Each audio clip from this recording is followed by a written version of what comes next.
All right, good morning again. Welcome to day two of the Surface Transportation Board's hearing on growth in the freight rail industry.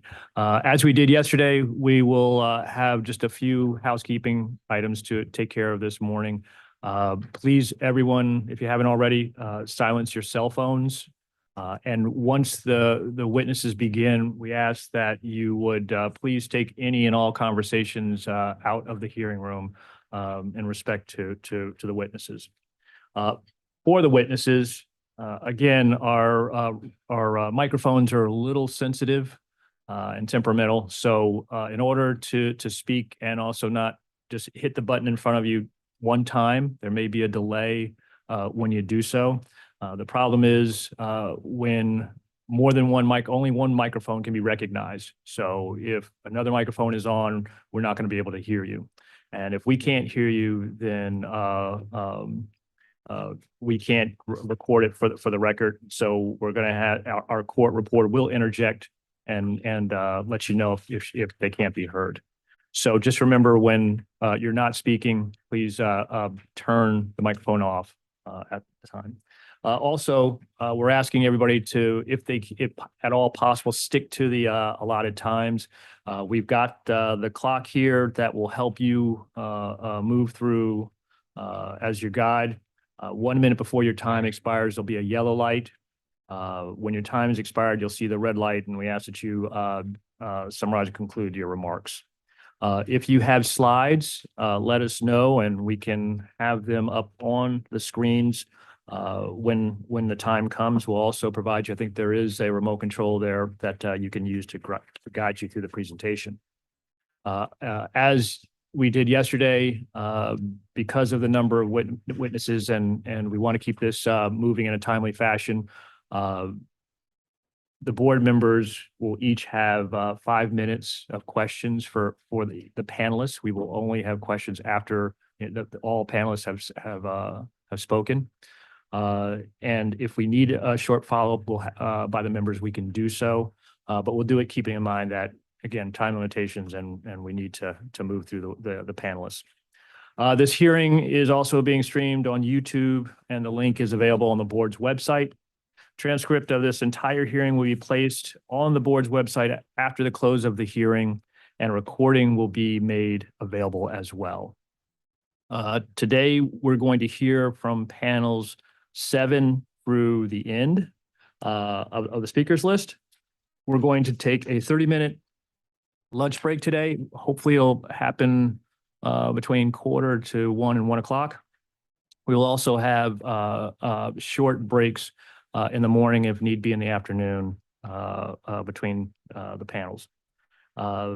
With that, I also want to say a quick thank you to everyone behind the scenes who has contributed to making this hearing a success.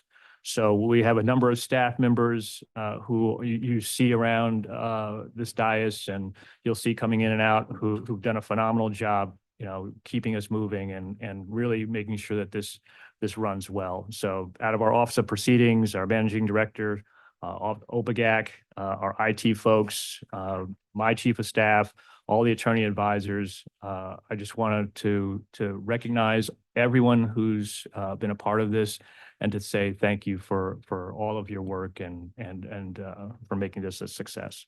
My understanding is, Karen, you want to have a brief? Yesterday, our chairman led off the hearing with a quote from A Tale of Two Cities. It was the best of times. It was the worst of times. And what we heard yesterday was a tale of two cities. And I'm still trying to get my head around it. From our economists and consultants, we heard a pretty grim story. From our Class 1 railroads, hey, look at all the investments we're making. We're just doing great. And somewhere in between, we have to figure out what's really going on. And what I'm trying to listen for here is not for the commercials, but to figure out what role the Surface Transportation Board, as the representative of the federal government, has to play in encouraging or prodding our railroads to help continue to move the economy. Thank you. Thanks, Karen. I also am remiss. I said all those offices. I also did not say the Office of Economics, which I don't know why I didn't say that, because much of our briefing books were produced by that office, and so mea culpa on my part. I'm sure I'll owe them donuts or something else at some stage. Michelle, you good? Ready for it? Okay. With that, I think hopefully I haven't left anybody else out.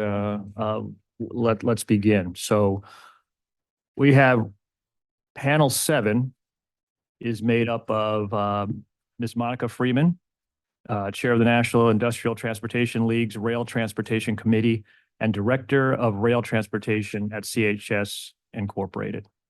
Good morning.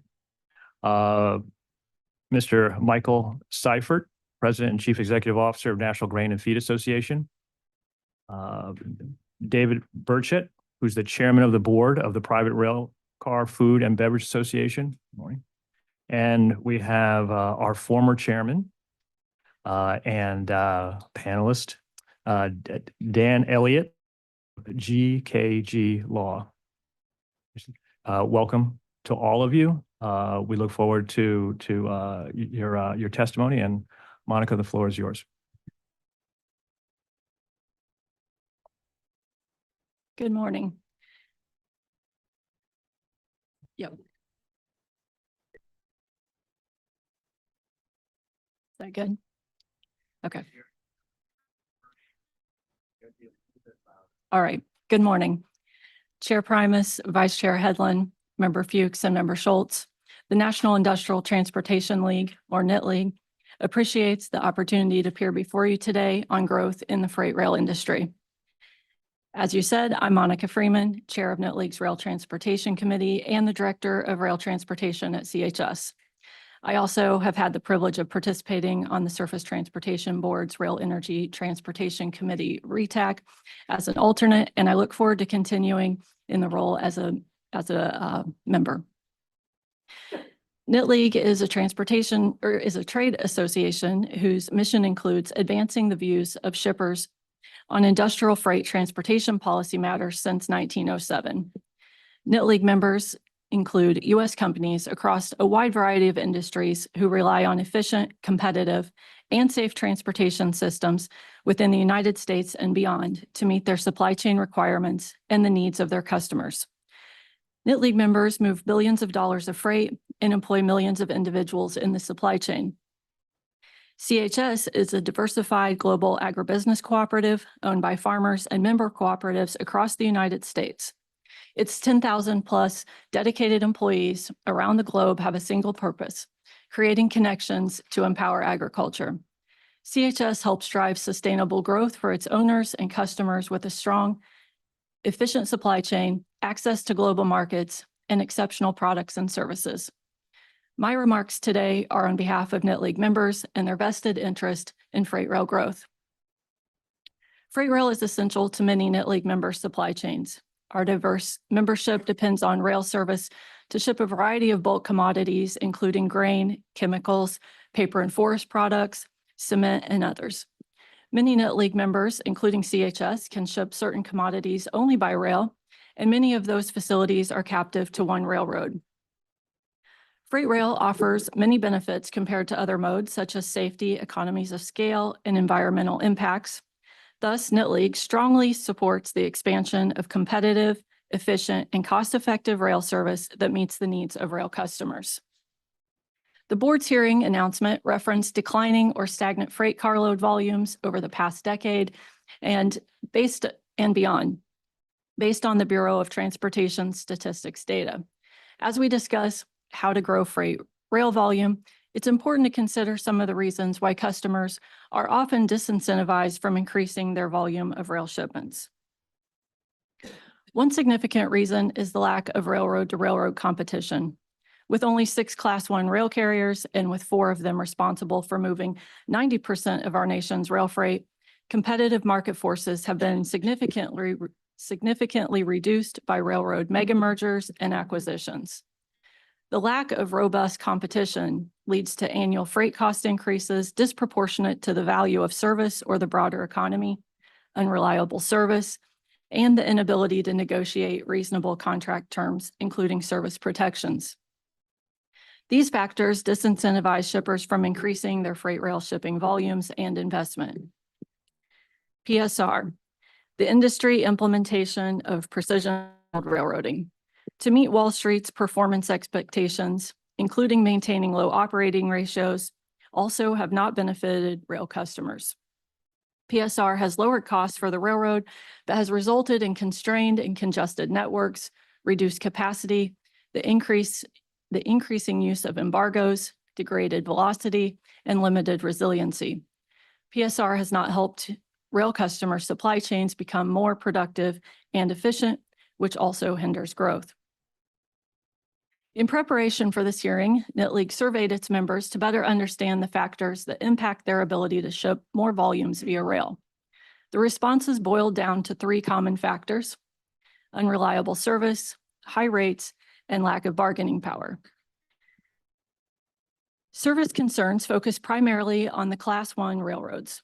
One member reported that it shifted significant volumes away from freight rail due to recent unit train turn times.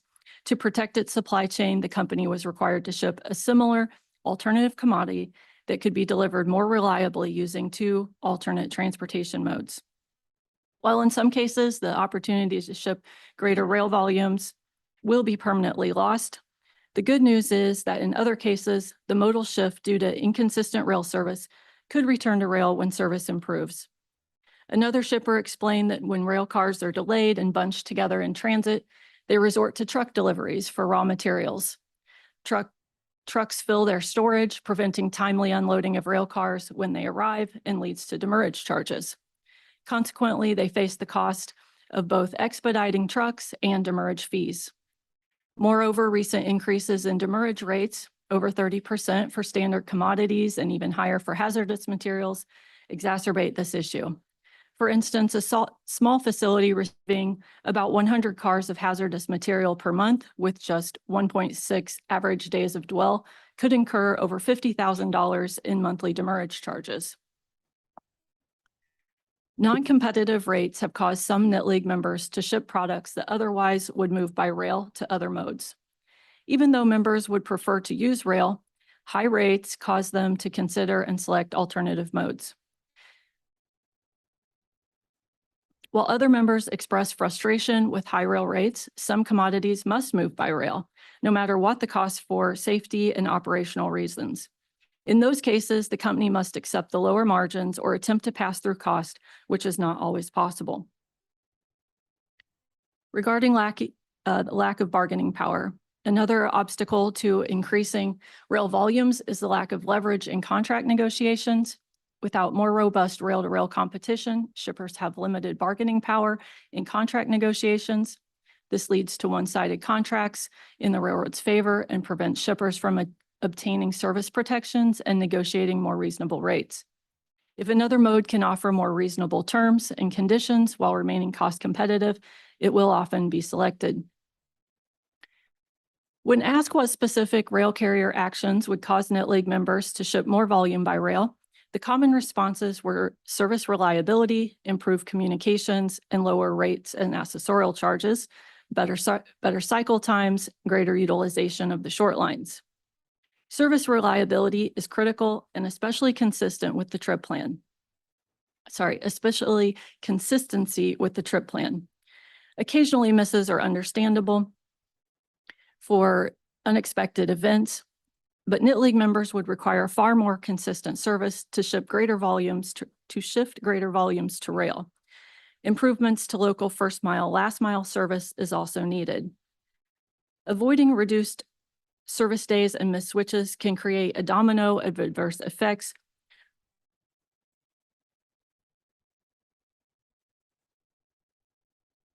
Avoiding reduced service days and missed switches, which can create a domino of adverse effects, and also this impacts increasing rail traffic. More timely and consistent notice to shippers when a trip plan will not be met or when local service will be disrupted would go a long way to improving railroad shipper relations.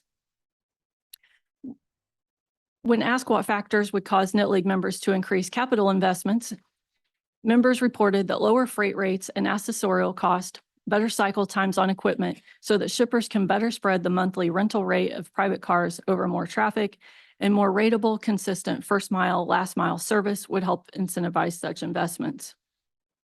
NIT League members reported better service consistency and communication from shortline carriers and consider them to be partners. Shortlines tend to take a more active role in understanding the shipper's business and are willing to engage in a more reasonable give and take. One NIT League member stated that the presence of shortline, local commercial, and operations management who understand the quote, boots on the ground operation is a big plus versus someone at a class 1 managing the business located 1,500 miles away who's never set foot on the property being served. Finally, some regulatory recommendations. NIT League members believe that workable STB remedies are necessary to incentivize the railroads to offer more competitive rates and reliable service.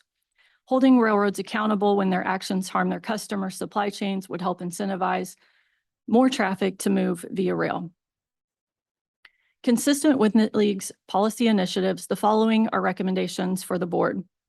Clarifying the scope and enforcement of the railroad common carrier obligation via a policy statement or rulemaking to assure that the railroads provide service that is reasonably needed for all commodities that depend on freight rail. Expedite removal of exemptions for purposes of reciprocal switching petitions to address inadequate rail service under EP 711 sub number 2. Expedite completion of the preceding EP 704 sub number 1, review of commodity boxcar and TOFC, COFC exemptions. Despite significant market changes that have occurred since the exemptions were adopted by the board's predecessor, the ICC, over 30 years ago, there have been few modifications to the exemptions. Evaluate options to improve the board's rate reasonableness procedures to make them more workable and accessible, especially for small shippers. Clarify the distinction between railroad tariff and contract terms to eliminate confusion over the type of service provided.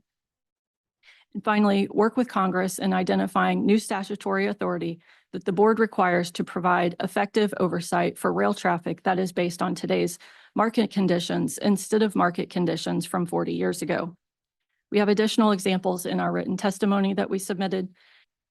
In conclusion, I thank you again for the opportunity to present NIT League's views on this important matter.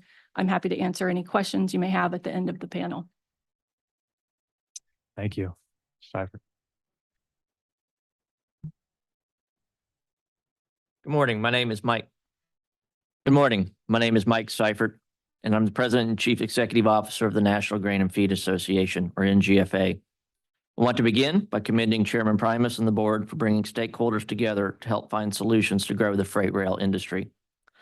The NGFA consists of more than 800 grain, feed, processing, exporting, and other grain-related companies operating more than 8,000 facilities. Our membership includes grain elevators, feed and feed ingredient manufacturers, biofuels companies, grain and oilseed processors and millers, exporters, livestock and poultry integrators, and associated firms, including all 6 of the Class 1 railroads. The NGFA's extensive membership includes ag shippers and rail carriers who partner on more than 3 million carloads per year, which is greater than 15% of total U.S. carloads. We believe this valued partnership can grow, and I look forward to providing ideas for creating a conducive environment for freight rail growth. Transportation modal data from the USDA shows that rail routinely carries about 40% of our nation's grain to export terminals, while barges carry about 45% and trucks about 15%. This relationship between the 3 transportation modes carrying grain to export terminals has held for the past 40 years, with trucks only slightly gaining share. USDA data also shows the last transportation mode for grain before it is consumed domestically. These domestic grain movements are essentially a 2-mode competition between rail and truck. In the 1980s, rail moved over 40% of domestic grain, but that share has fallen to under 20%. NGFA believes there are 2 primary factors that have driven this trend. First, rail carriers have merged, making shorter hauls less common. Simply put, there are fewer railroads whose main business is shorter regional movements. Second, the grain industry has added significantly to its domestic processing capacity. These processing plants are usually built close to the farms that produce the grain and are predominantly served by truck transportation due to that proximity. In the 1980s, the ratio of exports to domestic consumption for grain was 1/3 to 2/3. Today, the ratio has shrunk to 1/4 to 3/4. The shrinking share of exports negatively impacts rail opportunities from a relational standpoint. However, the added grain processing provides opportunities for rail to move grain products such as biofuels, seed oils, and feed co-products to export markets and domestic markets. Grain production in the U.S. has nearly doubled over the past 40 years. The average increase in grain production is more than 2% per year. USDA projects production of corn, soybeans, and wheat to grow from 21 billion bushels last year to 23 billion in 2033, and for grain exports over the same period to increase from 4.5 billion bushels to more than 5.5 billion. USDA believes grain exports will maintain the current 1/4 share of grain use over the next 10 years. The forecast growth in grain production and steady export share of grain demand has potential to provide opportunities for rail freight growth. In addition to the organic rail freight growth and moving grain products through increased production, we believe there is room to grow market share for grain and grain products through sustained efforts by the Class I railroads to improve service and become more cost competitive against other forms of transportation. These efforts can be helped by sound regulatory policy and commercial practices. Before I begin with these recommendations, I want to again point out that NGFA's membership includes all 6 of the Class I railroads. We consider them valuable members of NGFA and important partners of our shipper and receiver members. There are certainly some differences in views on policies and operations that occur between the Class Is and shipper receiver members. That's not unusual in any business relationship. Differences in the past that have occurred are well documented. Since joining NGFA 3.5 years ago, it's been my priority to improve communication and discussions between the association and all our members, including the Class Is. We have made significant progress in this area, and we now have strong lines of open and honest communication. These open lines of communication sometimes lead to both tough and positive discussions. These conversations allow us to work together on solutions for both the railroads and our shipper receiver members. These policy recommendations are made with that acknowledgement, and I do not think will come as a surprise to our Class I members. The NGFA believes there are rail freight efficiencies that can be gained through docket number EP 768, which seeks the adoption of rules to permit rail customers to levy financial penalties on railroads for inefficient use of private rail cars. Financial penalties are used by rail carriers to incentivize shippers to more quickly load and unload trains. To the extent the board can introduce reasonable incentives for both sides, our shipper receiver members believe it would lead to more reliable freight service, and one could argue that freight rail growth would follow. The NGFA commends the board for issuing a final rule on docket number EP 711, sub number 2, for the purpose of establishing reciprocal switching rules when there is inadequate service. But we continue to believe it will not be successful until the board adopts rules that permit reciprocal switching to enhance competition. The NGFA believes more rigorous competition will result in larger volumes moved by rail. We urge the board to view EP 711 as a rule in need of continual updating. NGFA encourages the board to continue to develop guidance on the standards that govern the provision of rail service upon reasonable request under 49 U.S.C. Section 11101. The statutory common carrier obligation statute remains largely undefined. There should be a clearly defined regulatory backstop that all industry participants recognize. We believe defining the common carrier obligation is another route the board can take to grow freight rail. We've also, of course, discussed first mile, last mile in the past, as Monica mentioned. And lastly, on policy, NGFA thanks the board for issuing updated rail rate challenge rules. By statute, the rail rate rules do not apply to contract rates, which makes it even more important to introduce more rail-on-rail competition with updates to EP 711 on reciprocal switching. Through increased competition, the need for rail rate rules becomes less important. Through competitive rail freight rates, NGFA believes freight rail volumes will grow. As I mentioned previously, NGFA's preference is to seek commercial solutions between ag shippers and rail carriers, and we have made substantial progress in this area. When service is considered unacceptable by shippers, we do our best to have our first call be to the rail carriers. Ag shippers understand rail carriers must be run as businesses, but as in many partnerships, Not every gain or loss is shared equally. Thus, when carrier decisions or service performance have oversized impacts on ag shippers, industry, and/or NGFA, makes the carrier aware to provide them an opportunity to rectify or explain the situation. For example, NGFA meets with carriers when it hears from members about service breakdowns to ensure the carrier is aware that it has customers who have experienced problems. This open line of communication can help carriers know which parts of the network need help, and it can inform shippers on what to expect on rail service to aid planning. These commercial discussions are necessary to help move more freight by rail. We also acknowledge that freight growth can be rapid and concentrated on certain lines. We have told our rail partners that when that happens, that it's important to ensure agricultural movements are not displaced. Export, processing, and animal feeding operations rely on reliable and resilient rail service to prevent demurrage on vessels, processing shutdowns, and animal welfare concerns. On this point, I know board members are well aware of recent challenges in Mexico. NGFA's members are deeply concerned with the resulting embargo to agriculture and ag-specific equipment as a result. As we look at future growth in freight rail, we must ensure that the importance of equal access for food and agricultural shipments to other forms of freight is a high priority. Human food, animal feed, biofuels, and exports must have equal footing. As stated earlier in my testimony, the share of exports relative to domestic use has decreased. But I want to clarify that overall grain export volume has trended higher due to significant growth in grain production. This increase in export volume has provided growth opportunities for freight rail.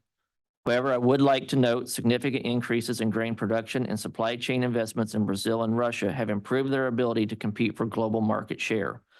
Over the last 10 years, production of corn, soybeans, and wheat has increased by 65% in Brazil and 76% in Russia, and a large majority of new production has entered the export market.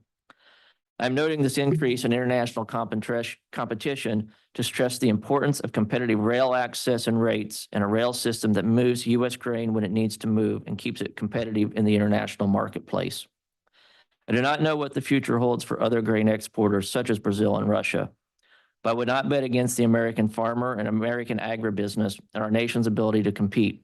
I believe there will be opportunities for rail carriers in the grain industry to continue partnering to export more grain and grain products. There are also many new rail spurs that have been built next to new grain processing facilities in recent years to service domestic processing. Grain products produced from domestic processing provide significant opportunities for freight rail growth. The new rail spurs are a sign that the relationship between ag and rail is still growing, and NGFA anticipates the growth will continue. Lastly, I reiterate that grain production continues to increase in the U.S., and we believe it is safe to say the U.S. grain and feed industry is a success story, having thrived for hundreds of years and still growing. Additionally, the partnership with rail is another success story, being over a century old and more essential than ever. Mr. Chairman, members of the board, thank you for your time and attention today and for holding this hearing on growing freight rail. The more than 800 members of NGFA, thank you. I'd be happy to answer any questions you may have. Thank you. Mr. Burchett. Good morning. And thank you, Chairman Primus and the rest of the board members for allowing some time for me to speak on this important issue. My name is David Burchett. I am the chairman of the board for the Private Railcar Food and Beverage Association. I'm also the senior director of procurement for Molson Coors Beverage Company, responsible for all logistics procurement in the Americas. The STB needs to be aware that Class 1 railroads use PSR, pricing practices, and pushing the cost of equipment to shippers as methods of improving profits, but thereby reducing volume by eliminating lanes and customers and by reducing service to other users, as well as reduction in their workforce. This effort by the Class 1 railroads obviously reduced the available capacity and therefore volume on the railroads. The result was that the railroads had more efficient operations, which improved operating ratios and profits. Most other industries would pass along at least a portion of these efficiencies to their customers, but not the railroads as they continue to increase their rates to shippers. This has impacted our members and their customers in many ways.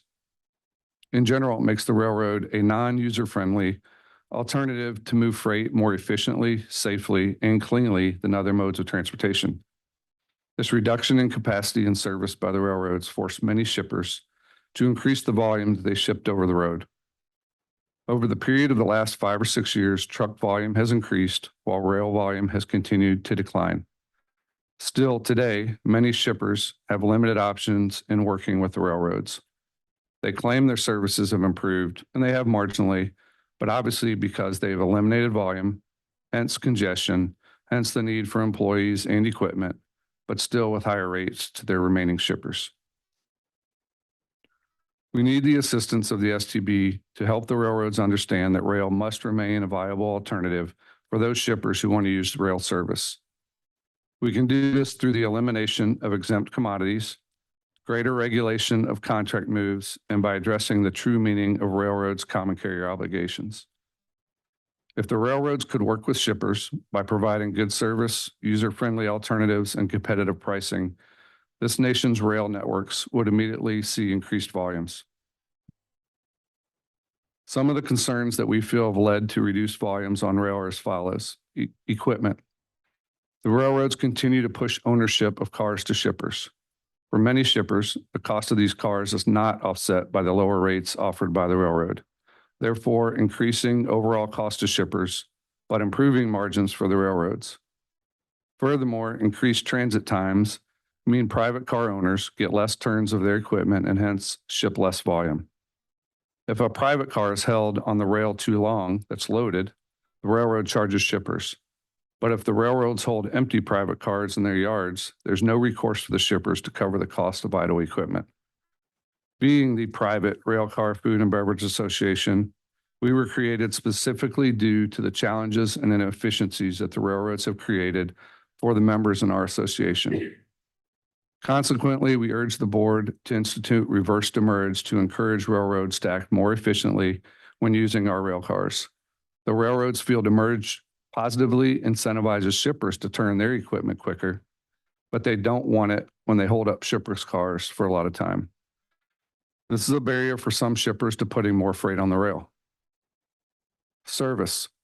I've already mentioned the effect of PSR on overall service and rail volumes. Additionally, we have many shippers that have seen the number of pickups and deliveries or switches into their facilities dramatically reduced in the past few years. Also, through the use of embargoes, the railroads have continued to manage volumes down in certain areas and from certain shippers. These downsizing tactics warrant a careful review of the common carrier obligation by the board, or this behavior will continue and growth will remain stagnant. Competition drives the need for railroads to provide better service to their customers. While PERFBA commends the board for its new regulations and the recent reciprocal switching ruling as a method to improve service, it is limited to tariff and non-exempt traffic, therefore restricting its use to very limited circumstances. We propose that any service-related rulings issued by the board should be in effect for all rail traffic, even exempt commodities or freight under a pricing contract. Pricing. The railroads also continue to use unreasonable pricing, discouraging customers from using their service. They claim that trucking is their competition, but the cost structure of running trucks is much different than running a railroad. I've yet to see a trucking company with an operating ratio in the 50s.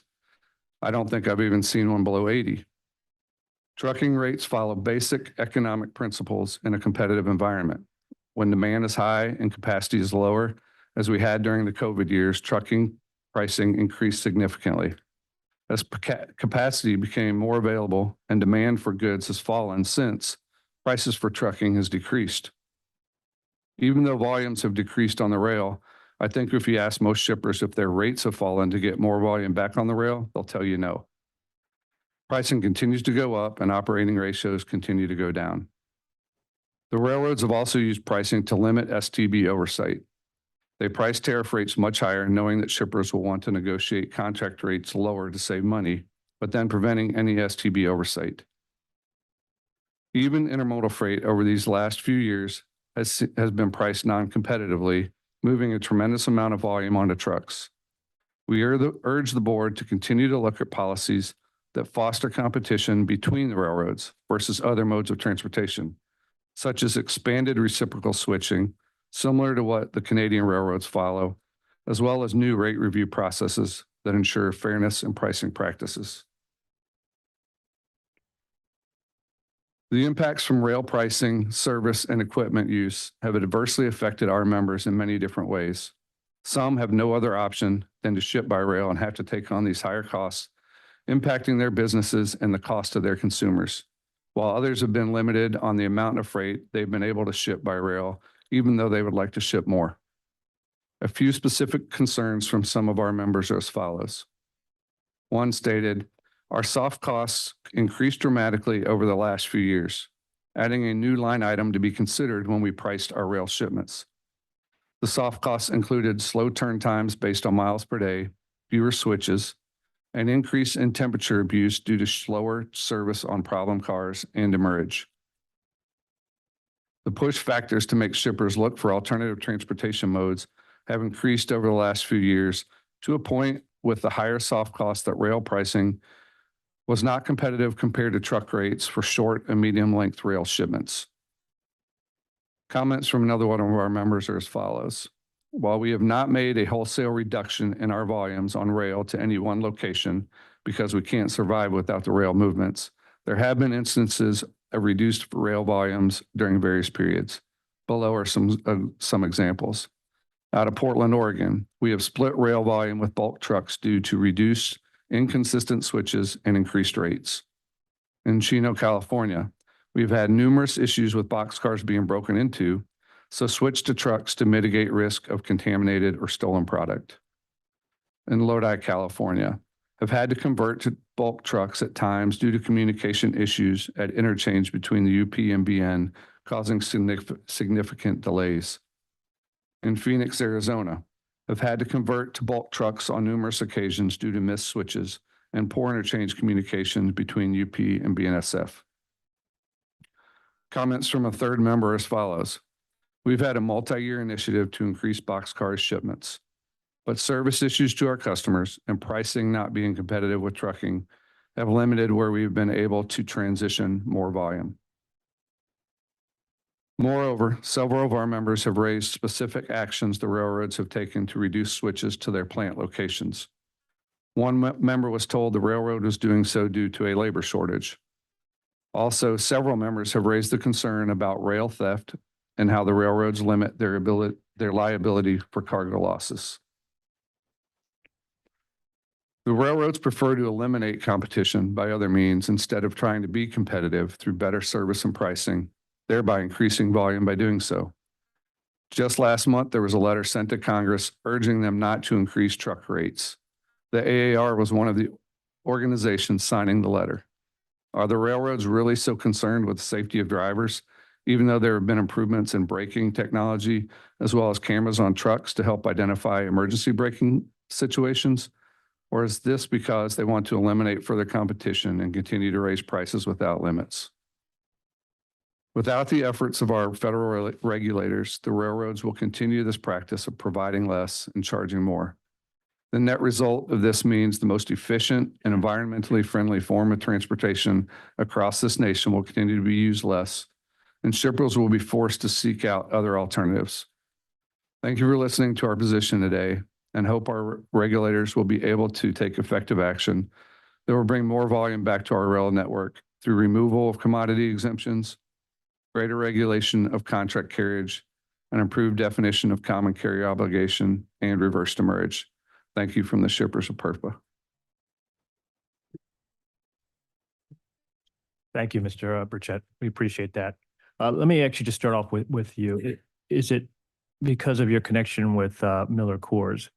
Is it my understanding that your Golden plant no longer ships via rail to the West Coast? No, we do still ship. It's our biggest location for rail shipments. Okay. Have you experienced problems from that location? Yeah, I mean, we've definitely had service issues, but the main, I would say the main challenge for us to expand rail there has been pricing challenges. Okay. Not being competitive with truckload, even though it's very long distances. And so you wanted to expand? Yes, definitely. Okay. Yeah, and thank you for that. I mean, my biggest issue to the entire panel, when I think of, I hear the examples here. For me, it goes beyond, just the customer, just the industries that we're talking about, and gets to the American consumer and ultimately to our economy. What I hear is there's an increased cost of doing business, because of the lack of growth and service. And that, of course, extends to higher costs because, again, if you're having to move to truck, which truck we've acknowledged is more expensive, then that raises the cost of doing business. That raises the cost of moving your product, which ultimately means it's the cost to the consumer because we end up paying for it in the end. I remember the example during the service challenges in 22 where we talked to a flour mill and talked about their cost of wheat went up $1 per bushel just because of the rail service challenges. That doesn't sound like much, one per bushel, but when you're processing millions of bushels, that's a lot. And where does that cost then move to? That cost moves to the consumer. So we wonder why our bread products, our flour products are costing more. Our inability for service on rail contributes to that. And I don't think people connect that. I think that's the issue in terms of growth, because when we stunt growth and when growth is not there, that means we're still looking at those alternatives. We're still looking at the challenges. Ag especially. I mean, one of the things that we're looking at, as you said, because we've been talking to you about, is harvest. There's been a 37% increase in ag products going to Mexico, and yet we have these challenges. So what happens, to those issues, to that service? What happens to the American farmers trying to get there? Same thing with the challenges to the PNW. As you said, I'm all in on betting on the American farmer.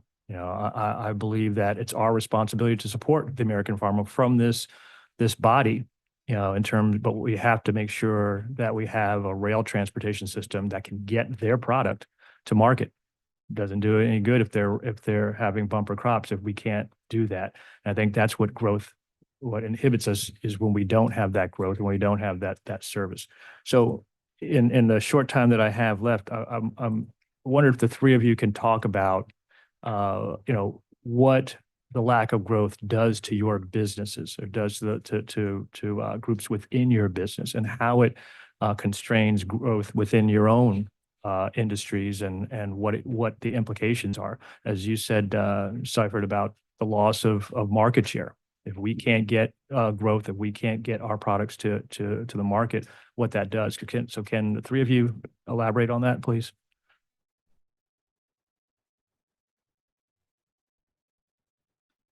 Well, I think obviously the loss of market share or the decrease in growth obviously impacts from an export perspective. And I think, the competitiveness of that, as I mentioned, it's becoming a much more competitive global market for U.S. producers. And so that additional growth is needed to keep us efficient and to keep us competitive in the export markets. I would also say, we had some service challenges a couple of years ago, and obviously that impacted the poultry and the livestock side of the feeding. I think the other question coming on is that, there's significant biofuels incentives that the federal government has put in place, or that we're looking at putting in place. And our members are waiting for some guidance on 45Z and how that'll impact biofuels and also sustainable aviation fuel. But we mentioned a lot of that processing that's being built in the U.S. currently, and a lot of that is directly related to those biofuels incentives and what's going on there. And in many of those instances, those facilities are being built close to the production, and in the initial commodities for processing, some of that will come in by truck, as we mentioned, because of the proximity. But the finished product, the biodiesel, the aviation fuel, the soy crush, ethanol, that's in many instances, that's going to need to move multiple distances in bulk. And where we are in terms of the growth and where we are in terms of capacity is very much going to impact, I think, where the top line may be for some of those plants and some of those facilities in that industry, because they're going to need that capacity and that growth to be able to move that finished product.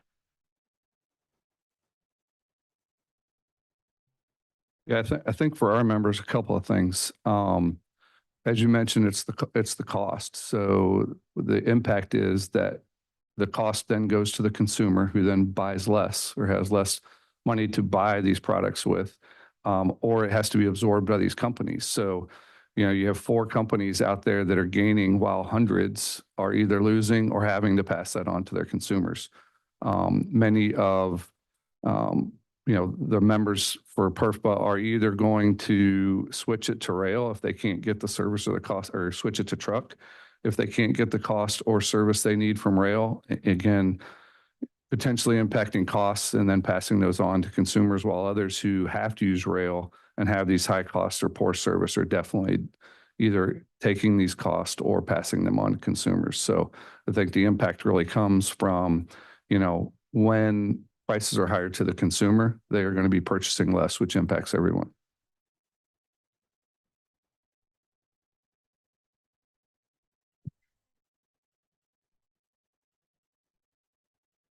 I do something wrong. Okay. In several instances, I've seen, boxcar loading docks filled in with concrete to create more warehouse space, because it was no longer really a viable solution, even though the track and spur is there, but the service isn't, or, and all of that volume switches to truck. It's just a more convenient. Yesterday, someone mentioned about being the person that is trying to convince internally the use of rail. And it's oftentimes a very challenging position to actually bring forward these solutions, because most of the loading dock, most of the warehouse managers, they understand the complications for them versus the real-time access with truck. So it isn't always the preferred mode. There needs to be, a value in using rail. And when service and resiliency is not there, why grow in that direction? When just-in-time is available to you with truck, and in a economy where it's competitive, what is the incentive to go by rail? I think that's where we see a lot of challenges.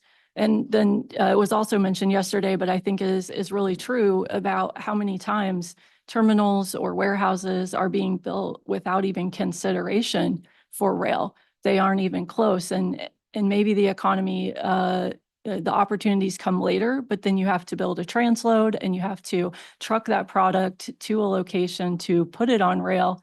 And most of the value then that you could have had by shipping rail is lost through all of that additional handling. So, it is concerning to see so many any new facilities in growth being built without consideration for rail access or rail service. And I think that really is an area of opportunity, both with current customers, but also how are railroads approaching customers which they are not currently seeking, that are new entrants into the market.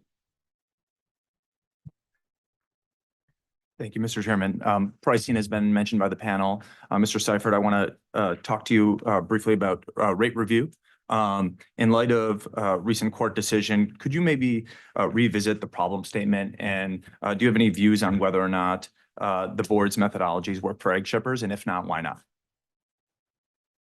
Well, obviously, we were disappointed with the court's ruling on the final offer rate review. We thought that was a significant step forward. I would say, as it relates to the current process and current policy, our folks would say that it doesn't work from a cost standpoint, from the length of time, from the diversity of the market that we're serving, the commodities that we're carrying, the multiple areas that we may be shipping to out of the same facility. And I think if you look back, I may be wrong on this, but I believe there's been one kind of case brought forward from the grain side in the last 40 plus years or 40 so years. I think it was filed in 1981. And I think by the time it finally worked its way through here and STB and your predecessor in the courts, it was about 20 years. My daughter's a freshman in college this year, so she's turning 19. And when I think of what's happened over the last not even 20 years and changes in my life with that, to think that A case took 20 years to get through the system. I think you can see why our folks may not see that as a workable option. Appreciate that. And Mr. Burchett, I want to focus on rate caps. And, the board's current rate cap for its alternative methodology 3B is 4 million, and it's keyed off the cost of the next methodology. But of course, the purpose of bringing a rate case is not to recover your case or your cost of bringing a rate case. And so and also in light of the testimony from Mr. Seifert about density and how that affects someone's ability to bring a SAC case. Could you maybe speak to rate caps? A lot of times shippers are cycling off a contract, face a tariff, and they look at the difference between the tariff and the contract and assess whether or not to bring a case. Can you talk about how rate caps practically affect your business? Yeah, we actually had a situation where we were considering a potential rate case. And when we looked at where we had a negotiated rate and would have to switch to the tariff rate, the rate cap at 4 million, when we looked over the time, we actually would have lost money by switching to the tariff. By bringing the rate case, we would have lost more, even though our rate was well over 500% of the RVC. To switch to the tariff rate, which was that much higher. So to get back the 4 million over the time, we would have actually paid more by staying with the tariff at that point. So. Appreciate it. Want to turn to commodity exemptions, and I'm going to keep it sort of broad because it's an ongoing proceeding, but this is just for Ms. Freeman and Mr. Burchett. Both your organizations have shippers that are move exempt commodities and non-exempt commodities. And then within the exempt commodities, there are facilities that have high degree of competition, and there are some that have very lower degrees of competition. When you think about the problems that you all discuss across your organizations, do you see much of a demarcation between the problems faced by technically exempt shippers versus technically non-exempt shippers?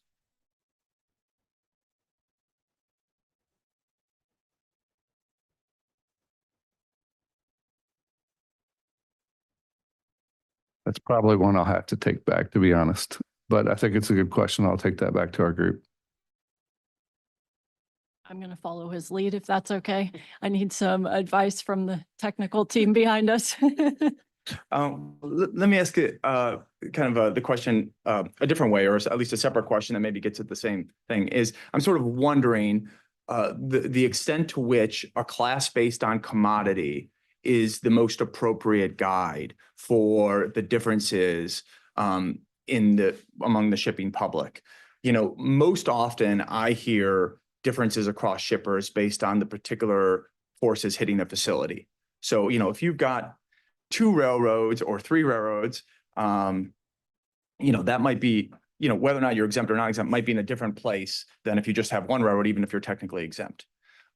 So as you all think about your facilities within your companies, maybe, do you detect a high, for exempt commodities, do you detect a high degree of difference between the actual competitive forces affecting the facility, even though the commodity is the same across facilities?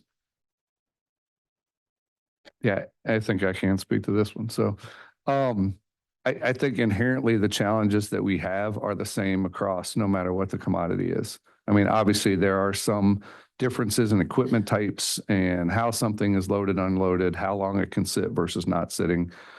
So there's some of those factors that play into how you operate your business. But overall, whether something's exempt or non-exempt, the things that we've noted today in our testimony are not different.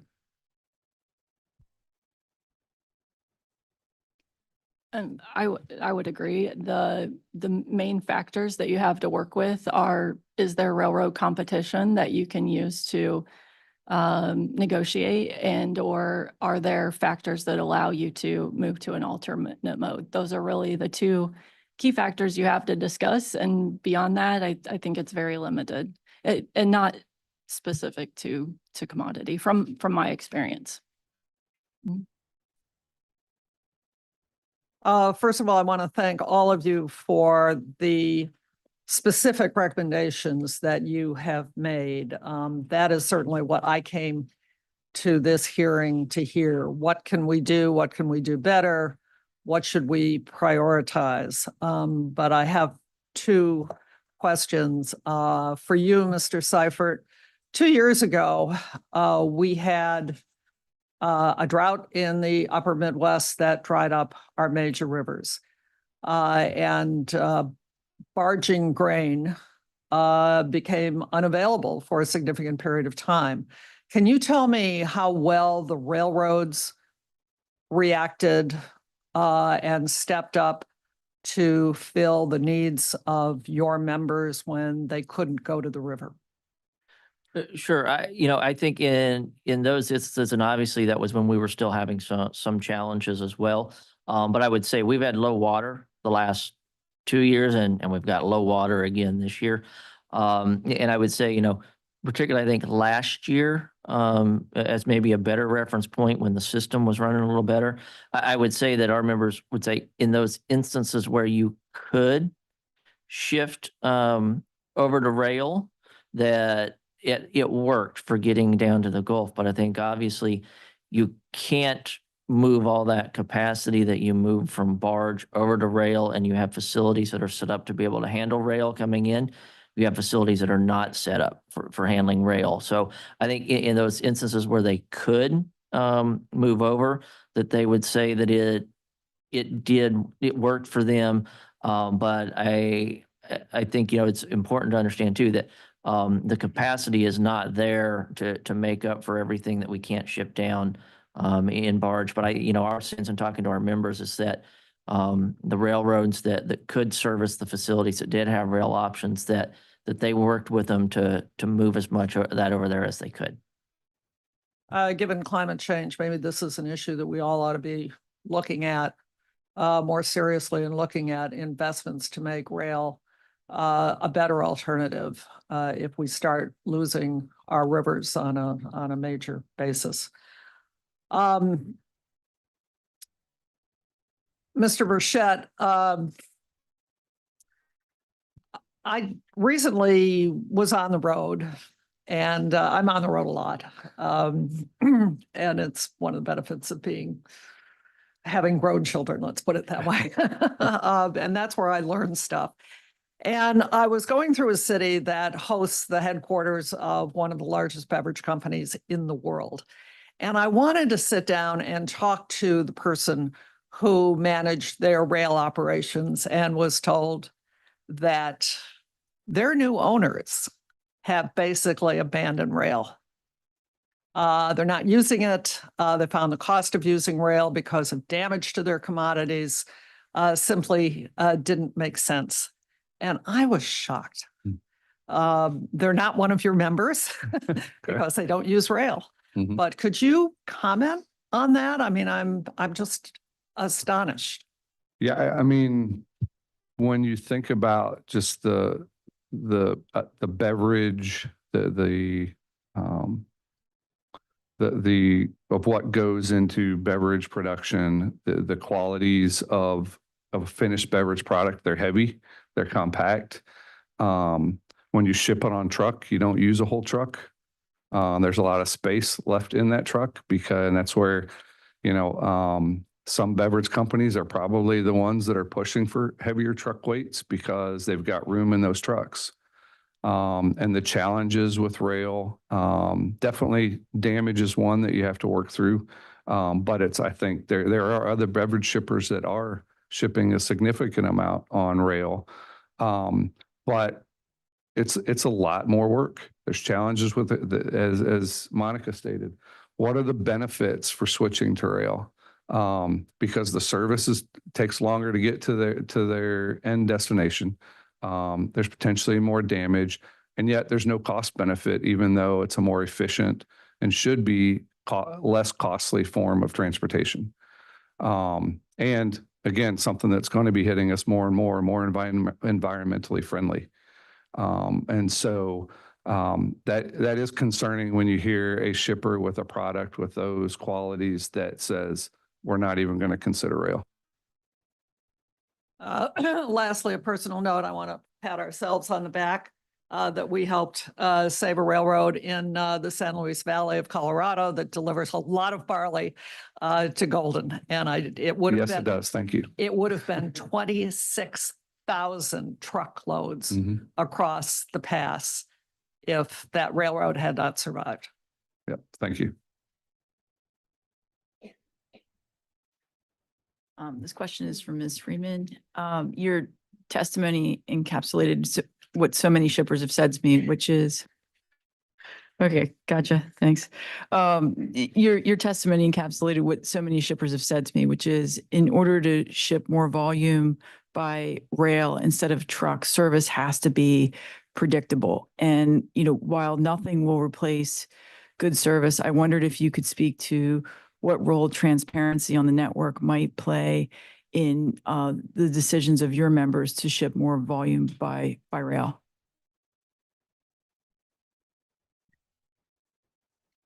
Thank you. Yes, I'm actually a large fan of improving the technology around traceability of cars and an understanding. I think there are several methods that have been proposed that are out there as ways to improve beyond standard CLMs. Today, you can track a truck and know that it's going to arrive at your facility in 5 minutes from now. You can have a push notification around that and it's going to be accurate.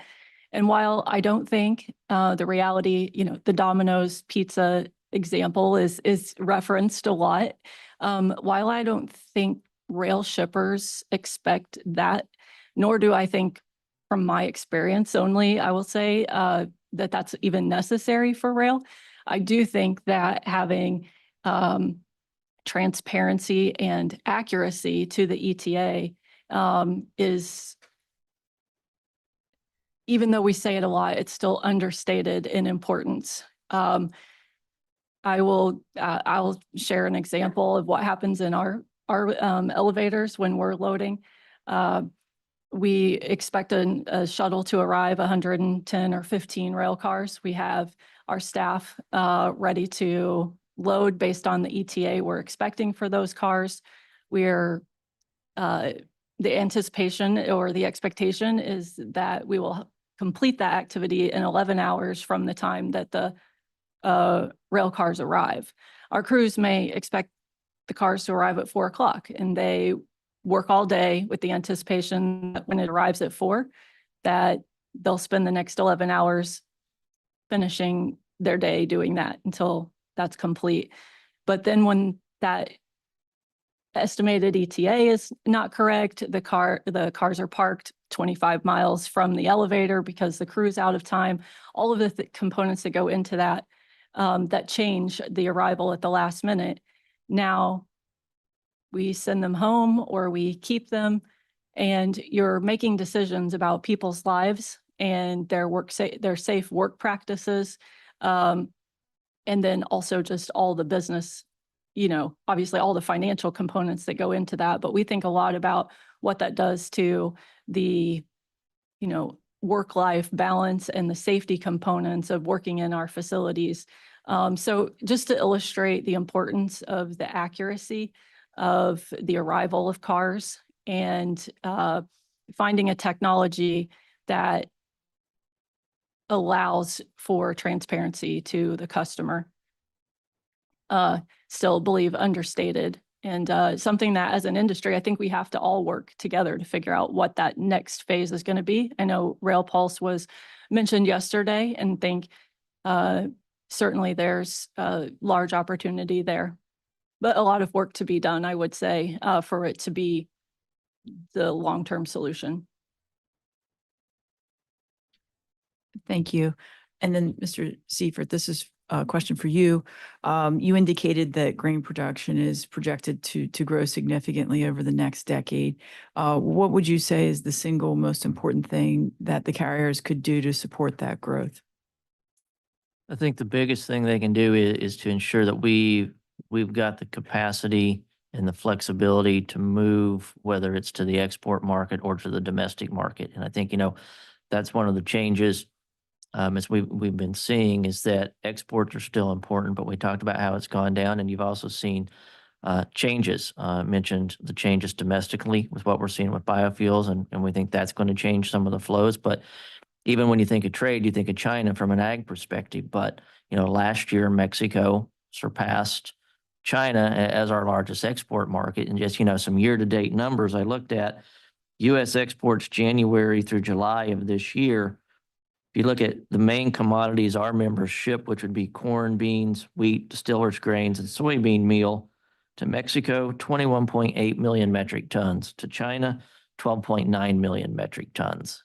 And that's with the challenges we've had getting into Mexico, but I think that also highlights where the resiliency of, it's not just the US, but the North American system. But, that's an example of we've got to be able to adapt and to shift to those changing markets. And I would say, Board Member Hedlund, you mentioned about the river, but one thing I would say too is that it worked, but those water levels hit at a time when our exports were dropping and when we were picking up to Mexico. And so you were seeing actually, even without the water levels changes, you were seeing some of that product shift off the river and to shuttle trains and rail cars that, a couple, 3 years ago might have been going down the river because it would have been going by vessel overseas. So I would say that. Thank you. Just one more from me. Appreciated the testimony about preferring private sector solutions, and I think that came through from all of you. Mr. Seifert, I want to ask you, given that the board prefers private sector solutions and alternative dispute resolution wherever possible, do you have any views about the role of arbitration in addressing any of the concerns you've raised today? I do. I suspected we might get an arbitration question, so I was smart enough to come with notes on this one. What I would say is that NGFA will celebrate our 128th anniversary in November of this year. For about approximately 123 of those 128 years, NGFA has ran a private third-party arbitration system for our members, particularly on the grain contracting side. In fact, if you're an NGFA member, you are required, if there's a dispute between one of our member companies, between member companies, to use that arbitration system. And it's worked for over 120 years. Rail arbitration in some forms has actually been a part of that for the last 28 some years. It does not include rates, but it does include a number of other areas. And I think if you talk to both our shipper and receiver members, and if you talk to our rail members, they would all tell you that it works well, A, as a system, but B, just the fact that it is there leads to a lot of things getting worked out before the cases get filed. And so I think, this is one area where there may be some disagreement between our shipper receiver and our class 1 members, but I would say that's why in terms of the arbitration proposal, that was put on the table by the board last year, obviously didn't move forward based on the way it was structured, but very comfortable from our overall membership perspective, because as I say, it is something that we have used for over 120 years in most facets of our business and our contracting and our trade rules. And I think the system has worked when it's needed to go to arbitration, but the fact that system is there has also led to a huge number of things getting worked out because of the fact that folks knew that if it didn't get worked out, it was going to go into that system. And by getting it worked out, both sides had a little more control over it. So I don't know if that helps answer your question. Well, I can piggyback on that just by saying, yeah, I can piggyback on that by saying I strongly support arbitration. Matter of fact, I strongly support mandatory arbitration. I don't know if that goes a step further than what you're saying, but I do. I think it's a great vehicle. I think funny as a regulator, we talked about the 20-year process for going through that. Well, I wouldn't mind if legislatively they would take that off our hands. So that's something I strongly support, and hopefully people are listening and we move towards a solution, because I do think we can resolve these issues a lot quicker and in a lot more, in a much more balanced way. Let me ask one last thing, well, two really. Number one, how many of your members use Shortlines? Do any of your members use Shortlines? And Yeah, and I'm not sure how many, but I was gonna say, if so, I guess the question, if so, what's the relationship in terms of service and others and growth potential with Shortlines as opposed to class ones? I guess a couple of things. I know from more personal experience, we have some short lines, and I do feel, I think Monica might have stated this, that there does seem to be a little bit more focus on service because they're local to your location. But I know any locations right now that we are looking at, we tend to try to say, are there short lines that would service them if it's a new warehouse location? Just because it does give us potentially an option to look at multiple railroads. Yeah, I don't know the exact breakdown, but I can tell you that a significant number of our members do also work with the short lines.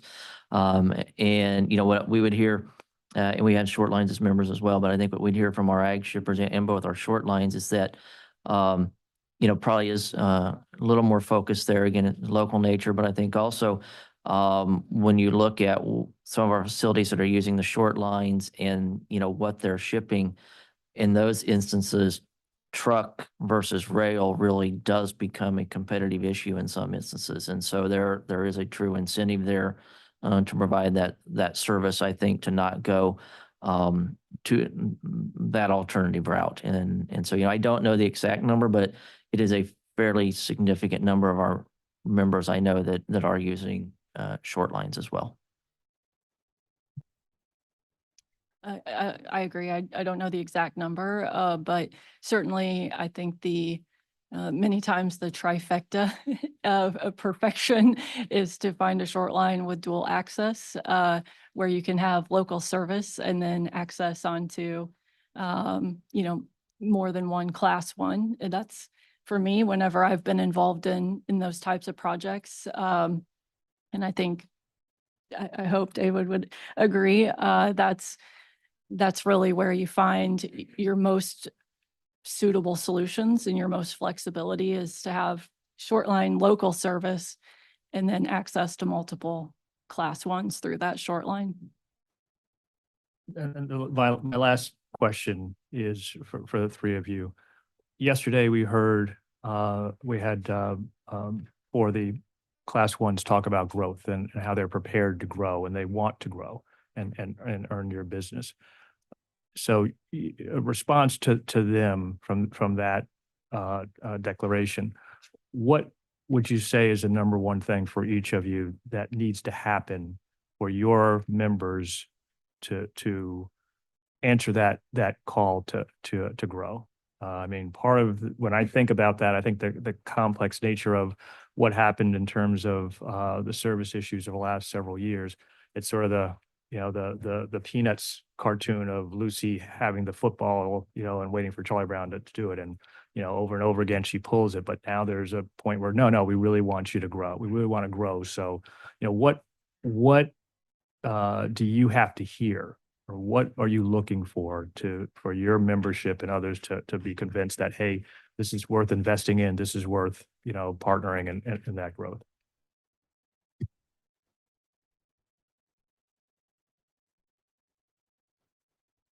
I know a lot of conversation that we focus on headcount and cutbacks being around crews and, labor for operations, but that exists within the corporate offices too. And sometimes those conversations are difficult to get to also. I would be remiss to not say, I mean, as a large shipper, I can't say that is specifically a problem that we face.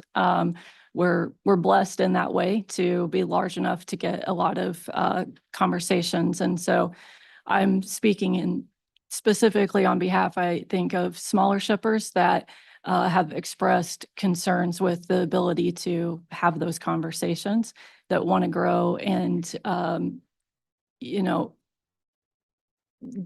have trouble accessing the right people at the right time to get to that. So my, what I would say is, have the railroads gone too far in their focus in that area and their ability to support customers at that level? We've moved from a time where a lot of the sales team, I would say, is focused on customer service issues. That part seems to be slightly improved. And so maybe that will help, but it is still difficult to, for many shippers to have enough influence or enough access to the sales or marketing team to have those conversations for growth. You know, I'd say a couple things. One, competitiveness and reliability.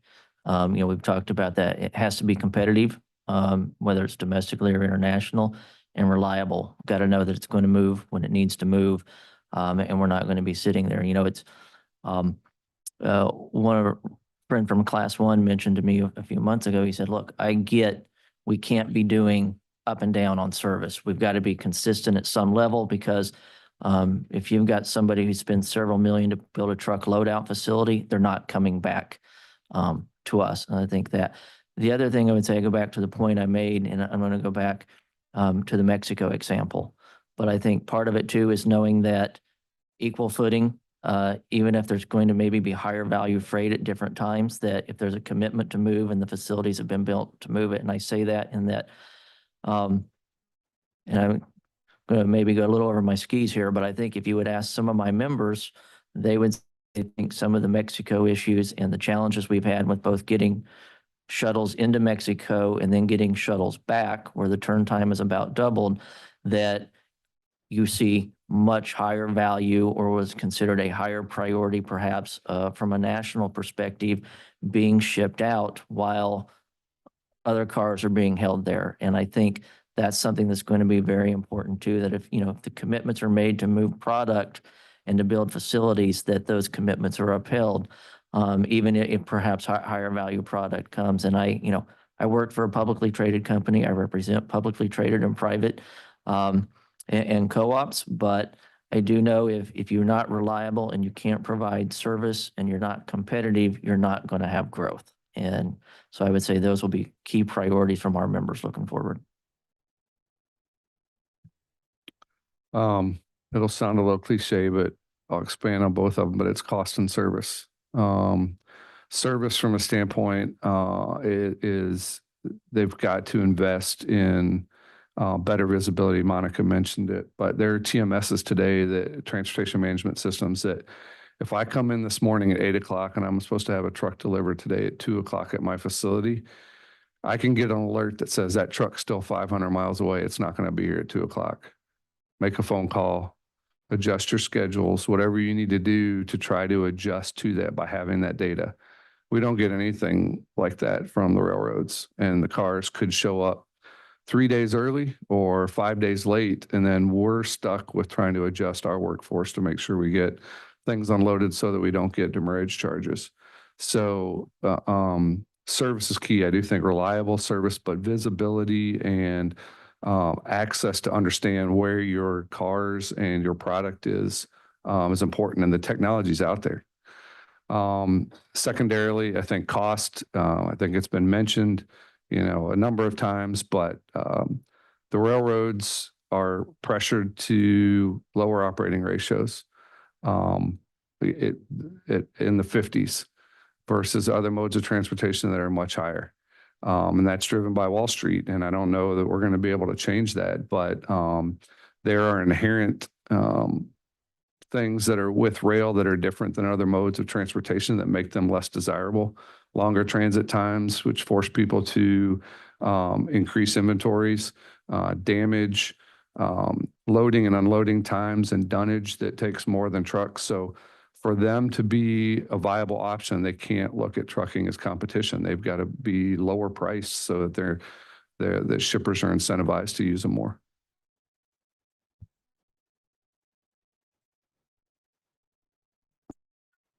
All right. Well, thank you to this panel. I appreciate not only the testimony, but also the discussion in the Q&A followings. With that, you guys are excused and we'll call the next panel.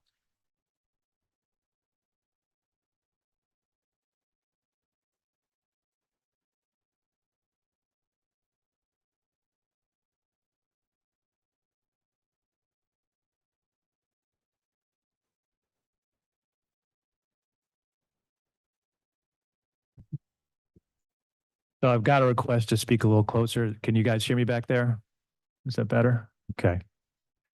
So our next panel, panel 8, consists of Emily Regis, President of Freight Rail Customer Alliance, the National Coal Transportation Association. Where's Robert? Robert Rosenberg, Slover and Loftus. I may have carved that up. If I did, I'm sorry. Also with the Freight Rail Customer Alliance and National Coal Transportation Association. We have Katie Mills, morning, from the National Mining Association. We have Rob Benedict from the American Fuel Petrochemical Manufacturers. Rob is Vice President of Petrochemical and Midwest Stream. We have Chris Bliley, Senior Vice President of Regulatory Affairs for Growth Energy. And we have Cynthia Hines, who's OptiFuel Systems. All right.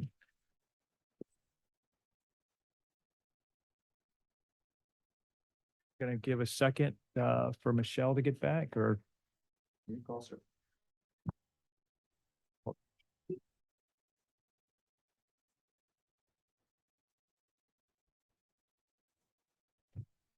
All right, we'll keep the train rolling. So welcome to this panel, and Emily, we'll start with you. The floor is yours.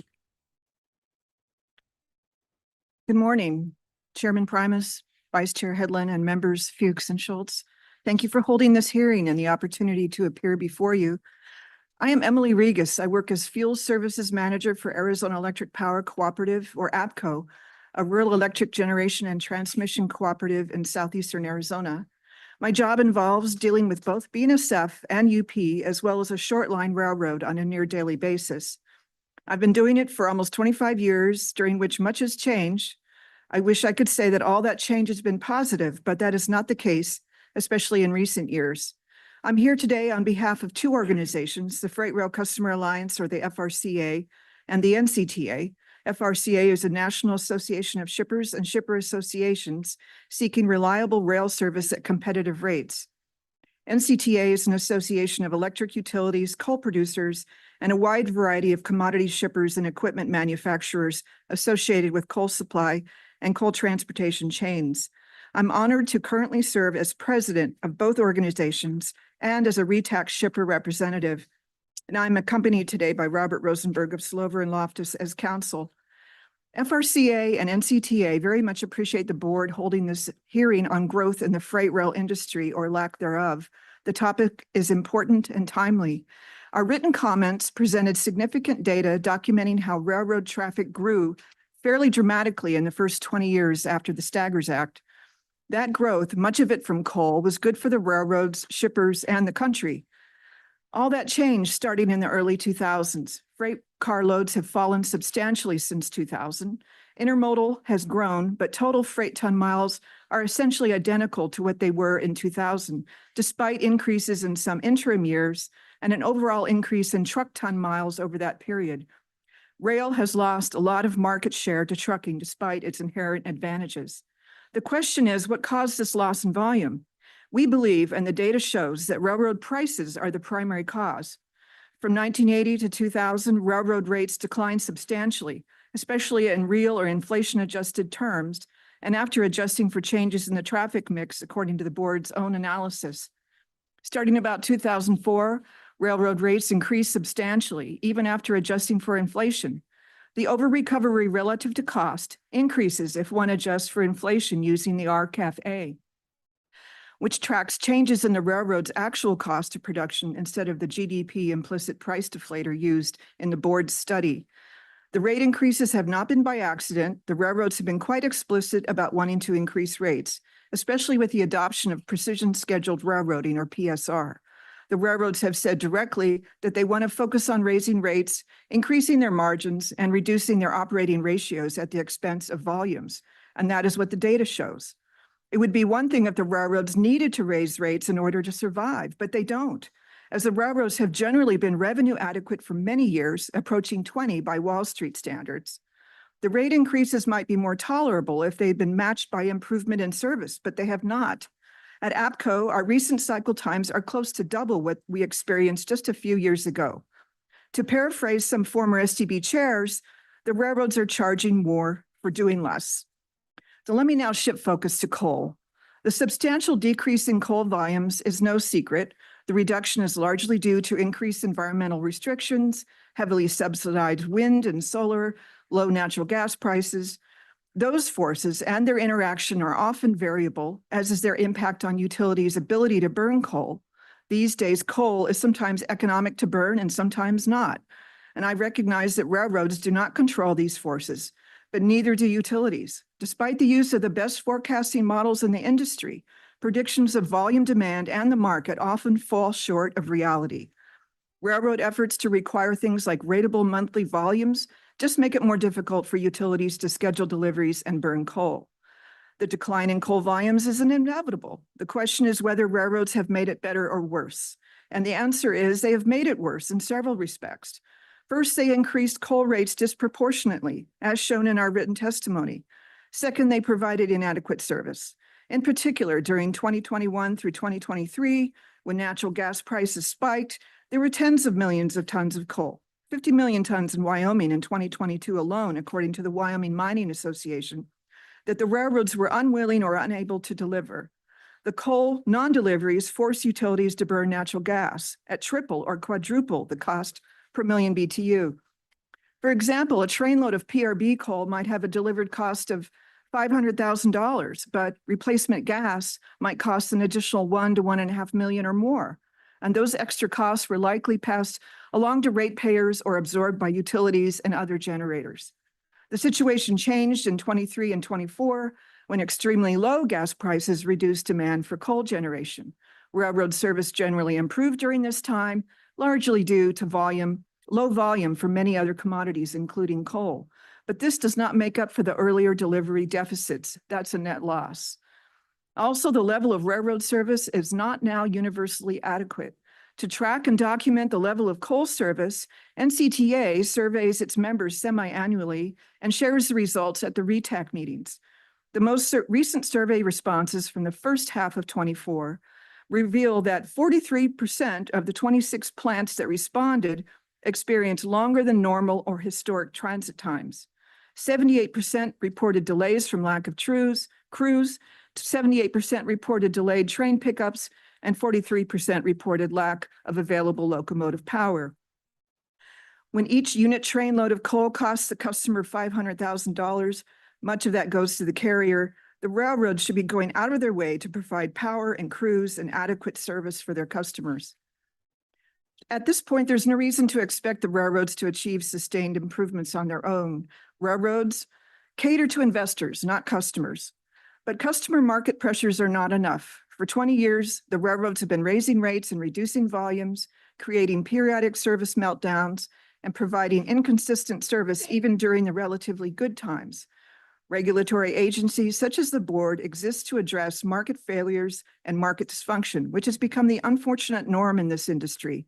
And there are two things that the board should do now to address these problems. The first is to flesh out and enforce the common carrier obligation. When railroads are unwilling or have made themselves unable to provide adequate service, meaningful damages and or penalties should result. The concept that the railroads won't get paid for freight that they don't deliver is not enough to incentivize the railroads to meet customer needs. While much traffic moves under contract and not tariff, common carrier is still the general service standard, and it needs to be meaningful. The second is to flesh out and apply the revenue adequacy constraint. It should be clear that shippers have been unwilling to bring standalone rate cases to the board, and that the other alternatives for relief are inadequate. The railroads already out-earn their cost of capital by a substantial amount, yet they continue to take rate increases that exceed their cost increases. The revenue adequate constraint exists and was adopted nearly 40 years ago to address that situation. It should be much simpler, faster, and cheaper to apply than a standalone cost test. So we want to make clear that we're not asking to return to pre-staggers. That type of change is ridiculous. We're asking for markets to have a semblance of balance and competition. In a competitive market, providers are not rewarded for repeatedly providing poor and inadequate service, failing to meet customer needs, and increasing their rates in excess of costs while reducing their volumes. Thank you very much, and I'd be pleased to answer any questions you may have.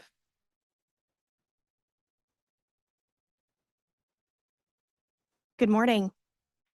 My name is Katie Mills, and I'm representing the National Mining Association. In my testimony today, will echo a lot of what you heard yesterday and today and from Emily. The National Mining Association is the only trade association that serves as the voice of U.S. mining and the hundreds of thousands of American workers it employs before Congress, the federal agencies, the judiciary, and the media, advocating for public policies that will help America fully and responsibly utilize its vast natural resources. The NMA's members conduct mining operations throughout the United States and rely on Class 1 rail carriers to transport mine materials, including coal. And while coal is an inexpensive, efficient energy and infrastructure resource right here at home, mining companies are facing enormous difficulties getting coal to the consumer. Rail continues to be the primary mode of transportation for coal across the United States, and coal produced in the Powder River Basin can be transported over 1,000 miles and as far away as Georgia, Oregon, and Texas. These operations run 24 hours a day, 7 days a week, and 365 days a year to meet the needs of consumers. However, just because the mines are running, it does not necessarily mean that coal is moving across the country. And so recognizing some of these logistical problems that our members were having, a few years ago, the NMA began issuing an anonymous quarterly rail survey to our members to assess the ebbs and flows of freight rail service and capacity across the nation. The most recent quarterly rail survey ending in July indicates that freight rail, at the moment, is steady. However, the mining industry has seen firsthand how this balance can quickly become unstable. Presently, there's been a slowing demand for thermal coal power generation, which has also helped alleviate pressure on rail service. However, it's important to remember that pullbacks in demand for coal, such as when natural gas prices are lower, are inherent factors in community markets generally and energy markets specifically. Such cycles come and go over the years, and dips will inevitably be followed by surges, whether as a result of severe weather, disruptions in competing fuel markets, or accelerating economic growth in electricity demand, or some other driver. Increasingly, this includes the impact of the global energy business to which the United States coal industry is also bound. Further, global coal consumption shows no signs of slowing as developing nations seek to alleviate poverty and grow their economies, and as developed nations seek to find new sources of supply. Between 2020 and 2023, U.S. coal exports increased nearly 25%. And given years of underinvestment in coal supply, we fully expect such export opportunities to continue to grow. To capitalize on this export trend and to continue to meet the needs of our friends and allies overseas, U.S. coal producers will need the continued support of the freight rail industry. Importantly, the United States can play a role in addressing these global needs with some of the most outstanding safety, reclamation, and modern operating practices in the world. So I'll give a couple of anonymous examples from our members to illustrate some of the frustrations they've had. One particular coal producer has an international customer that's interested in their coal. However, the railroad that services them has been either unwilling or unable to move trains from the mine to the export terminal, while at the same time, this railroad will move trains for a domestic customer from that exact same mine. And so the inability to export to a potential new international customer is causing the company to reevaluate its business practices. The inconsistency in this example suggests a lack of capacity by this carrier. Another coal producer has lost nearly $40 million so far in contractual revenue this year due to diminished rail capacity. For the first half of just August, that producer lost nearly $3 million alone. The demand is there, and the customer wants the coal. The coal just cannot seem to get to the customer. It's critically important to realize that this revenue cannot be made up by the coal producer. and once it's gone, it's impossible to recoup. Given these issues, the NMA urges the railroads to proceed cautiously as they assess future shipper requirements and to prioritize readiness for the sudden upticks in demand that are inevitable in our business. We also urge the railroads to maintain the operating flexibility and spare capacity necessary to efficiently and effectively respond to current and future increases in export demands. It is our view that the railroads in the recent past have been too hasty in paring back service and redirecting resources during periods of temporary softness, and that has come at a significant cost to all shippers, not just the coal industry. Another vital component to freight rail growth is the sufficient staffing and stability in the freight rail workforce. In our view, there's a tremendous experience, talent, and institutional knowledge in place at U.S. rail carriers and shippers, like coal producers, and they rely heavily on that skilled workforce. In 2023, the railroads pledged to maintain relatively stable staffing levels. However, this commitment was seemingly short-lived as layoffs this spring were announced.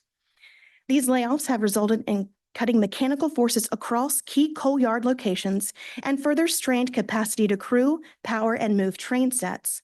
Importantly, once terminated, railroad employees are highly unlikely to return to the industry and often move forward with a different career path.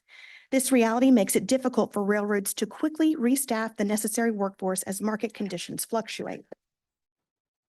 Staffing inadequacies are found at every level of rail operations, from train crews to rail yard locations, and at the corporate level in logistics for commodity groups.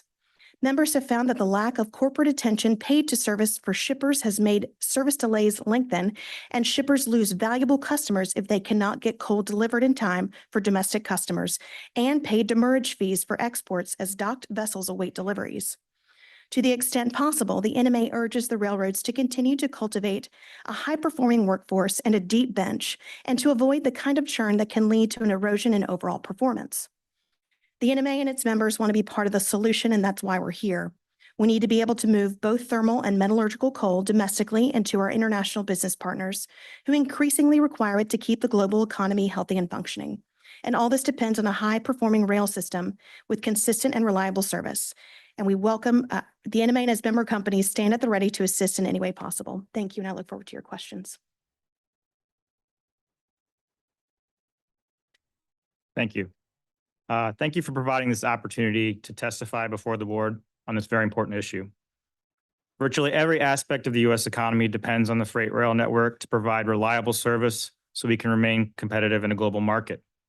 This includes the refining and petrochemical industries that the American fuel and petrochemical manufacturers represents. The GDP contributions of the petrochemical and refining industries total over $900 billion, and we support over 4 million jobs. And these industries are growing as well. In recent years, the U.S. and refining and petrochemical industries have invested on average between $9 and $12 billion per year to maintain, upgrade, and grow our operations. The economic contributions and planned growth associated with these industries are dependent on a healthy rail network. And annually in the U.S., we shipped over 2.3 million carloads of our members' feedstocks and products by rail. AFPM members are also increasingly looking to support rapidly growing segments of our business, such as renewable fuels and recycled plastics. But this growth isn't without its challenges, as approximately 75% of our members are captive to a single railroad. And being captive amplifies the negative impacts of poor service and limits growth opportunities and can ultimately result in higher costs for consumers. So you've heard a lot about precision scheduled railroading, and as that PSR has become ubiquitous, Class 1 railroads have seemed to abandon the balance between customer service and efficiency and are primarily being driven by lower operating ratios. Class 1s have slashed workforce, shuttered facilities, shelved equipment, and reduced service to the detriment of their customers. These are not pro-growth stimulating actions, and it should also come as no surprise that this has harmed rail shippers' ability to grow their own businesses. Our members have gone as far to making critical capital investment decisions based on where they can secure competitive rail service or alternatives. In this operating environment, it's hard to grow freight rail shipments when railroads effectively force AFPM members to make investments just to maintain existing service levels, not to grow. In a competitive market to increase rail volumes and in turn grow, railroads would simply need to deliver better service and customer experience than their competitors. But the rail industry has reached an inflection point where rail customers will now look and are looking at other transportation alternatives or are even being forced to decrease output. And unfortunately, for most rail shippers, including AFPM members, other modes are often not available or feasible to ship large volumes of products and feedstocks long distances. So I'm going to provide some following examples about some Class 1 actions that are stifling the growth in the rail industry. And you've heard a lot of these today already. Rail service challenges. Class 1 railroads present their customers with a take it or leave it scenario when it comes to service. Class 1s require rail shippers to agree to unreasonable and one-sided language in industrial track agreements before railroads will even provide service. Railroads often dictate service days and change those frequencies with little notice. And this lack of inconsistency interrupts operations at our facilities and makes it difficult to grow. Rail shippers have no real recourse for missed or delayed shipments, which is common. And AFPM members have suffered large financial losses due to poor railroad performance with no compensation from that carrier that caused the losses. While Class 1s have customer service management systems that flag service issues, AFPM members report that there are so many customer flagged issues, it's not really possible for railroads to respond to most requests, rendering these customer service calls as a non-value added entity or activity. Rail shippers seeking to expand rail volumes or add new lines of business must deal with Class 1's understaffed customer service and business development departments. Opportunities are frequently presented, but usually declined by the Class 1's operating departments. Even when they'd agree to these new service requirement or service options, the railroad's contractual demands are often give shippers pause from those new agreements. This complicates our members' abilities to grow and optimize their operations, let alone grow these operations. With regard to shipping rates and contracts, this take it or leave it mentality also applies. Given the onerous and lengthy process of challenging a tariff rate, railroads are at an advantage and they know this. They strategically price private contracts to entice shippers to avoid the tariff rates, but then include various provisions in those contracts that are tremendously advantageous to the railroad. For example, we found that most railroads universally explicitly reject any type of performance terms or conditions in their contracts given their leverage. The only alternative for shippers is to choose that higher tariff rate and then begin a costly and lengthy process to challenge that rate with no assurances of success or reimbursement for the costs incurred. I mean, you heard on the last panel how the cost to actually bring the case would make them lose money. And AFPM has a case that's been, over 10 years. So we know how long that takes. So in competitive market, carriers would structure their annual increases over customer shipping rates to track closely with broader inflation rates, or at least in line with competing modes. This is not the case with rail transport. Class 1 railroad rates far outpace inflation and their modal competition. And rate hikes are also far more frequent compared to other modes. And such rate hikes give our shippers pause when considering growing rail volumes. AFPM members have also experienced railroads using their bargaining power in negotiations to include liability and indemnification provisions in private contracts. Such requirements effectively absolve railroads from any and all liability and require rail shippers to accept responsibility for actions beyond their control. Railroads, as part of these contracts, also are now requiring increases to the levels of insurance for certain hazardous material shipments, and we expect that to continue to be growing in the industry. The cost of this additional forced liability will also impact shippers and give them pause when considering to invest new business with the rail carrier. So to address these challenges, I would suggest two specific items. The board has the potential to directly encourage economic growth in the rail sector by using its authorities to promote rail competition in rail markets. Specifically, the board's decades-long pursuit in implementing reciprocal switching has the potential to increase competition and foster a pro-growth environment. But unfortunately, as many have said, the recently published rule stops short of this and represents a missed opportunity. The rule's exclusion of any traffic that is moved under contract rate actually prevents most rail customers from accessing the competitive service they need. This includes an overwhelming majority of AFPM members who move their materials under contract rates. AFPM strongly believes reciprocal switching should be available in any instance where there's a lack of competition.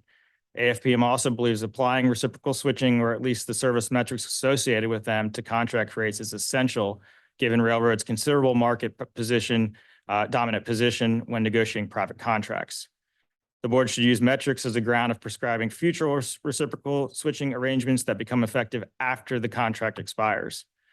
We urge the board to advance additional proposals that would fully implement Congress's vision of reciprocal switching as a tool to promote competition, including efforts to clarify the board's authority when it comes to contract rates. Secondly, regulatory policies don't always keep up with the industry regulated. I used to work at the DOT, and I can attest to that. And major consolidation in Class 1 railroad carriers and rail car ownership and PSR implementation are all examples of how the industry has changed rapidly while regulations might not have kept pace. The common carrier obligation requires that rail carriers serve the wider shipping public interest on a reasonable request, and clearly defining this ambiguous principle has taken on greater importance as Class 1s have shifted away from providing adequate service to their customers. AFPM urges the board to undertake a review of the common carrier obligation and provide needed clarity on what a reasonable request for service is and what minimum service levels a railroad must provide. An assessment of the railroad's common carrier obligation and the associated regulations would include recommendations on necessary changes, including potential expanded authorities and improvements needed to drive growth in the freight rail industry. Given that reasonable service is critical for growth, we believe this is a logical approach. And lastly, AFPM members are hopeful to work with railroads and rebuild the relationship that has been negatively impacted in the wake of some of this PSR implementation. To this end, we call on the railroads to return to that customer-focused operating model that prioritizes a collaborative relationship where our industries work together and grow and put long-term shared business benefits ahead of individual short-term interest. Railroads and rail shippers have a vested interest in growing the U.S. freight rail industry and in turn the U.S. economy. And the board can and should implement pro-growth, pro-competition regulatory policies where needed that could benefit all. Thank you. Thank you, Rob. Mr. Wiley, we did not get a copy of your testimony. Oh. At some point, if you could. Just Happy to rectify that, and certainly apologies to the board. Okay, thank you.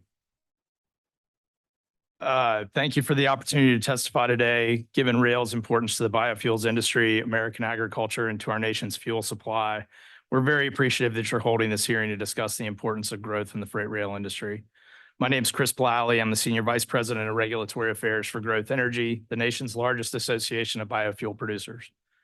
Growth Energy represents nearly 60% of all U.S. ethanol production, including 98 biorefineries, 121 businesses in the ethanol supply chain, and tens of thousands of ethanol supporters around the country. Ethanol makes up over 10% of our nation's fuel supply, and we're poised to do much more. The expanded use of higher blends like E15, as well as new markets mentioned earlier, like sustainable aviation fuel. To deliver low-cost, low-carbon fuel to American drivers, our industry is dependent on timely and efficient rail service, with nearly 70% of our production moved by rail. In fact, ethanol represents one of the largest hazmat commodities shipped by rail, with an annual average of more than 400,000 carloads over the last 4 years, and a fleet of more than 34,000 cars. Additionally, our industry ships more than 200,000 cars per year of DDGs, distillers dried grains, more than 10,000 cars of corn oil. Rail service is vital to move ethanol and related co-products from our biorefineries in the Midwest to American motorists across the country. In the past several years, with drivers facing high fuel prices and ethanol consistently trading less than gasoline, perhaps no other time has the need for timely and efficient rail service been more important. Unfortunately, just 2 years ago, our members saw the most disrupted and inconsistent rail service since the weather-related disruptions of the polar vortex in 2014. Data requested and posted by the board shows that in 2022, average dwell time for ethanol unit trains increased, average rail speed decreased, and average number of ethanol cars not moved increased. All negative trends that contributed to added costs and other negative consequences throughout the entire biofuel supply chain. We understand there are a variety of factors contribute to these disruptions and that some may be outside of railroad control. However, our industry simply cannot function effectively, efficiently, or reliably for our customers without reliable rail transportation.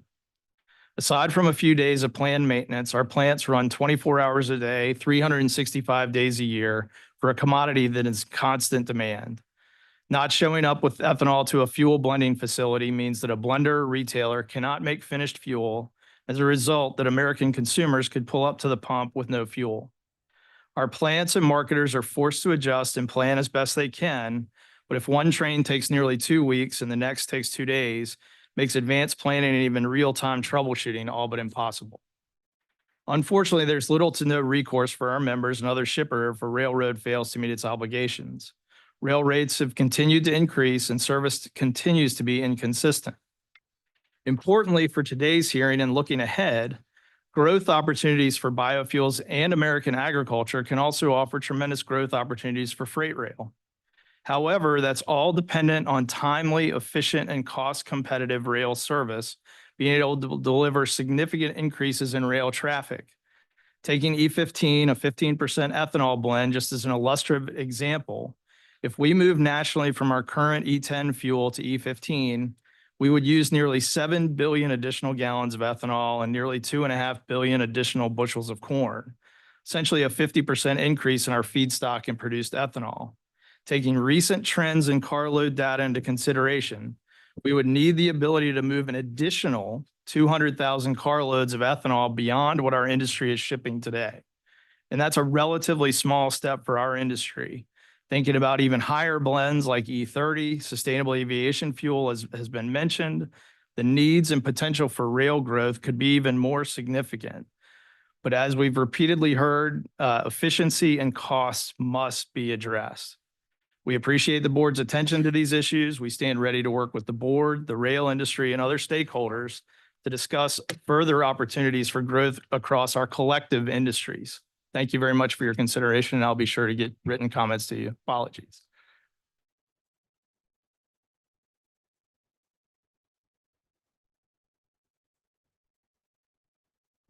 Yes, they can,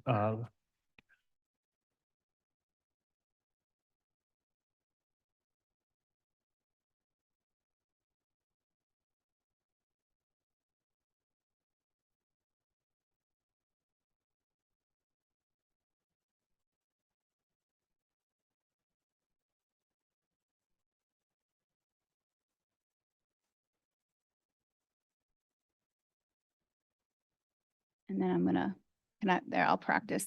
Perfect. All right. Thank you so much for the opportunity to speak today. I'm Cynthia Hines, a board member at OptiFuel Systems.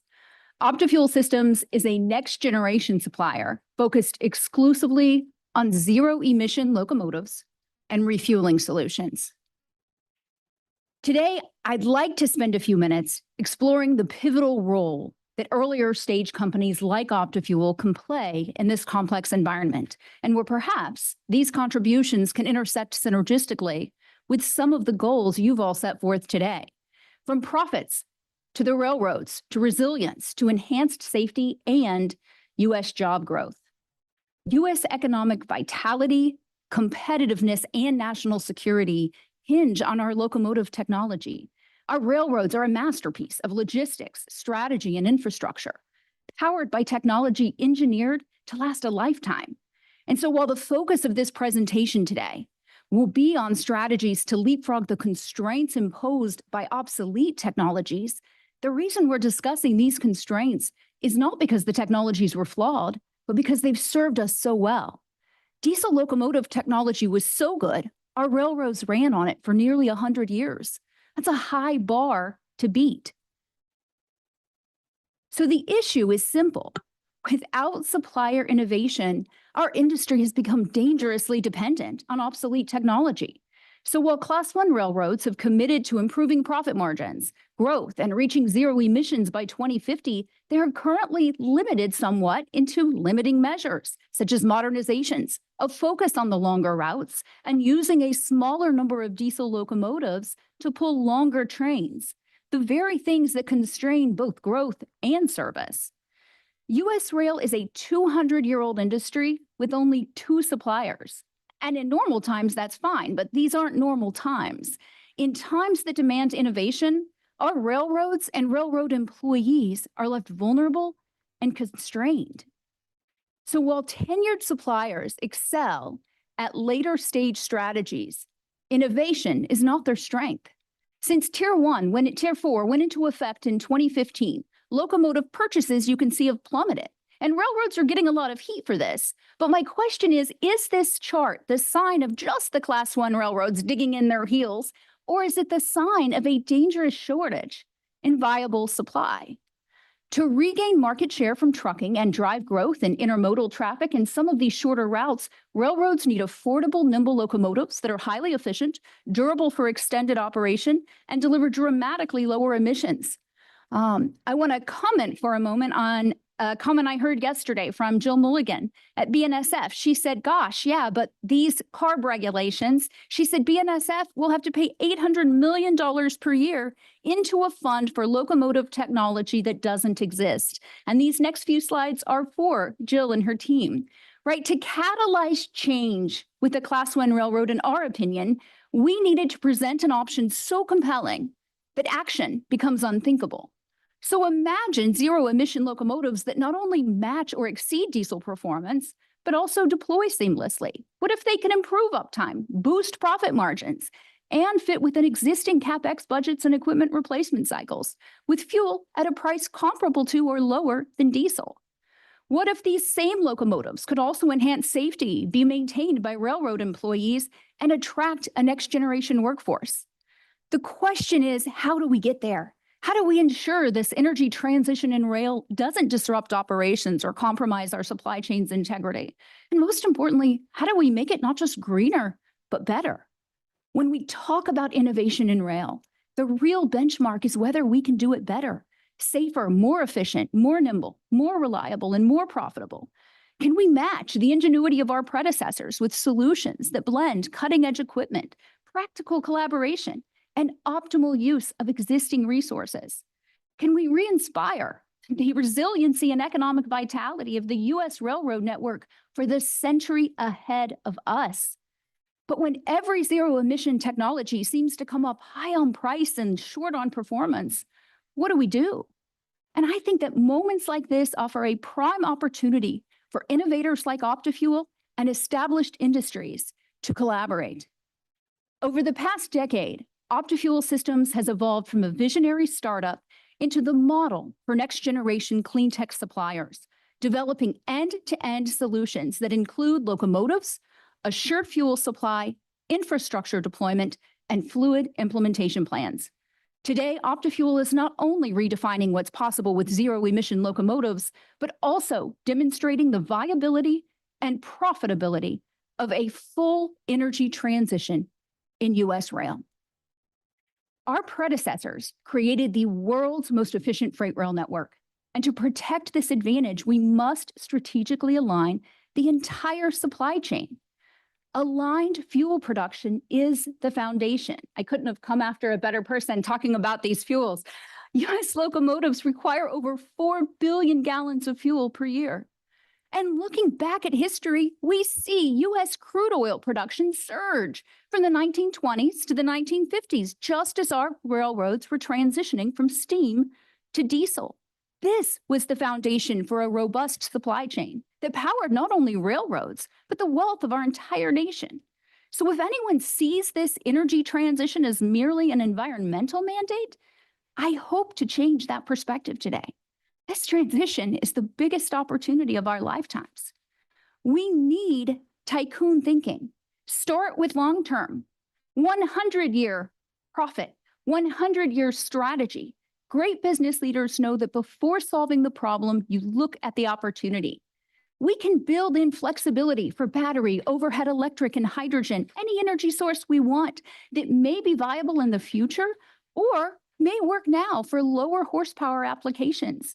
But if we overlook the 3 million miles of pressurized pipelines that already deliver CNG, compressed natural gas, along our railroad rights-of-way and to nearly every home and business in this country, our Class 1 railroads will miss the biggest profit opportunity U.S. rail has ever seen.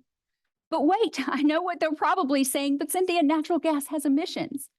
But renewable natural gas, RNG, which is chemically equivalent to CNG, but produced from waste rather than fossil fuels, is emissions-free. RNG offers the highest reduction in greenhouse gas emissions among locomotive power options, and it leads in price, safety, and production volumes. By partnering strategically with OptiFuel on RNG projects and fuel station projects, U.S. railroads have the potential to unlock completely new and lucrative revenue streams, offset infrastructure costs, and secure a reliable fixed-cost fuel supply.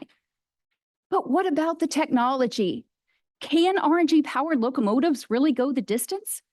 In digital trials, 2 OptiFuel RNG-powered line haul locomotives with a single tender car outperformed 2 diesel locomotives by a distance of nearly 1,000 miles, traveling an impressive 2,500 miles between fuel stops. But what about refueling? OptiFuel built its first prototype CNG RNG fuel station for the Indiana Harbor Belt Railroad in 2018. For Class 1 railroads, OptiFuel is now scaling up to larger stations, each capable of dispensing approximately 260,000 gallons of fuel per day. These fueling stations are led and managed by local railroad teams. Diesel locomotives, in terms of the transition, can be gradually phased out as new refueling infrastructure and RNG production sites are built in stages, aligning with the pace of new locomotive deployments. During the transition, diesel and RNG locomotives could operate seamlessly together within a single train consist. The Class 1 railroads want to talk about money and opportunity or savings. Transitioning to RNG-powered locomotives could save Class 1 railroads an estimated $3.8 billion a year in fuel cost alone. Now I'd like to speak for a moment about a comment I heard yesterday from Mr. Posner, I believe is who said it. He said, but gosh, new locomotive technology is nowhere near the readiness at the safety, security, and regulatory levels. First, OptiFuel Total Zero locomotives ensure compliance already with CARB zero emission regulations, producing 0 NOx and 0 PM emissions, even if operated on fossil fuels. Today, OptiFuel is already advancing FRA concurrence for its 2nd and 3rd generation fuel storage systems, along with EPA certification for its 3rd generation power system. Next year, OptiFuel will begin line haul demonstration and concurrence testing at the FRA's Technology Transportation Center in Pueblo, Colorado. 1 million mile testing will begin in 2026. OptiFuel Total Zero locomotives feature a modular design that introduces new efficiencies for railroads, like 95% operating uptime and on-track engine replacement in about an hour. New technology leads to U.S. job growth, workforce development, and safer operations. Modularity also allows for efficient trials, customization, and flexibility to future-proof operations. This adaptability reduces risk and encourages railroads like Sierra Northern that we heard yesterday to explore these new technologies, providing them with the ability to test and swap power systems as needed. Designed for exceptional efficiency and 24/7 performance, OptiFuel locomotives empower railroads to boost profitability, meet regulatory standards, and lead in customer service and environmental stewardship. We've done the heavy lifting to make a transition that seemed so distant right within reach. These gains cannot be realized without the active participation of our Class 1 railroads. Your involvement is essential for testing, refining, and advancing the next leg of the journey with us. Thank you. Thank you.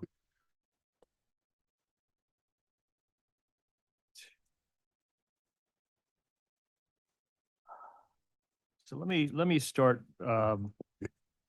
with Emily, and actually Ms. Regis and Ms. Mills. Actually, with all of you, in terms of growth, because it's clear that within the industries here, all of you and your represent and your companies that you're representing see growth on the horizon. No one is saying that there's no growth. So obviously there's there is business out there for the railroads to acquire. I am concerned from the mining side of it, and we've talked about it in the past, but also, your customer, your one company losing $40 million in sales. That is concerning to me, and it's something that I think we'd like to follow up or at least talk to you more about moving forward. We've, of course, dealt with an issue like that, especially exporting coal in Intech. While we don't, that was something that was unique and we didn't want to, we shouldn't have had to consider. We did. I mean, the result was, the carrier picked up and actually moved more than they said they were going to move. So there was a success story in that. But that just underscores the fact that there is growth and there is potential and there is business out there. So I want to ask everyone if you would talk about, I mean, for me, the problem with growth is the history of service and what it has done to your growth. Ms. Mills and Ms. Regis, you guys have already talked about how loss of business affects you. Mr. Benedict, Mr. Bliley, can you guys talk a little bit about how that service has hindered your growth and what that has cost? You think that, in terms of cost, the American consumer or the economy in terms of that loss of production, that loss of sales or growth. We heard about $40 million loss there. Is there any example like that you can share?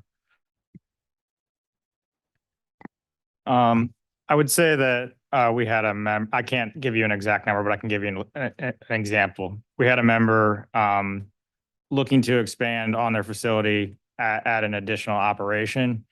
And after multiple months of working with the railroad, they decided to abandon it and look for a different facility that had dual access to be able to do that. And I think if you think about the time that was spent probably on their end, developing the plans, working with the railroads, ultimately to abandon it and have to do it all over again at a different location, I imagine that was a lot. I'd also know, well, it's not specific to, a facility per se. Transportation costs is anywhere from 10 to 15%. It varies for movement of our materials. So when we are choosing rail shipment and we see the rates going up, that obviously is going to continue to impact the cost of a gallon of gas, things like that. Before you answer, Mr. Bliley, can you talked about, you're looking at 200,000 more carloads and that. I mean, are you confident that your growth can be met by the growth of the railroads? I mean, I think pretty consistent across all the panels. We are, concerned about consistency of service and cost competitive is certainly an issue for, our members. We have some members who may be close to, if you're a Western ethanol plant, you might be able to truck into Denver. Or if you're an Eastern plant, you might be able to truck into Detroit. But by and large, if you're a plant in Western Iowa or Western Nebraska, you have to have rail to get it to the coasts, right? And so, as I said, about 70% of our product is shipped by rail. You asked for a number example. I don't know if I can quite quantify it all, but just as an example, one day, given the inconsistency, if we lost service for a day in a month, and you did it by adding cars, tank cars, hoppers, you'd have to add 1,200 tank cars, 550 hoppers, $170,000 per car. You're talking about $180 million.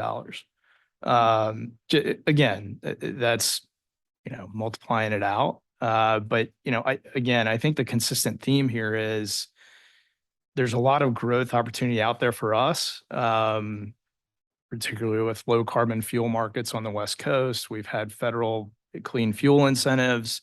And certainly those are policies outside of this board, but it all, really hinges on efficient delivery of our product. And that's something that we are, very much focused on.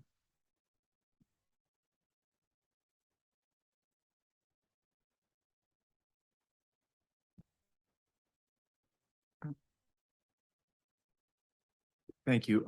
Mr. Rosenberg, I want to think about your representation of the coal industry writ large, understanding that you file often on behalf of Western Coal Traffic League. Every year, the board publishes a cost of capital estimate, and just about every year you file criticisms of the cost of capital estimate. So I'd like, some of the criticisms are technical as they should be. Could you briefly summarize in lay terms what your issues are with the cost of capital? And more importantly, can you connect it to why it matters? Why, and does it have an effect on growth for coal shippers and others? Okay, sure. Of course, guilty as charged, but basically the board's methodology deviates from the standard method in business schools and in Wall Street. Even with the railroads themselves, for example, CSX's most recent annual report used a long-term cost of capital rate of 8%, which is close to what we've been recommending for more than a decade. And it's also in line, for example, what was used for the investment banks that gave the fairness opinions for the CPKC merger, including Canadian National. We're able to get to those numbers very easily using the CAPM and this is getting very technical for anyone who's not deviant in this area. But with a current market risk, current market risk premium and T-bill rates and betas, you get those are the best sort of numbers they use. That's what we sort of got here. And in terms of why it matters, it of course affects it affects the variable cost, the ERCs, since return on investment is I think the single largest component. So if you correct that, you lower the jurisdictional threshold. Lots of folks that currently aren't able because of jurisdictional threshold consider bringing a rate case or getting other relief would become eligible. It would also lower SAC results. It is or could be or should be a primary input into revenue adequacy, and I think revenue adequacy and the league has taken this position and has potential to address what I think is the primary problem, and that's the railroads continuing to take rate increases that exceed their cost increases, and that's part of the data that we submitted here showing about a 20-year trend of that, and that's why if I can relate, it becomes the best of times and worst of times. It's great for the railroads. They're taking price increases in excess of cost inflation. It helps their margins, et cetera. And it's why shippers are facing high rates, and it's a cumulative thing. And a revenue adequacy rate case need not be nearly as complicated or as demanding as the standalone cost case. So it's got potential to give folks results and steer things back to a more appropriate balance. Thank you. And my intent with the next question is not to just continually bring up criticisms of the board, but Rob, you talked about the length of cases, and I think I speak for everybody on this side of the dais that is a great sensitivity to us, and we work really hard to avoid that. And for shippers, of course, it is most acutely felt on the complaint side, and it affects carriers too when they have transactions and they're planning capital investment decisions. And as was discussed yesterday, the board is sort of on the front lines trying to rationalize the environmental review process, or at least defend a rational environmental review process. Could you speak to, thinking about the RTP and our congressional directive for fair and expeditious handling of cases, can you speak to what timely resolution of proceedings means for the shipper's consideration of the accessibility of the board, and in general, how you all view timeliness as it relates to our authorities? Yeah, so guilty as charged, I guess, as well.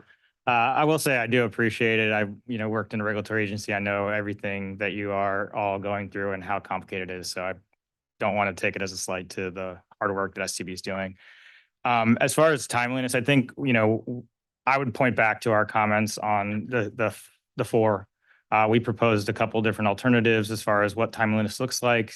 I think, correct me if I'm wrong, I think it was about 4 years at that time. We thought that was not fast enough. So I think that's where we would land.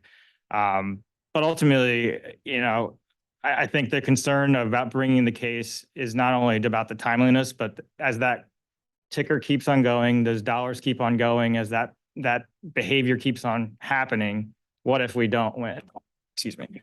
If we lose, we've spent a decade fighting a case, and expensive on our end as well, for no chance. So that's, I think, the kind of tolling of the damages is what's the concern of our members, that we continue to have to experience that while we're waiting.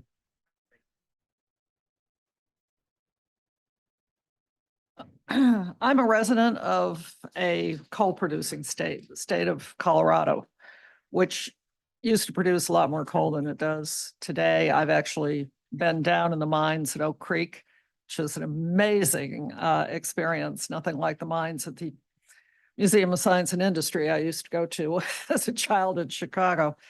And then last month I was driving back from Santa Fe, and I came up through Raton and drove through the former met coal region in that area of Colorado. Let me ask about met coal. I don't know a lot about it. Katie, could you tell what percentage of coal produced in the United States today is met coal, and how much of that is exported as opposed to being used domestically? And is that domestic use still in the steel industry? I know that we just ran those numbers here recently. I don't have them in front of me, but I would be more than happy to get those to you after this. That's I fine. apologize. That's fine. I want to understand some of these synergies. The country as a whole is now very much focused on rebuilding our automobile industry. Mr. Hendricks has joined us.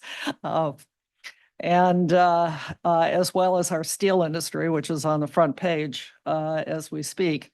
And so I just would like to get more understanding of the synergies between coal and steel and automobile production. I know 75% of our steel is from scrap steel today. And the other production of steel relies heavily on coke. And one of the major producers of coke, we learned at one of our industry meetings last year, was coming from Mariupol in Ukraine.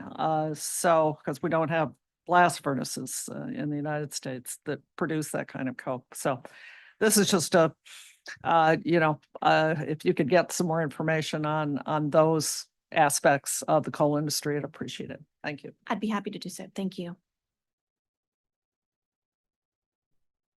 So this question is directed to Mr. Benedict, but anyone else that would like to follow up, you're welcome to. And Rob, I'm choosing you because this issue was actually raised to me by some of your members. What role does communication play in terms of meeting the needs of your members? And what ways could the carriers actually improve communication for your members?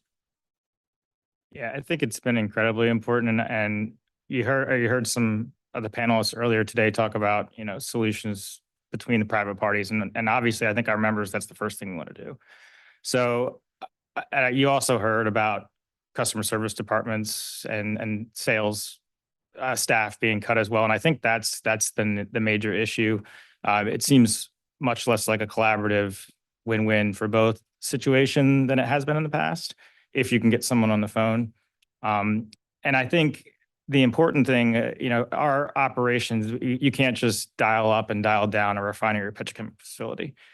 We also have, staffing issues where, we're timed out and staff have to leave and new crew has to come in. So I think, we're not looking for the Domino's pizza. That would be great if we could, but we're not going to know within, 5 minutes if something's going to come there. But communicating that out, that shift is going to miss by X amount of hours can help us. I think that's a big thing. And I think as far as the growth part of it, I mentioned in my written testimony, the kind of business development program, I think there could be improvements there, and happy to kind of follow up on what some members think about that. So.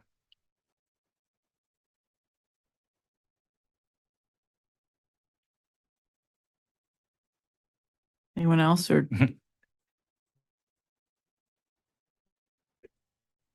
I mean, I would, I would largely agree with what Rob said. I mean, I think one of the issues, similar to refineries, is we're limited on storage. And so, we have to adjust production rates. And so, the more transparent communication, you can adjust, how you're receiving and those types of things. But again, you can't flip it on and off like a switch. So I think the more transparent you can be and the more communication is certainly a better thing. Thank you. Oh, go ahead, Emily. Sorry. I can just weigh in a little bit here. Some of the carriers do an excellent job of communications, and some tend to be moving towards more of like a online chat box platform. Submit your question request. You get a limited selection. Maybe it's misunderstood. I think a lot of the shippers, maybe of the generation that we're in, that maybe expect more face-to-face kind of communication, or just verbal over the phone. It's just easier. That's what they're used to, maybe traditionally. And some of these systems and programs maybe working better than they used to, getting more testing and so forth. But I think it's important for both parties to try to communicate. And when there's less opportunity to do so through this platform, I think that's a detriment. I would just add that it kind of runs the gambit, communication does. Sometimes someone will answer the phone, sometimes they won't. Sometimes there is an online forum. And then we've had producers who have a great relationship with their Class 1 carrier and the coal desk, and they have daily calls at 9 o'clock or every other day. And so it really just runs the gambit. And I can't say one way or another.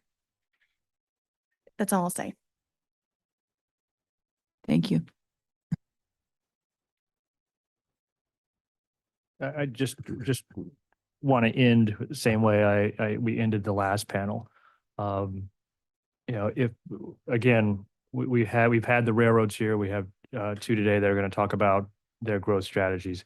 All of you have said that there is room to grow within your industries, and there's desire to grow in the industries on rail.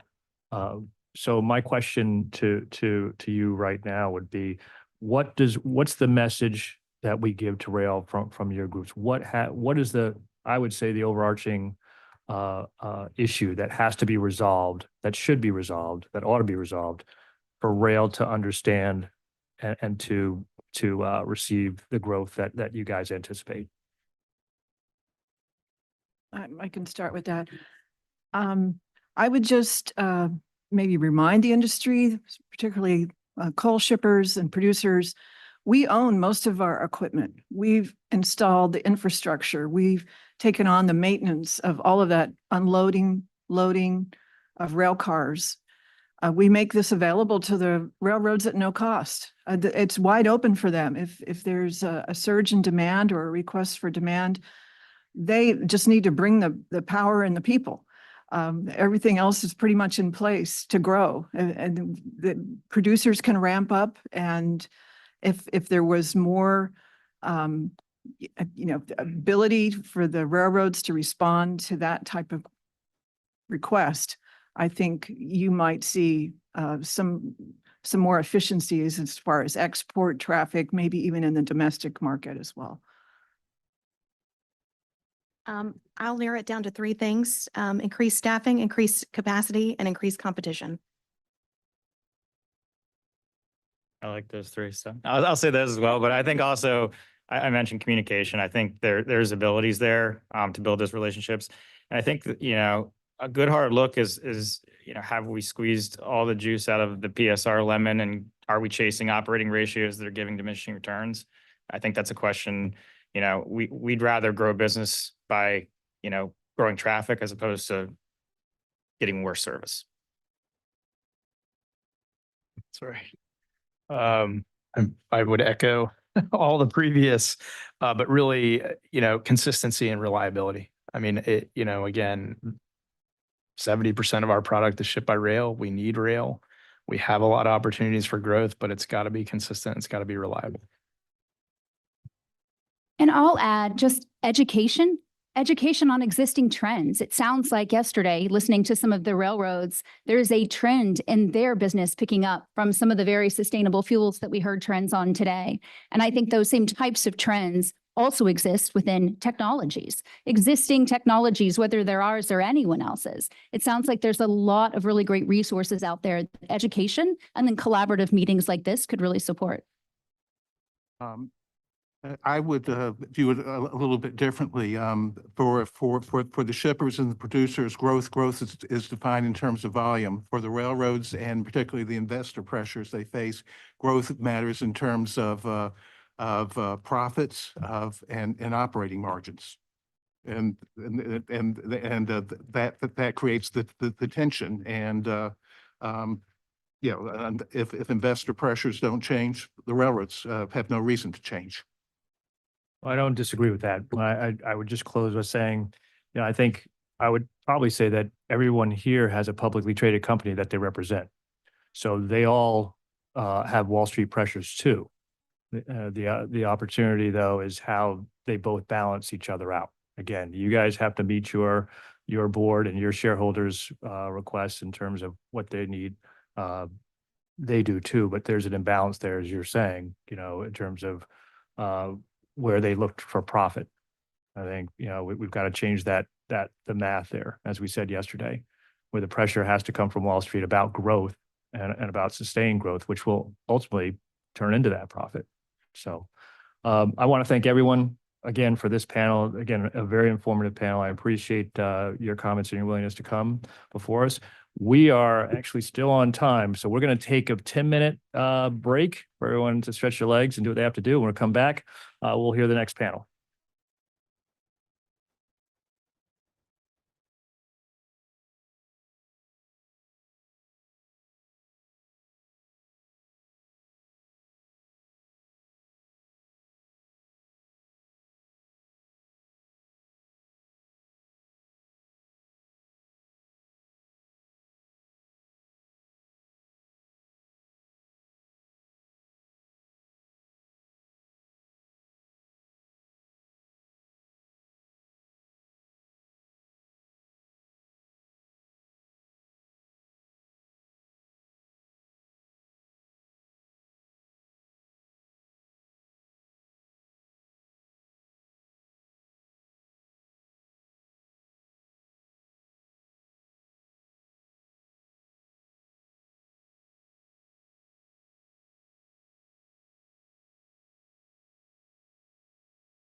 All right, there we go. All righty. And we are back.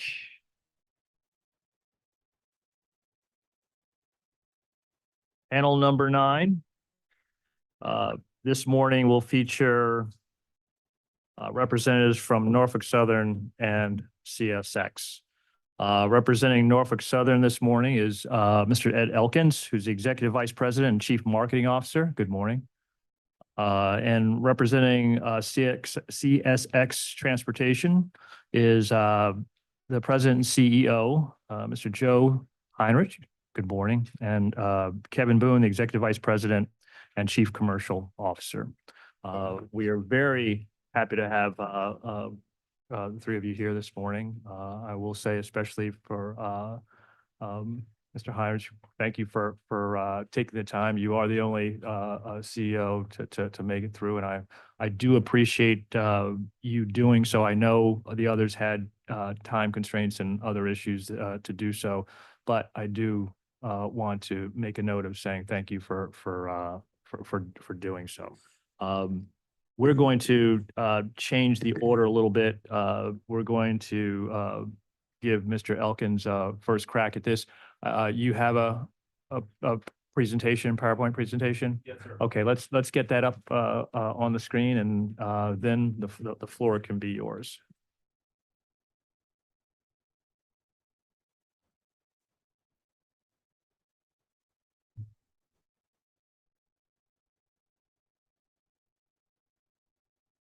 I think that's where it needed to be. That's it out. There we go. All right, well, good morning. I do have a prepared statement, but before I use that prepared statement, I just want to say thank you to the board personally. It's always a pleasure to come here, and done this a few times, and it's great to see everyone. I appreciate your attention and your mission, frankly. My name is Ed Elkins. I'm Executive Vice President and Chief Marketing Officer of Norfolk Southern. I appreciate the opportunity to provide this testimony to the Surface Transportation Board regarding the critical topic of growth in the freight rail industry. And before I start, on behalf of the entire Norfolk Southern team, thank you for all your leadership and your collaboration over the years. I appreciate your willingness to engage and support the best outcomes for Norfolk Southern and for our industry. And as you know, Norfolk Southern submitted written testimony last month. Since then, we have had leadership changes. So before I go any further, I want to address the question that I'm sure is at the front of your minds, as well as the minds of the people in this room. And that is the number one question I've heard from our customers over the past few days, and that is, are we committed to our previously announced strategy? And I want to be clear that the NS strategy is a company strategy developed by the entire leadership team, not one individual. And as such, the core tenets of our strategy remain unchanged: service, productivity, and growth, with safety at the foundation. I was personally part of the leadership team that developed our approach, and I personally believe in it as strongly now as I did then. And I know our customers and other stakeholders believe in it as well. Mark, I, and our entire leadership team are committed to moving Southern forward with urgency to deliver enhanced value for our employees, for our customers, for our shareholders, and for the communities in which we operate. And now I want to address the critical topic of today's hearing, which is growth in the rail freight sector. Despite compelling and ongoing advantages in safety, cost, capacity, and sustainability, rail has consistently lost share to highway trucks for decades. Understanding why this trend has persisted is fundamental to solving how our industry can reverse this trend. You've already heard from several experts on this topic. Everyone agrees there's a huge opportunity for the rail industry. The question is how to unlock that potential. And as you know, we've adopted a unique strategy in the business to address this issue. Very simply put, we're focused on building a railroad that consistently delivers service that you can count on, delivered by people that you can trust. Our focus is to build reliable service that customers can count on every single day, service which builds additional capacity for growth, service which allows us to control our costs. Building trust is at the heart of this strategy, And we've been grateful for and encouraged by the support of our employees, our customers, and other stakeholders who believe in this same approach. We're now moving freight more efficiently, converting freight that has shifted over the road back to Norfolk Southern, and we're aggressively targeting new business every day. Together with our customers, we are building the supply chain of the future. Those supply chains are safer than the existing ones, saving lives across the regions that we serve. Supply chains that are more efficient, saving hundreds of millions of dollars in logistical costs, reducing the burden on America's highways, and making American industry more globally competitive. Supply chains that are far less carbon intensive, that help America lead the world in sustainable economic growth. So here's how we're making progress. Our strategy is designed to leverage our network's natural advantages. We link the major population centers of the Eastern and Midwestern U.S. with the rest of the world. We operate a constellation of intermodal, automotive, and bulk transfer facilities that connect global supply chains with U.S. consumers and manufacturers daily. Our network also includes more short-line partnerships than any other railroad in North America. Our network is perfectly situated to accelerate growth, but only if our customers can trust our service. One of the critical proof points is how well we handle disruptions and how well we recover from those disruptions. And I'm proud of our performance this year in the face of several uncontrollable challenges. In our experience, by focusing on continuous improvements in the efficiency of our operation, we unlock capacity and build reliability that allows our customers to count on Norfolk Southern being there for them. And that's how we're going to recapture share from the highway and pursue growth. Safety, service, productivity, and growth go hand in hand. Let me show you some data that frankly encourages me that we're on the right track. We're more efficient. We're turning assets more quickly. We're creating additional capacity for growth while buttressing network resiliency for our customers. The network is running stronger than it has in years. Let me be clear, we're not perfect and we're not finished by a long shot, but we are encouraged by these results that we're doing the right thing for our customers and for our shareholders. Volumes are also trending up. Norfolk Southern helped lead the industry in volume in the second quarter of 2024 in terms of growth, with intermodal volumes increasing by 8% and overall volumes reaching a post-pandemic high. This trend has continued throughout the summer, with volumes continuing to hit post-pandemic records. We're gratified and encouraged that our customers are able to count on our service.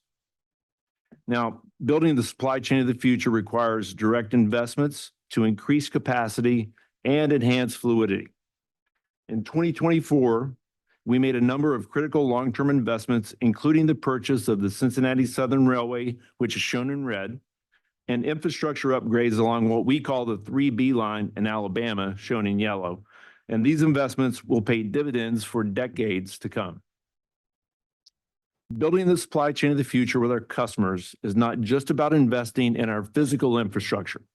Technology investments are crucial for making it easier for customers to do business with us. On the safety front, we're using technology to augment the work of our railroaders and enhance our coordination with local communities that we serve. I would highlight rapid SOS technology. We're leading the industry by being the first railroad to apply this critical technology to assist first responders across our network, as well as installation of digital train inspection portals and autonomous track inspection. We're giving our customers greater shipment visibility to drive their business more efficiently with platforms that we're investing in, such as Rail Pulse, which is a joint venture where NS has taken a leading role to accelerate the use of GPS and telematics on rail cars, as well as Modal View, Access NS, which has a new virtual assistant, Express NS Plus, and our new reservation system that we call TRIPS. And we're always looking for innovative technologies to improve performance and productivity. We're now using mobile train reporting, yard planner, remote field operations, and movement planner. Ultimately, all of these investments are intended to help deliver the service that our customers can count on. For most customers, the key proof point is defined by their experience in the first and final mile of their shipment's journey. And as the board knows, we took a unique approach by standing up the industry's only first and final mile business group tasked with accelerating business development and problem solving at the local level and with expanding our reach to markets beyond the NS railhead. One key area of focus for this group is our shortline partnerships. Our network connects more shortlines than any other Class 1, and I view this as a key source of growth potential for the future. Just to be clear, our shortline partners are smart operators, they're innovative problem solvers, and they possess an entrepreneurial drive that is critical for growth. Let me share what we're doing here. Our recently launched Shortline Performance Project is producing tangible results by improving interchange consistency, communication, and reliability with our partners in the shortline industry. As we had hoped, this innovative program is leading to carload growth with a 5.2% increase in shortline interchange volume since we rolled out the program to a broader group of partners on March 1st. We're encouraged by these results. Let me wrap up by saying our strategy is delivering results. We're delivering tangible benefits for our customers by producing a compelling service product. And we're encouraged by the results we're seeing and the feedback that we're getting from our customers.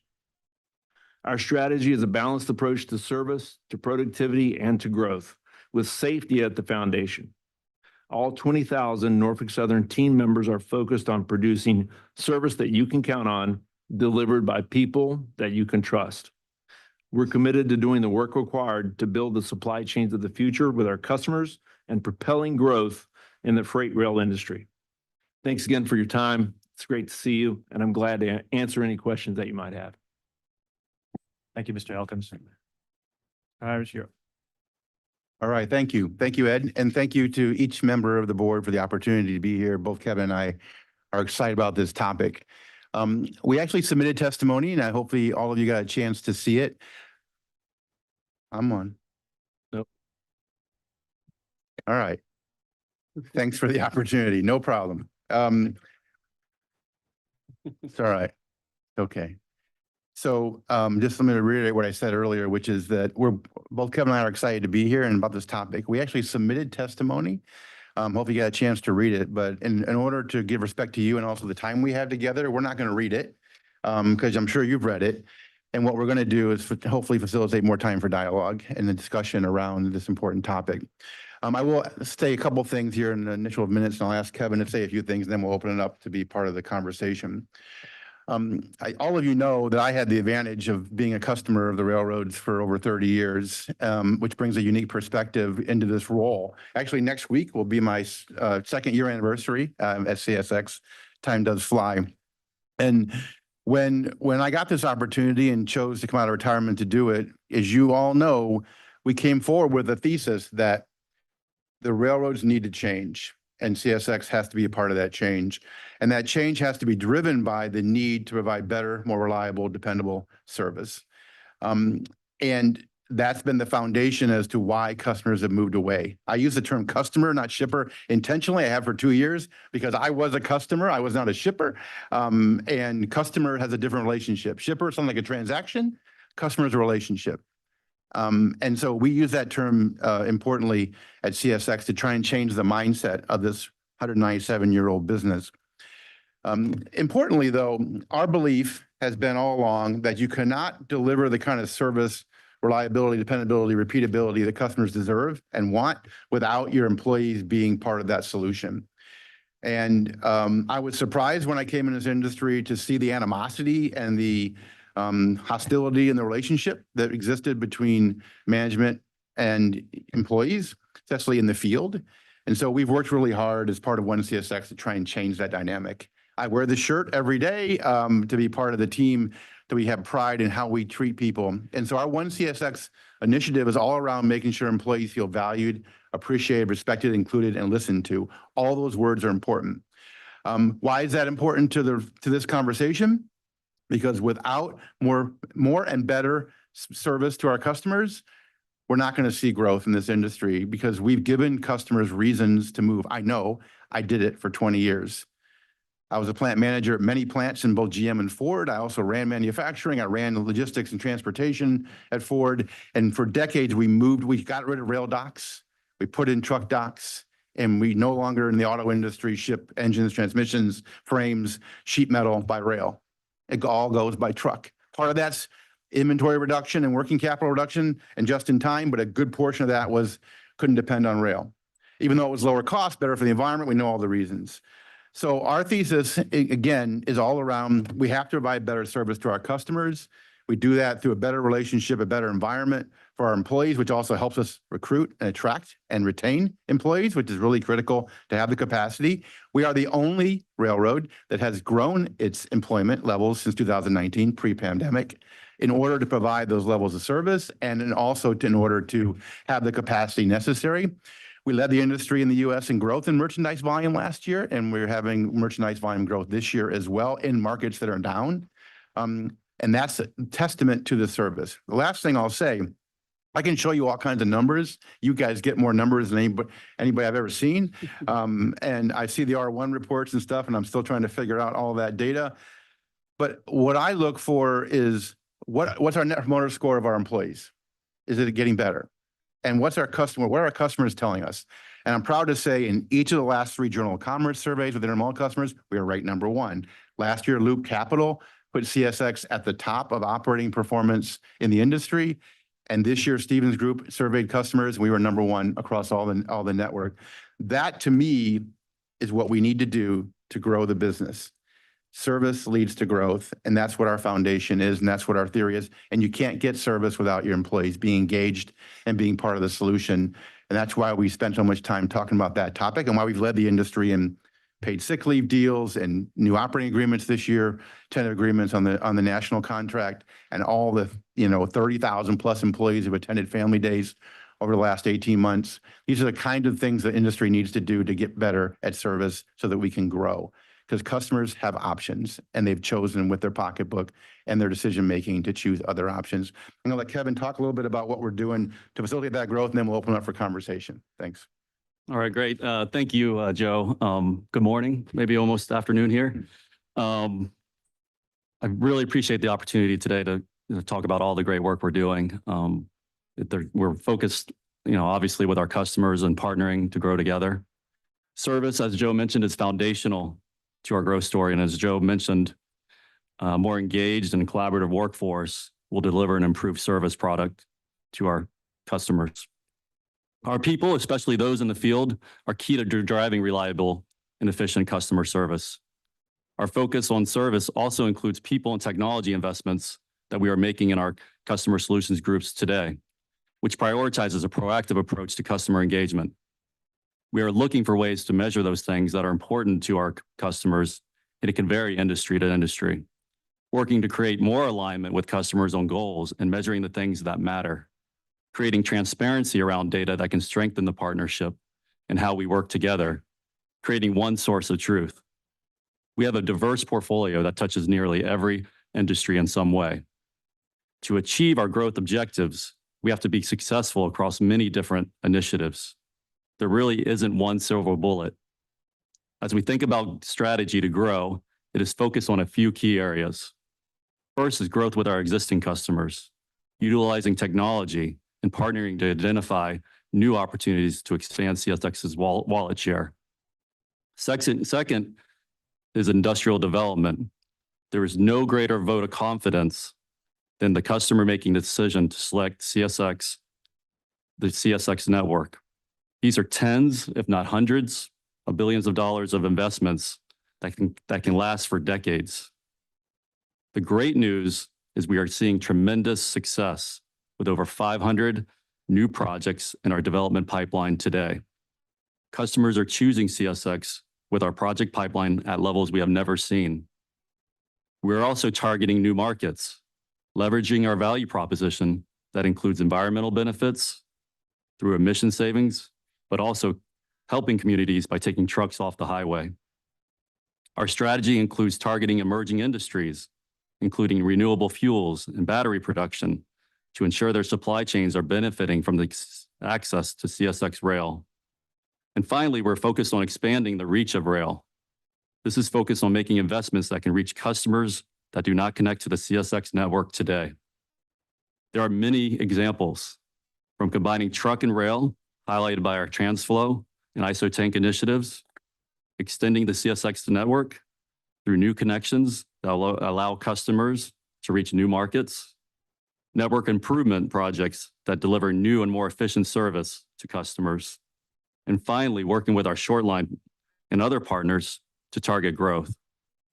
Our growth strategy really is a team effort across dozens of initiatives, and we are excited about all the opportunities ahead of us. Let me turn it back over to you, Joe.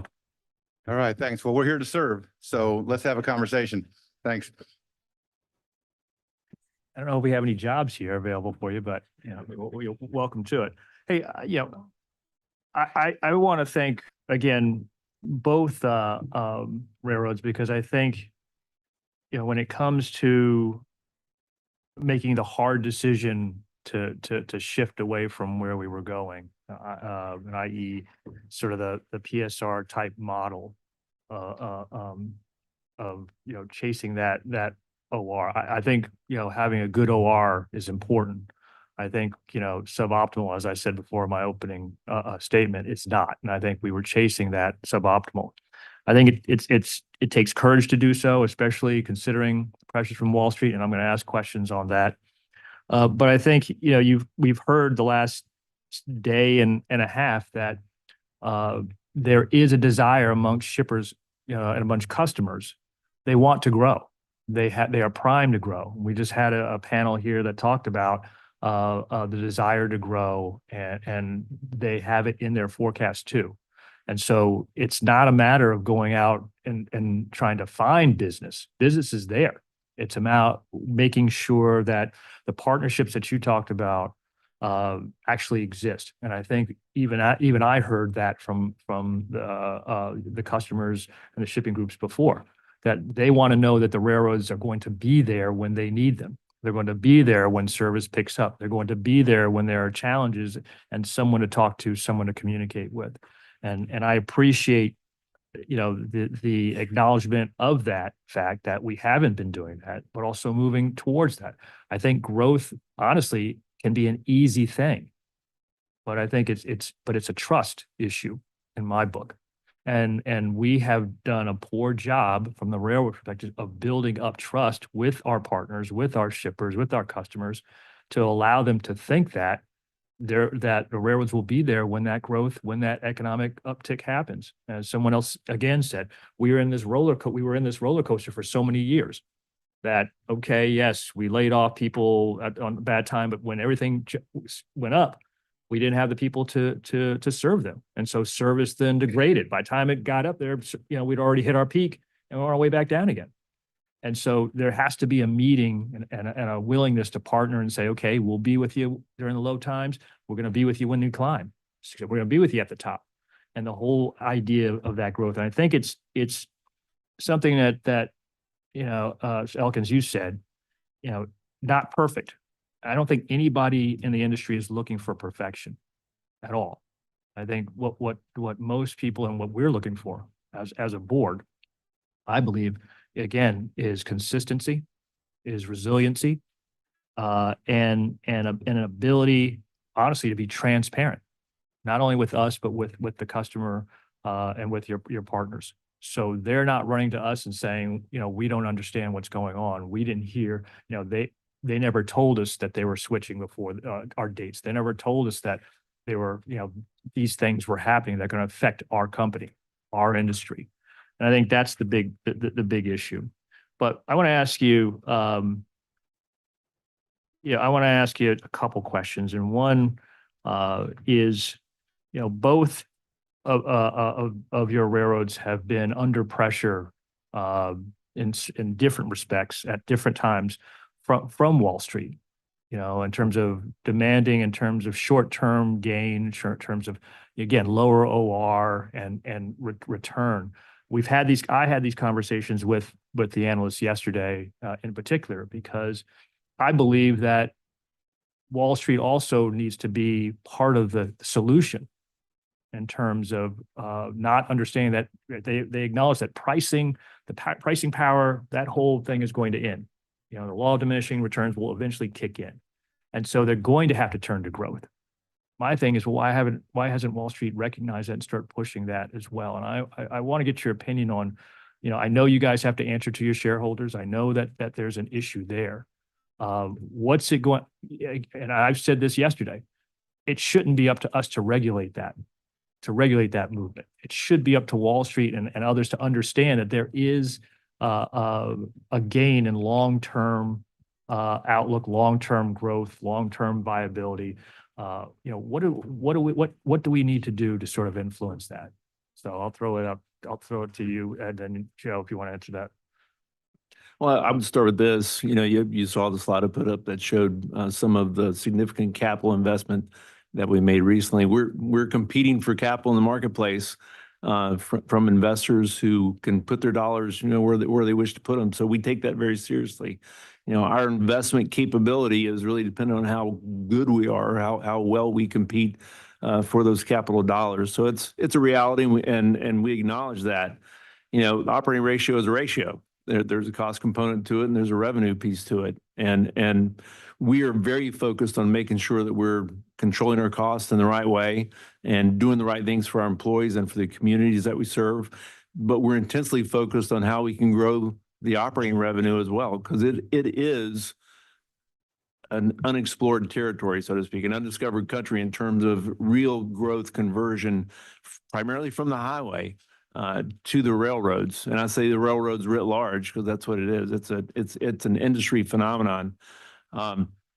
We are focused on that, and we believe, like you said at the very beginning, it's a people business. It's a trust business, whether I'm talking to you or whether I'm talking to a customer or I'm talking to another employee. Everyone has to believe that we're producing service that they can count on every single day. If they can't count on us, then they will work to get us out of their supply chains, and I don't blame them. And they have to believe that the people producing it are people that they can trust.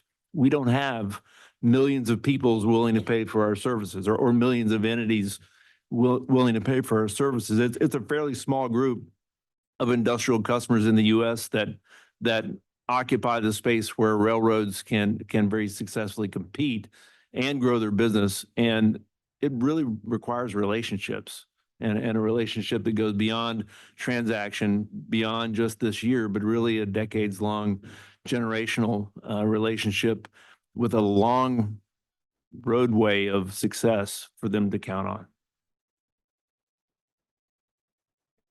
Yeah, thanks for the question. I mean, you might imagine I talk to investors pretty regularly. As a matter of fact, I was at Morgan Stanley conference last week, the end of last week.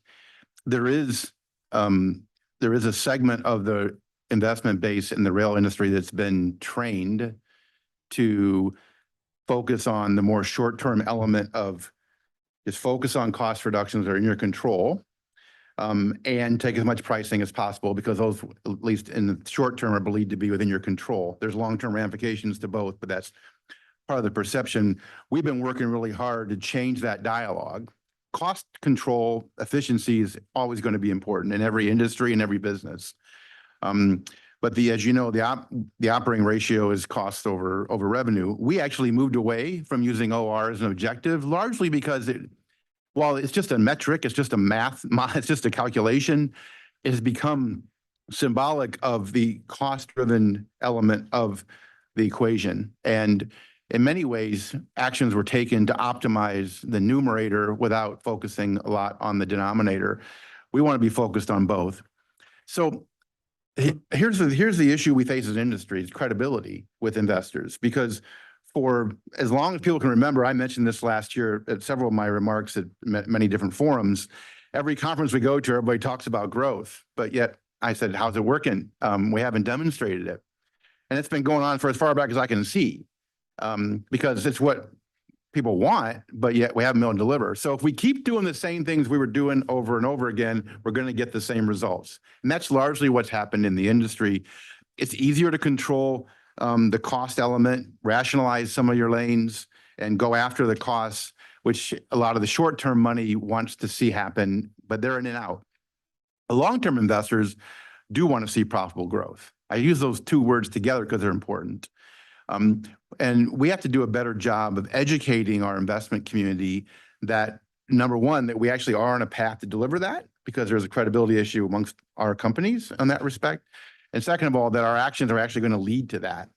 And so, again, you go back to our theory that you have to improve your service to be able to engage with customers to talk about growth, because why else would they do it? They don't trust you, to the points Ed just made.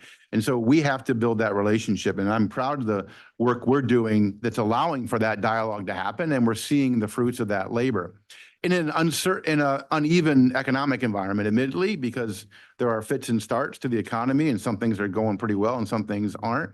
We want to make sure we're ready for as we grow going forward. But remember that intermodal business, which are most of the volume growth opportunities are, is highly service sensitive. You're competing with truck, which offers a shorter window of time and also a tighter window of delivery.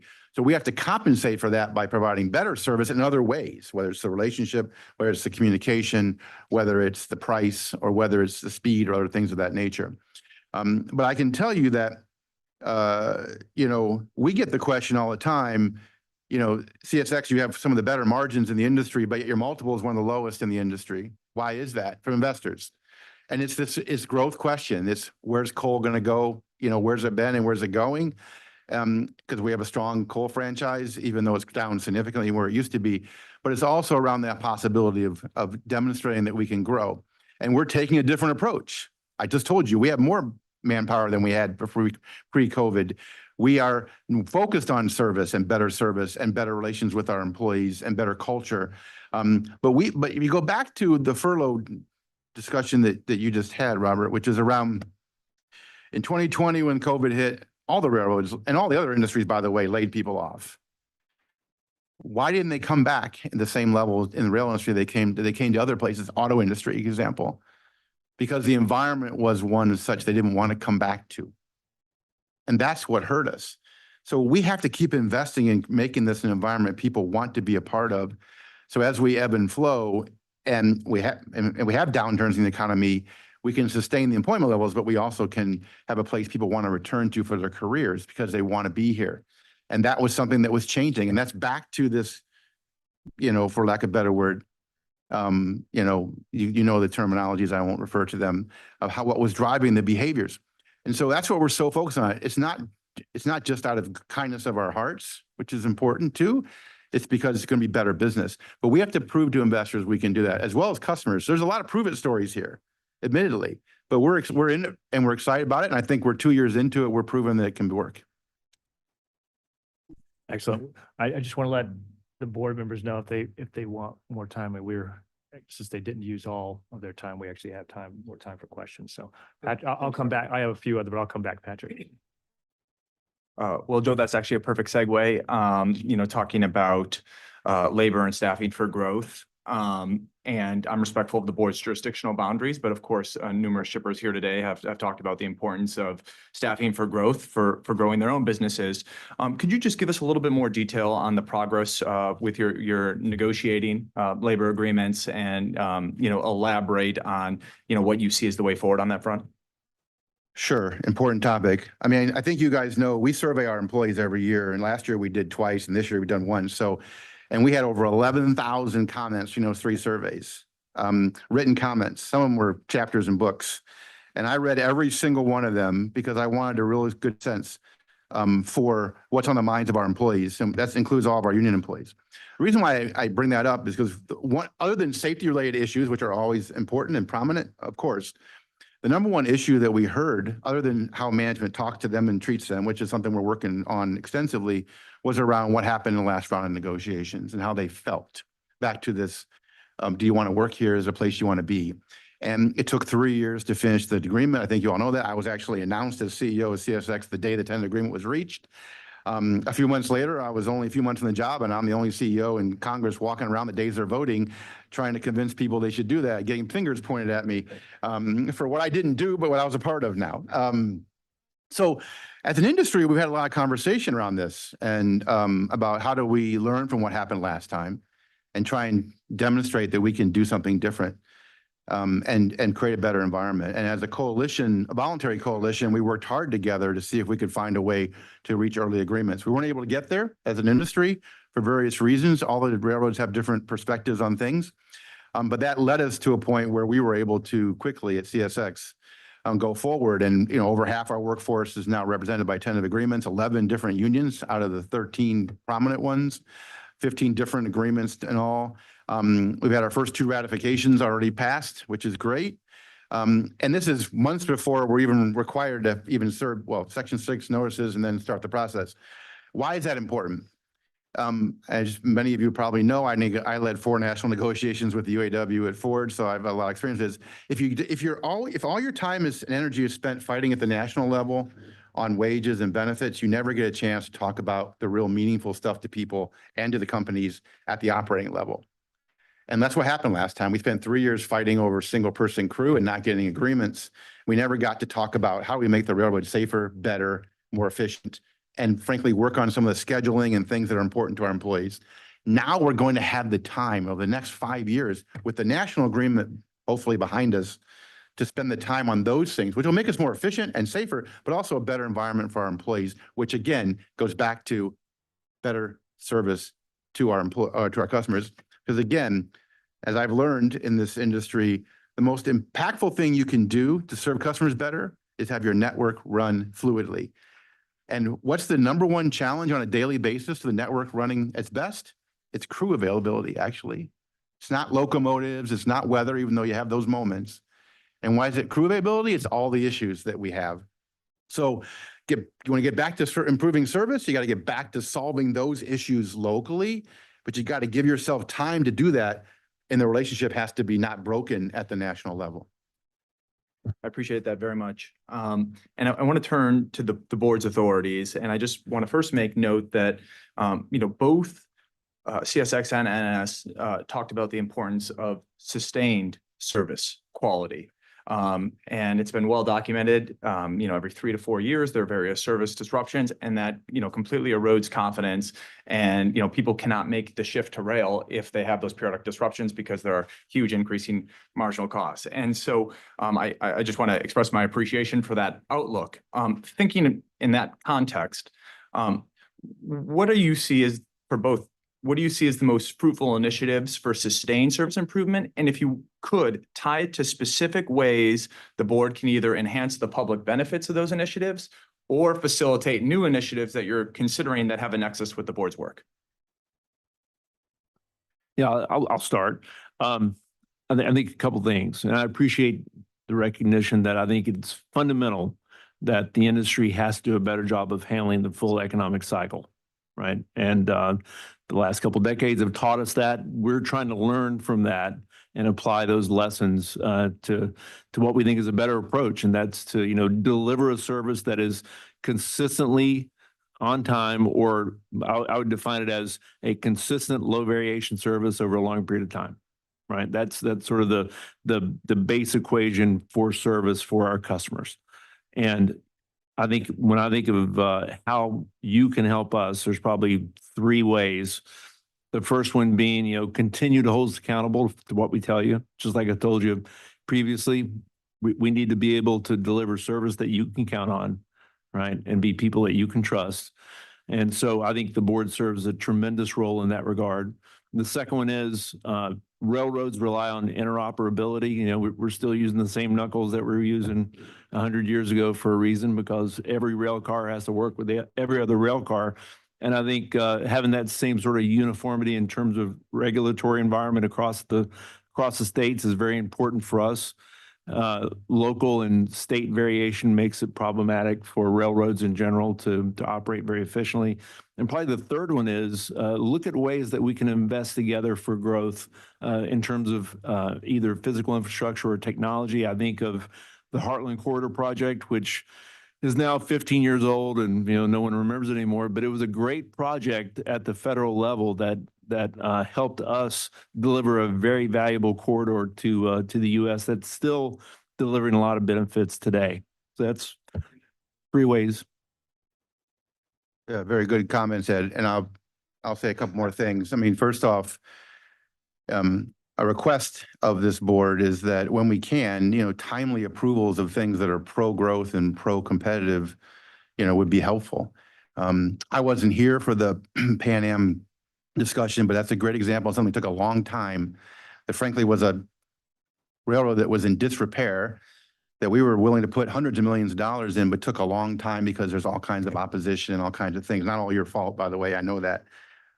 We have a more recent opportunity that we're excited about that's taking a long time to get approved with CPKC, as you know. So the timeliness of these things, because it's time and it takes investment, it also takes timeliness with customers to get started.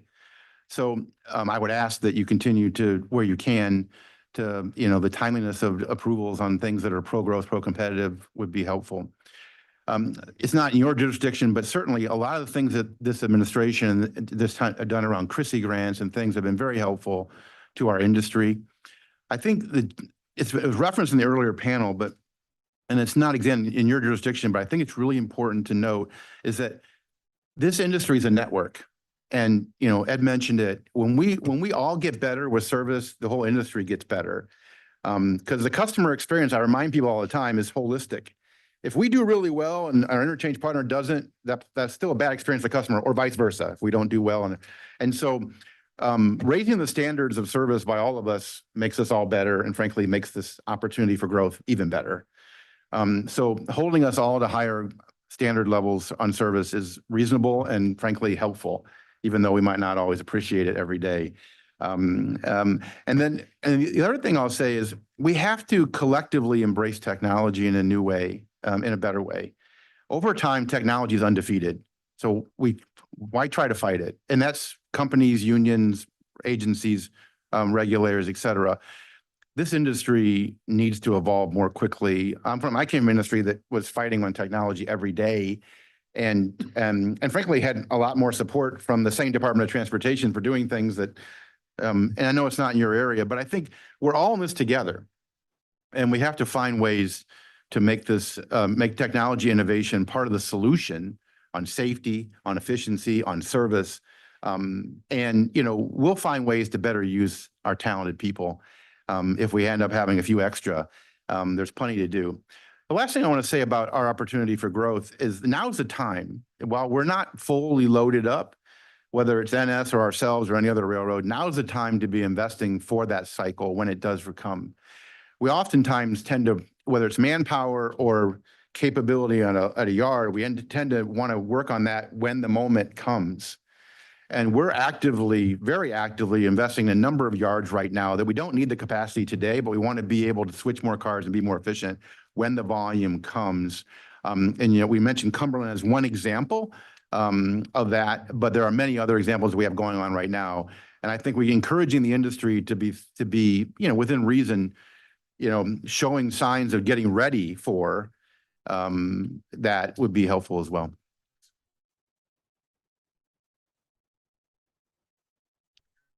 Mr. Henricks, your comment about your employees reminded me of a conversation that I had with one of our analysts a while back. It was sometime, I think, after Rail Trends last year. And they expressed a concern that what the CEOs were saying about growth wasn't actually getting down to the operating levels of the company. Were the people who are making the decisions at the ground level being rewarded, not just for cutting costs, but for doing the things to enhance growth? And, you are managers, so I'd like you to both comment on that. But I also, Ed, want to mention something that I found thinking about that issue recently, enheartening. One of your folks, Jacob Elliam, who's only 34, I think of that as only 34, Vice President of Network Planning and Optimization, was delineated as a rising star by Progressive Railroading. And what he said is, the industry needs, he was asked, what do you think is the biggest challenge facing the rail industry today? And he said, the industry needs to improve on delivering good service over the long run to your point, in order to provide an opportunity for companies to grow with rail and build rail into their supply chains, this requires long-term vision. The operations team at NS is working to implement a sustainable and efficient operating plan with a high degree of reliability that will allow our customers to grow through an increasingly reliable service product. So this was a good thing to hear from somebody who's a couple of levels below you guys. But can you talk about how you are managing your companies and your employees in order to reward them for this vision that you all have for long-term growth? Well, I appreciate the question. I'm sure Jacob appreciates the call out. I'll make sure that he knows about it. It's, it is heartening to hear those kinds of comments for sure. At Norfolk Southern, we're fortunate to have a very unified team led by Mark George now, as I mentioned earlier. But John Orr and I, who leads our operations team, we have calls 3 times a week where senior leaders from his side and senior leaders from my side sit down together at 7 a.m. and talk about exactly what is going wrong on the railroad that day at a very granular level, and then come up with action plans on how we're going to fix it that day. We're also talking every morning about what are the opportunities that we need to do something about. In other words, there's an opportunity that requires action on our part. And I would say, maybe it could be effective to have 200 people on that call really deep into the organization, but I think it's very impactful that people throughout the organization know that we're talking about those sorts of issues at a very, very granular level. And I mean granular, like, a particular switch on a particular day, and taking action on those things. And that is the sort of culture that we want to build. And, every conversation that we have at Norfolk Southern, we are trying to build in the perspective of our customers so that there is no conversations happening about should we do this or do that with infrastructure without the perspective of the customer being at the table. And that's because, again, without our customers, it's very difficult to achieve an operating ratio that is industry acceptable.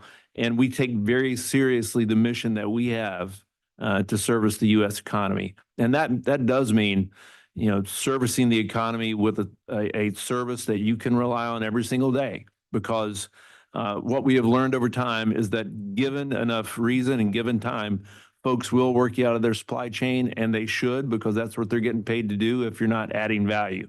And so we are trying every day to make sure that the value proposition is on the table for our employees. And it goes very far down into the organization. And again, I appreciate you calling out Jacob for that. I'm going to have Kevin talk about a little bit what we're doing on the sales and operating side to bring that to life. But I will say up front that, in all candor, one of the biggest challenges we have is reestablishing a different kind of relationship with our management in the field and our employees. And importantly, re-engaging our managers in the field with their local customers. Both those relationships broke down during the last, many years, while things changed at CSX pretty dramatically. And we're having to retrain a lot of the management in the field. But it's an exciting time. It's more, frankly, it's a better way to live, and it's a better, more enjoyable life if you can get to the point where the relationship is more collaborative and more team-oriented, both with the employees and with the customers locally. But importantly also, as Ed just mentioned, the operations team and the sales and marketing team have to work together to make this work. And I'm going to have Kevin talk about a little bit of the journey we've been on. Mike Corey came in as our COO. He's brought a great perspective. Like myself, he came out of retirement to do this because he wants to do it, thinks it's worth doing the right way. And I'll let Kevin share a little bit about what we've been doing to be more customer-centric, both at the operations level, but just holistically. Yeah, I think the communication between the operating team and sales and marketing is critically important to bring those field operations leaders along the journey and what we're really looking for and what the customers are looking for. So a few things. We do regular scheduled meetings monthly. We bring them along as part of the planning process so they understand when customers have new needs or there's new volume coming on. So we have our resource planning team along with that. So we're thinking about our resources from a manpower, from a locomotive power, all those things are in the room together as we discuss these things. we want them to feel a part of the success when we do win new business. And, Mike brings in his team constantly to have those discussions with us. So when we win new business, we celebrate together. And the other thing that I think is a huge change that I've seen under Joe and more recently with Mike is we're looking to take a proactive approach. The railroads are very good at fixing things when they break, but how do we anticipate when they're going to break and being proactive about it? And I'll give you one example. Just last week, we had Casey, who runs our network operations. He realized we were going to have an issue in a certain area, given some issues with weather and other things. And he called the customer on Thursday and said, "Look, we're gonna probably miss a switch on Saturday." And the customer was was just so surprised to get that kind of call and say, "Now I can plan my business. Now I can figure out what I need to do and I can adjust." And that's the difference. That's the journey we're on, is how do we move from reacting to when a customer has a problem to anticipating it and getting ahead of it, and at least communicating in a way where they can make the changes they need to make to adapt to that. And that's the journey we're on. Data is going to really bring that forward for us. We're looking at, where we have issues and they're persistent. How are we tackling those things? Where we're looking at the train plan and going through those with Mike and his team and saying, is a train plan set up to fail, or is it set up to be successful? And we're finding things. It's a complicated network when you think about all the trains we want. 300 trains, running out there every day, and a lot can happen. And so, is a train plan designed to have success? And it's a constant evolution when we're looking at those things.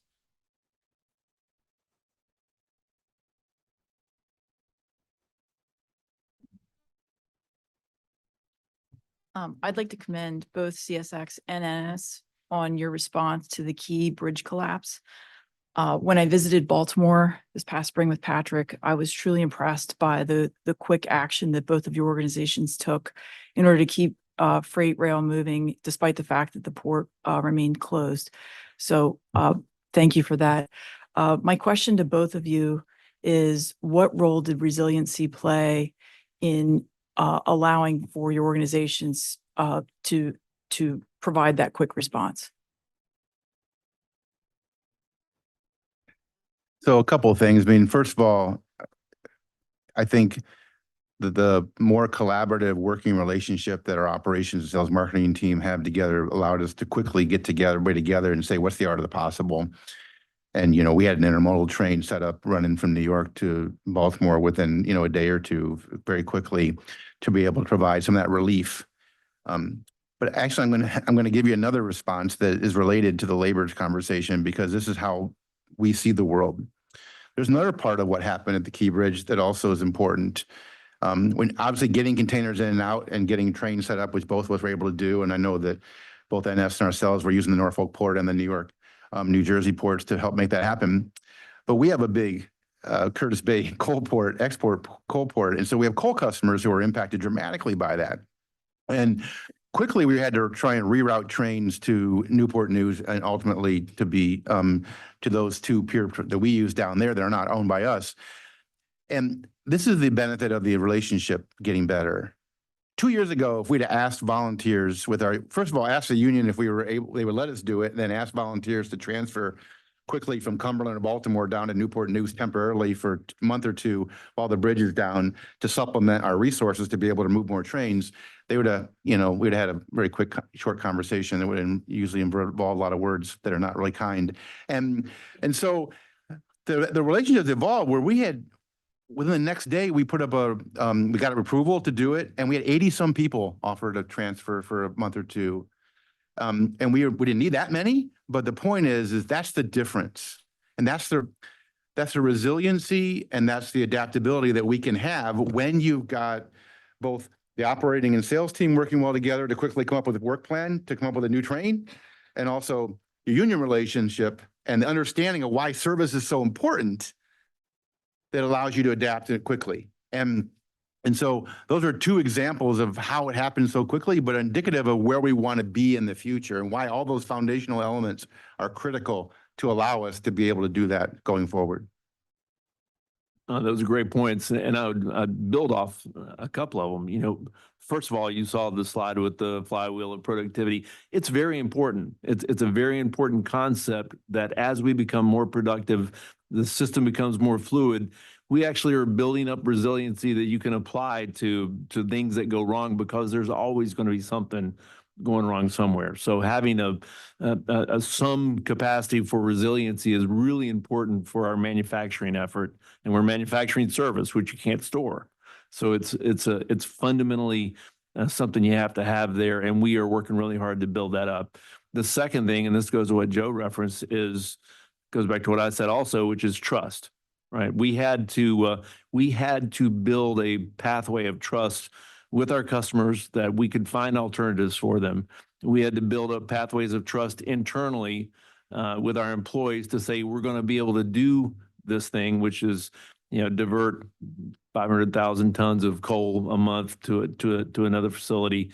And then we had to convince the ship operators that we could actually achieve what we said that we were going to do. None of those things would have been possible if we didn't have this fairly long roadway already of improvement to do that. And I think the great thing about it is, both for CSX and for NS, we both demonstrated that we have some resiliency in reserve, that we have the capability and the capacity to deliver what I would call exceptional results in the face of uncontrollable circumstances. And that's probably one key measurement of resilience and how we are going to achieve the kind of trust that we want. Is there will always be something going wrong somewhere, whether it's a hurricane in the Gulf or hopefully not something else like the Key Bridge, but there's always something going to be happening. How well do we respond to it, and how fast do we bounce back to normal production, I think is the true test. Thank you. Just one more. How do you sell your service against truck? Well, that's a good question. You all know the benefits we have over truck. Better for the environment, better safety, better for taxpayers, keep trucks off the road. However, we have to minimize the time lag between how long it takes to be on rail and the consistency and reliability and repeatability that comes from that. Those are the two detractors. We typically a lower cost, and we know the other benefits. But the lower cost doesn't matter if you don't show up on time. And so the key thing for us is to compete with truck. We're the most truck sensitive on intermodal, but it's all across the board because a lot of merchandise that used to go on boxcars that would be intermodal today, if we could get there, is around that window we give them that they plan their business for, that we hit it with a frequency that's close to truck, even though we take a little bit longer. And then we've got to keep reducing the time frame that all that takes. And lastly, it's the variability that's the real key. Because truck the Six Sigma performance of truck is much narrower than ours. And so it's not the hour late, it's the 3 days late. Trucks don't show up 3 days late. If they got to change a tire or change a driver, they can get it done within hours. And so we got to our Six Sigma variability has to shrink dramatically to be able to give that confidence band that they can count on us to run their business. And that's what we're working on doing. All those things that we've all talked about are about making our business more resilient. Having the capacity helps make that happen. The network has to run on time to make that happen. Not necessarily precisely, on that precision word is an interesting one, but it has to run on time. Well, I agree. And I would add a couple things to it. Most of our customers, whether they're intermodal or whether they're merchandise customers, they really, what they require, it's not what they want, it's what they require, is they require some version of a conveyor belt that runs at the same speed all the time. If you provide that sort of service, and you can argue about how fast the belt runs for different businesses, but if you provide that kind of service, they can build a supply chain around that and find tremendous savings using the services that we can offer. But it's the variability piece that is probably the most deadly to our success, right? I continue to study this, and recently I think the answer I've come up with is I think somewhere around 15% or so of the freight that moves in North American intermodal is actually freight that changes ownership in transit. In other words, me selling something to Joe. The rest of that freight is freight that I'm shipping to myself, basically, because I can afford to take a bet on a more variable service, shipping it to myself. I can't afford to take that kind of risk shipping it to Joe because he might go find someone else to do it. So building that trust with those supply chains is critical. And the way we do that is providing that very, very low variation service over a long period of time. And I think if we do that, there's a lot of freight out there that we can convert from the highway.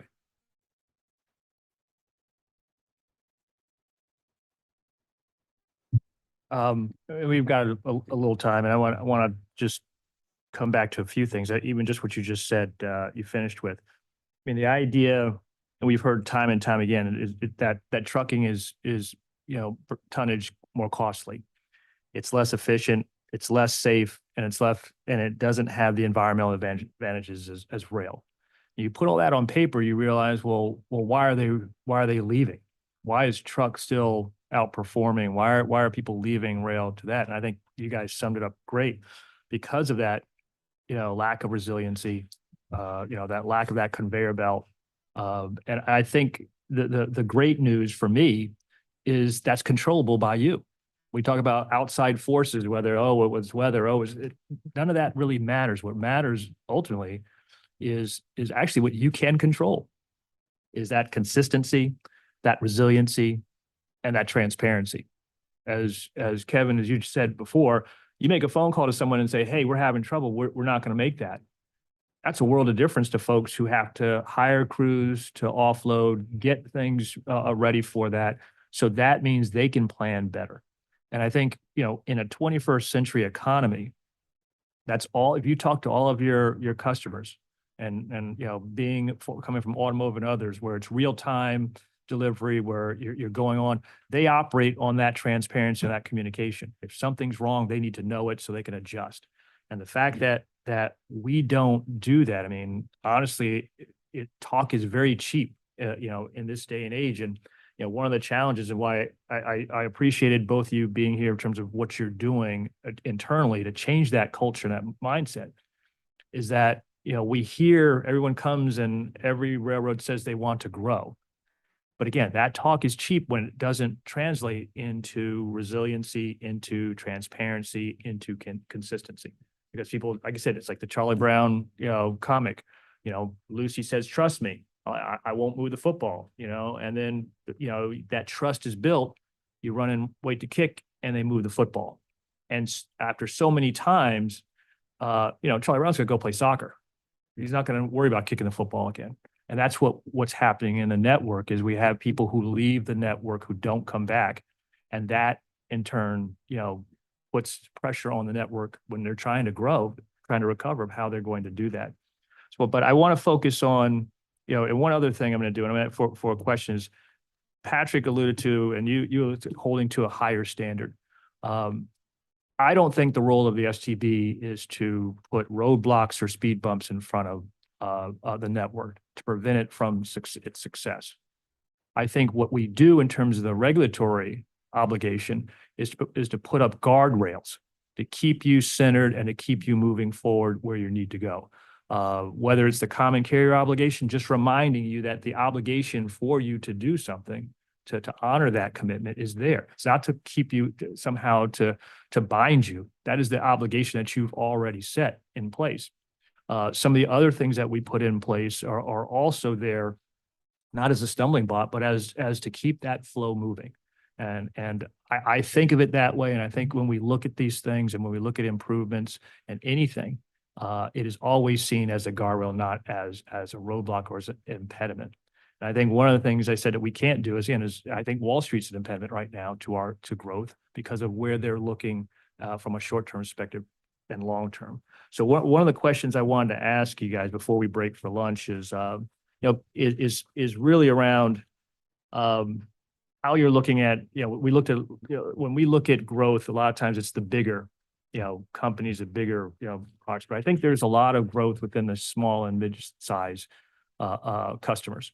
I think a lot of times we overlook that. I think, as you said, there's a limited amount of people who, in the shipping space who use rail, but I think they're out there. I think we do have that. And I don't want us to become this country club type of network where, you have to pay a certain amount or, like as I challenged another railroad yesterday, we're not pricing, allowing people in because they fit our profit margins right now or certain pricing. I think, again, the common carrier obligation allows for everybody to have access to that reasonable access. So the question is, how do you look at growing in terms of your small and mid-size customers? What sort of attention do you look at and how flexible, I talked about that to Shortlines. How flexible are you in building up that base? Because those small and mid-size could be your larger shippers as if they grow with you. There's a number of things we're doing on the small shipper side. I would say we've 4X, I think our regional sales team has grown over the last 3 to 4 years, and they're solely focused on those customers that are in that small category that hopefully over time we can grow them into a much larger customer. What I hear a lot, and I've met customers, and I think the belief out there sometimes that folks that don't use the railroad is the complexity is really, really hard for them to get over. Like, I wouldn't even know where to start. I hear those things all the time. I wouldn't even know what to do. And I think using technology, and we've made significant investments in our ShipCSX platform, really opens up our network to those smaller shippers because it eliminates a lot of the complexity that they worry about of, knowing when their shipments are going to arrive, how they get started, all of those things. And we're going to continue to invest in that side. I think it's really, really important.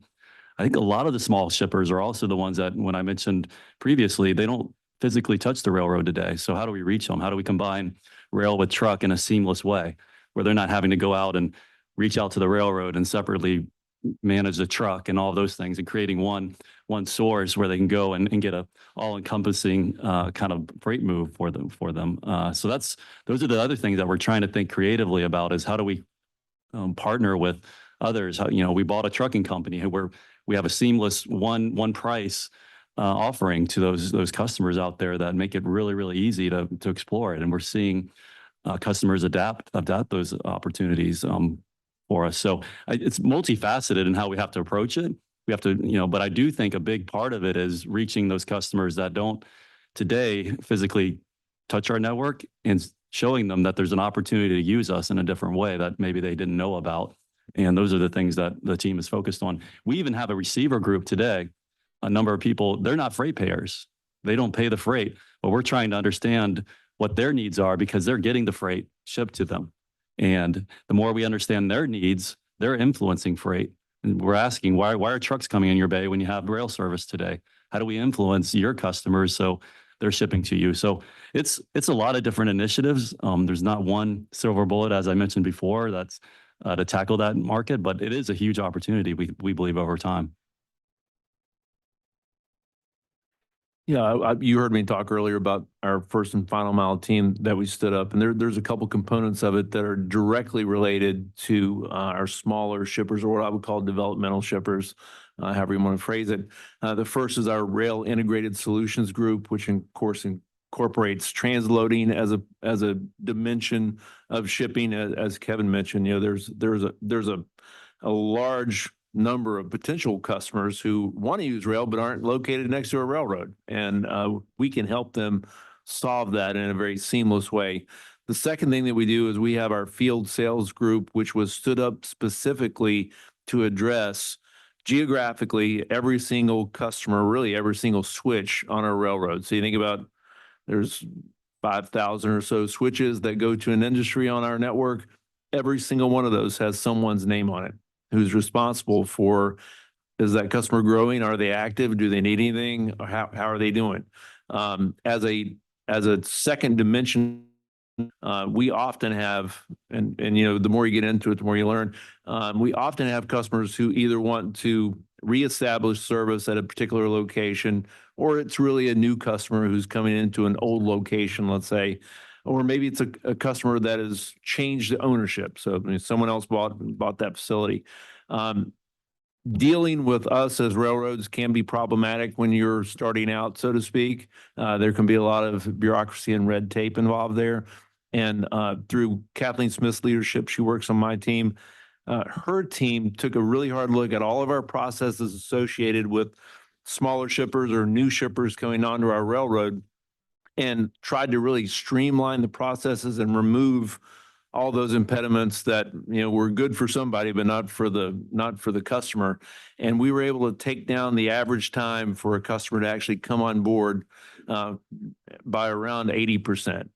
So a real tremendous improvement in terms of just ease of use. And that was just through the discipline of looking at the processes and making sure that it was not a bureaucratic solution, but one that was really customer focused. And we continue to sort of go through all of our processes one by one, looking for those opportunities to simplify and streamline what we're doing, which I think is most important for those smaller developmental shippers than it probably is for the bigger ones, because they've adopted processes that are able to work around some of those things. Thanks, Mr. Chairman. I appreciate your remarks, and I think we've gotten a good testimony on this panel and previous panels, and I think in the next panel about the guardrails that you described. I just want to make a comment about a couple ways that I've heard in this panel that the board can play a facilitative role. And I think Michelle was quite right to point out the importance of resiliency with Key Bridge and with Curtis Bay. And in addition to the operating resiliency, I know you all pulled forward some preventative maintenance, so the terminal would work even better when it was up. But one of the things that I don't need to tell you all about is that the coal export terminal capacity was nonetheless limited, even if you were operating with resiliency. And we had testimony yesterday from BNSF about their intermodal terminal capacity and their difficulty getting an intermodal terminal facility built. And then the pandemic happens and there's a surge in imports. And where that I think has a nexus with the board is, on the preemption side, which Ed, you mentioned, as well as the licensing side, there are new spurs that we have to approve, including to new biofuels facilities and the like. And I'll just say that supply chain resiliency is, of course, on the operational level. It's also on the terminal level and reaching those terminals that I think the board can play a facilitative role in our licensing and preemption role. And then the other thing is, I think, Joe, you rightly, pointed out the potential for transactions to smooth interchange. And I think Ms. Bailey had testimony leading off the hearing about smoothing interchange. And historically, beyond the transaction scope, the board has played a facilitative, constructive role in bringing people together around key gateways. And so I think just on the smoothing interchange and the terminal capacity and reaching the terminal capacity, I think the board has an opportunity to play a facilitative role in addition to a more remedial role. So just want to make that comment.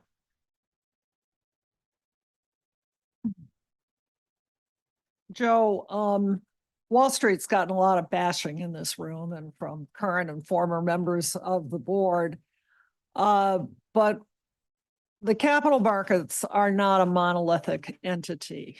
They're not all made up of Encoras and their short-term investor ilk.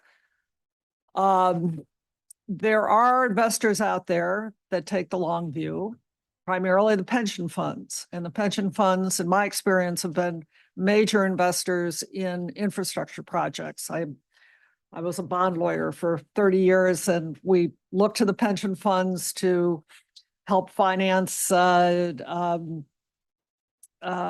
public-private partnerships in the toll road area. And I did a lot of small power production facilities. There's one in Montana that was partially financed by the Boilermakers, which I thought was, there's a synergy there. So what can you do for your companies to make them more attractive to long-term investors? I mean, are you going to be around in 30 years? What's this all going to look like in 30 years? Yeah, we'll be around in 30 years. I hope I'm around in 30 years, but I won't be at CSX. I promise you that. It's a great question. I think we have to be a little more open to more creative alternative solutions outside of the government private partnership that exists, which has been very, frankly, productive. As I mentioned recently, I mean, the CREATE projects in Chicago, the Howard Street Tunnel projects, which frankly, we're even cooperating with NS on, are great examples. And there's others, of course, that are out there that are working on all the railroad crossing, all the things that are going on are working.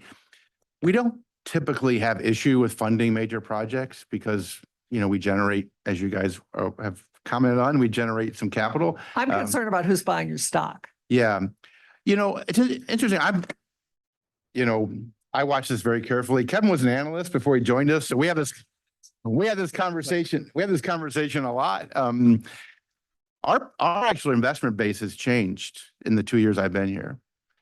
Without getting into details, a lot of the shorter term hedge fund, the percentage has declined, and more longer term investors, names you'd recognize, have taken more prominent stakes in CSX. And I have nothing against, hedge funds per se, and I think there's a role to be played. Certainly, they've had a particular interest in the railroad industry, as you know, because of the more short-term, the view that there's a short-term ability to influence results pretty quickly. You can get in and get out. But back to this question, our investment base is changing. And I think it is in line with what our message and our priorities are. And over time, that aligns. And we have to deliver. I mean, ultimately, you see the activity. And I've been here 2 years, and we've had two pretty big activist campaigns, and there's only 6 Class 1s. So you can see that's a pretty high percentage already. So we're not insensitive to that. But I can see our investment base changing. And I believe in that our team believes that if we do the things that we're committed to doing and the progress that we've made, investors will be there. It's dangerous to run a business to deliver quarterly results. It's not in the shareholders' long-term interest. It's not in all the other stakeholders' interest. And we made that very clear. No, but we're building a foundation that we believe will deliver significant EPS growth, which, we have this conversation a lot, and this is back to this a little bit of the OR conversation, is what is your number one priority? If your number one priority is OR, and you're presented, let's say CSX has a 40% operating margin on our business. Let's just say that, not so hypothetically, okay? And we were presented with an opportunity in intermodal, let's say a 30% operating margin return. Absent anything else, if we take on that business, the OR goes down marginally. But the profitability of the company goes up. If you're pursuing operating margin growth, it would go down a tiny bit as a percentage, minimally, but nevertheless, it depends on what you're being measured by. But if you're being measured by earnings growth, cash generation, those get better if you take on that business. So the challenge we're going to have is to credibly be able to turn the conversation onto that, but to be able to deliver. Because if we don't, we're going to go back to, we know what we can push, but we can push this button and it works. And that, by the way, if we get less efficient while that's going on, shame on us, and we should be held accountable, right?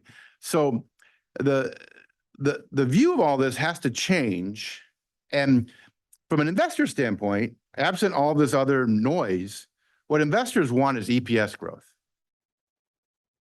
There could come many different ways. Earnings growth, share reduction, both.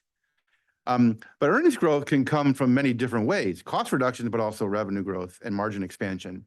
So all those need to be part of the equation. And I think we've had too minimalistic conversation in the rail industry around one piece of that equation, which is important. We tell our employees at all our town halls, at all of our quarterly earnings calls, the priorities are safety, customer service, and efficiency in that order, and we have to do all three. So if we can get ourselves focused on those things, by the way, as I've said many times, to be better customer service, you got to be more efficient. So it all works. It's a vicious cycle that actually can work if you do it right. That's how we change the narrative. But if we're not able to deliver on that narrative, people will go back to pushing the button on just lower cost and increase price. In the short term, you can do that, but you lose business and you lose people. And if you do it wrongly, if you do it the wrong way, and it goes, what that cycle looks like. But we're excited about it. I mean, and you've heard it from this discussion today. There's a higher order purpose here that we haven't talked about. That's also important, and that you know, we have an obligation. I'm a board member of this company, so we have a fiduciary, I have a fiduciary responsibility to shareholders. That's how this capitalist environment works in America. I'm also, you know, the CEO, so I have a fiduciary responsibility to all our stakeholders. So I get to live in both those worlds. I see the world that way. But importantly, there's a higher order purpose here, because in order to grow, the best enabler for us to grow is the economy grows. We haven't talked a lot about that, but that would be helpful, you know? So that's not your jurisdiction, but that'd be really helpful. And Growing the economy is why we're here. of course. So that's the point, right? So you want to make it easier to grow. The economy growing helps all of us, right? But we're part of that equation. And I've never taken issue with the STB, including your previous chairman speaking about this all the time. The railroads need to be a contributor to economic growth and the opportunity that comes from that. And that takes a different mindset. The economy grows, it makes it easier for us to grow, but the economy grows better and more easily if we run efficiently. And that's the cycle we're in. And so that's exciting to be a part of every day, because not only do we get to help the economy grow, we get to help reduce emissions, and we get to help societies be safer, and we get to save taxpayers some money. Those are like the trifecta, you know, or it's not a quadfecta. I don't know what that word is. But that's, wow. And so we got to get our employees, investors, everyone motivated by that, because there's a higher order purpose that actually serves our purpose as well. And they contribute to each other. And we haven't talked enough about that as an industry, as a society. We take the freight network for granted for a little bit because it's been here for 197 years, or started 197 years ago, February 28th, 1827, B&O Railroad. As you know, we'll be 200 years old in a couple of years. We still look good for our age. And the opportunity exists to change the narrative around how do we contribute to not just our growth, but to economic growth the right way. And that's an exciting thing I think all of us want to be a part of. I think as we close out, I think you're spot on. I mean, railroads were created. I mean, Union Pacific was created by the government to do nothing more than to grow and to expand. I think all the railroads have that. You know, they come from that initial responsibility. I don't think you'll get. I've said that time and time again that my number one focus is the strength of the network, because if we have a strong network, we can grow the economy, and we can strengthen, you know, our national supply chain. That's always been my mantra and will continue to be. So we're on the same page there. And I just want to close and just I also love trains. I do. I have 3 kids who love trains too, so that helps. But I think it comes into I want to thank again this panel, especially, like I said, the sacrifice that you made out of your time to come was I can't thank you enough. You know, Ed couldn't have imagined a better stand-in. I appreciate that. I know we'll get a chance to meet your new CEO at times. You know, it also I was reading the other day, getting ready for this article about Robert Krebs, former CEO from BNSF, who came in during the transition afterwards. And, you know, his thing at that time, his number one was service. His number two was his commitment to his staff, his leadership, and the labor force. And he said, you know, we are here to grow. And that's what we need to do. Our customers can go elsewhere. We have to make sure that they don't.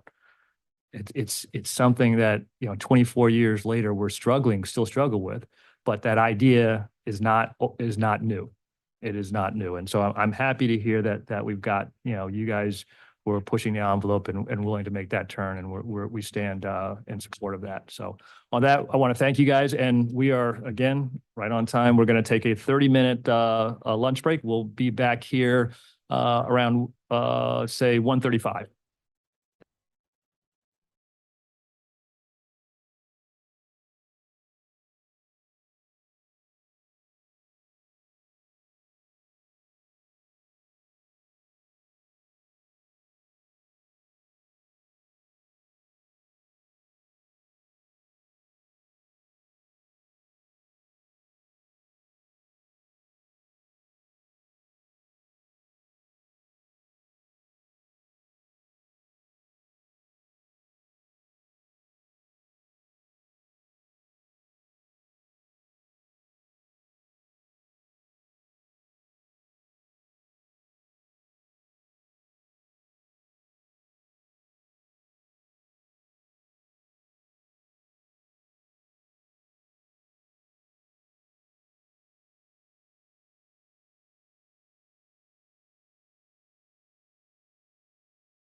All right, we are back and in business. So moving on to our next panel, panel 10. We have Mr. Jeffrey Sloan, who's the Senior Director of Regulatory and Scientific Affairs for the American Chemistry Council. Good afternoon. We have Mr. Richard Erstad, with Vice President, General Counsel, and Secretary of Hawkins Incorporated. And he's here on behalf of the Alliance for Chemical Distribution. And finally, we have Ryan Bowley, Vice President, Government Affairs for the Fertilizer Institute. Welcome to all of you. Thank you for your participation. Mr. Sloan, you're up. All right, good afternoon, Chairman Primus and members of the board. Thank you for holding this hearing and for providing me with the opportunity to speak on behalf of the American Chemistry Council. ACC represents more than 190 of America's leading producers of chemicals, plastics, and related products that make our lives safer, more productive, and more sustainable. Our members sit at the top of supply chains, providing critical inputs to nearly every sector of the economy, including agriculture, automobiles, healthcare, and energy. We rely on a strong, resilient, and efficient freight transportation network to support our domestic and international customers. A healthy and growing freight rail industry will support growth in our industry. Today, I want to highlight 3 areas. First, examples of successful growth and where we have additional opportunities. Second, key challenges that limit growth and even drive some traffic away from rail. And third, some policy solutions that we think can help overcome these challenges. The good news is that our industry is already increasing rail shipments. Thanks to new capital investments, by 2032, U.S. chemical production is expected to grow by more than 25 million metric tons, leading to more than 120,000 additional rail car shipments each year. So I'll provide some examples that we've heard from some of our members. One large company increased rail shipments by 6% from 2021 to 2022 and an additional 3% the following year. This company also has a major new polyethylene project coming online within the next few years that will generate more than 16,000 additional rail shipments annually. The second company added 2 billion pounds of polypropylene capacity in the Gulf Coast to serve the export market. This involved new rail volumes from both the Gulf Coast and New England to port facilities in the Southeast. And importantly, this company worked successfully with 3 of the Class 1 railroads to make this project viable. Other companies cite opportunities for rail growth from strong demand in specific markets, including coatings and adhesives that feed into the automobiles and construction industries. And we're bullish on the future for growth. The IIJA and the CHIPS Act are driving U.S. investment and onshoring in key sectors such as semiconductors and electric vehicles that rely extensively on chemistry inputs. But despite this promise, key shipping challenges do limit rail growth. And I don't think I'll be covering really new ground here. I'll be repeating what a lot of other witnesses have said. But companies consider a wide range of factors when evaluating transportation options, including safety, sustainability, reliability, ease of doing, as well as costs. While rail offers some key advantages, ACC members consistently cite excessive rates, unreliable service, and the unwillingness of some railroads to meet customer needs as key barriers. As one executive phrased it, railroads simply do not play an active part in incentivizing our growth. One ACC member reports that it has made a strategic choice to shift from rail to other modes wherever possible. And to illustrate why, they note that on one lane, they have determined that it is more cost-effective to package their product, load it into vans, ship it internally, and offload those vans into product hoppers that would normally be used to offload rail cars. The added packaging, trucking, and labor costs combined still justify the shift away from rail. Another company states that has a high potential for growth in the Gulf Coast, but the opportunities are limited based on rail rates. They specifically cite exorbitant costs for captive moves from their manufacturing facility to local interchange points as limiting both their production and the rail volume growth. And now these, I think it's important to note that these opportunities might not just go to another mode or another location. They may just be lost if they're not viable on the rail service that they have.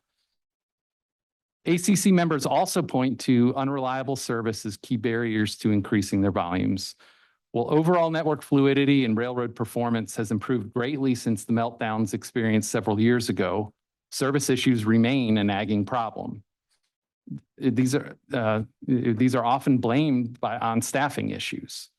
As one recent example, after consecutive missed switches at a production facility in the Gulf Coast, an ACC member was forced to rush truck deliveries of a key raw material to prevent a shutdown at a customer site.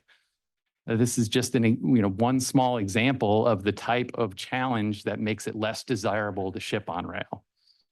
More broadly, though, ACC remains concerned that Class 1s lack the resilience necessary to handle a significant uptick in rail volumes going forward. Shippers also consider the quality of customer support and engagement provided by their carriers. In recent years, some Class 1s have cut headcount in sales and customer service, and as a result, doing business with railroads is just simply harder than it should be. Furthermore, ACC members report that railroads are unwilling to make cost-effective investments to gain new business. We recognize that railroads require adequate returns on their investments. However, ACC believes that railroads are too often uninterested in investing now to attract future growth, and they're leaving profitable opportunities on the table. I'll now touch on several key policy solutions. Like a number of other witnesses already, ACC strongly believes that a more competitive marketplace is really the linchpin for growth. As it does in virtually every other industry, competition will lead to increased investment and a greater focus on attracting new business to rail.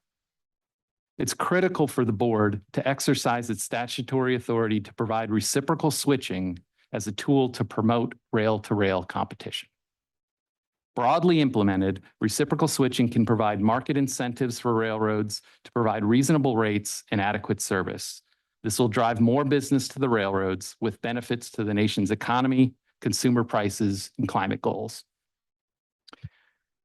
In addition, policymakers, rail shippers, and other stakeholders need better data on rail rates, specifically data on captive versus competitive rates. More than 40 years after passage of the Staggers Act, the board has no way to even measure how much more a captive shipper must pay solely because it lacks competitive transportation options. The STB should seek to build on the extensive work that's been done in this area by the Transportation Research Board and other stakeholders. A fully developed economic model could provide meaningful new data on how competition impacts rail rates. Understanding this relationship would assist shippers in negotiating with their carrier. It would also provide policymakers with a more complete picture of how the lack of effective competition harms growth in the freight rail industry. And finally, I'd like to reiterate ACC's support for the Reliable Rail Service Act and other efforts to clarify the railroad's common carrier obligation to provide service in line with their customer needs.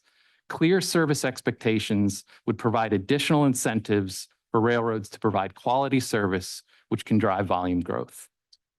Thank you again for the opportunity to testify today. As I've discussed, the chemical industry is growing and many companies are significantly increasing their rail volumes. However, future growth is hampered by long-term challenges faced by rail shippers.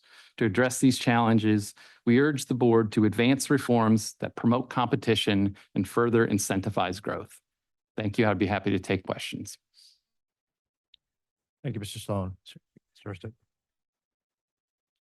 So good afternoon. Again, my name is Rich Ersted. I'm the Vice President, General Counsel, and Secretary for Hawkins, Inc., a Minnesota-based manufacturer and distributor for thousands of specialty chemicals sold throughout the United States, including vital products used for the treatment of drinking and wastewater, such as chlorine and bleach. Hawkins operates in 60 locations, 12 of which are served by rail, and we estimate that last year our products treated more than 5.6 trillion gallons of water in the United States. Hawkins is also a member of the Alliance for Chemical Distribution, or ACD, and I'm providing this testimony on behalf of the Alliance. ACD represents over 400 member companies with locations throughout the country and in every state. ACD members are vital to the industrial supply chain in the United States economy, providing chemical products to over 750,000 end users. The average ACD member has about 26 employees and $26 million in revenue. ACD appreciates this opportunity to provide testimony for this important hearing. We're pleased the board is devoting attention to and collecting information on strategies rail carriers can implement to increase the growth of freight rail across the United States. Many ACD members rely on freight rail to move and receive chemicals, as rail can be efficient and is the safest way to transport hazardous materials. In addition, rail is the only viable method to transport certain products such as chlorine gas. For a small company such as an ACD member, to begin receiving product by rail, it's expensive and increasingly a risky investment.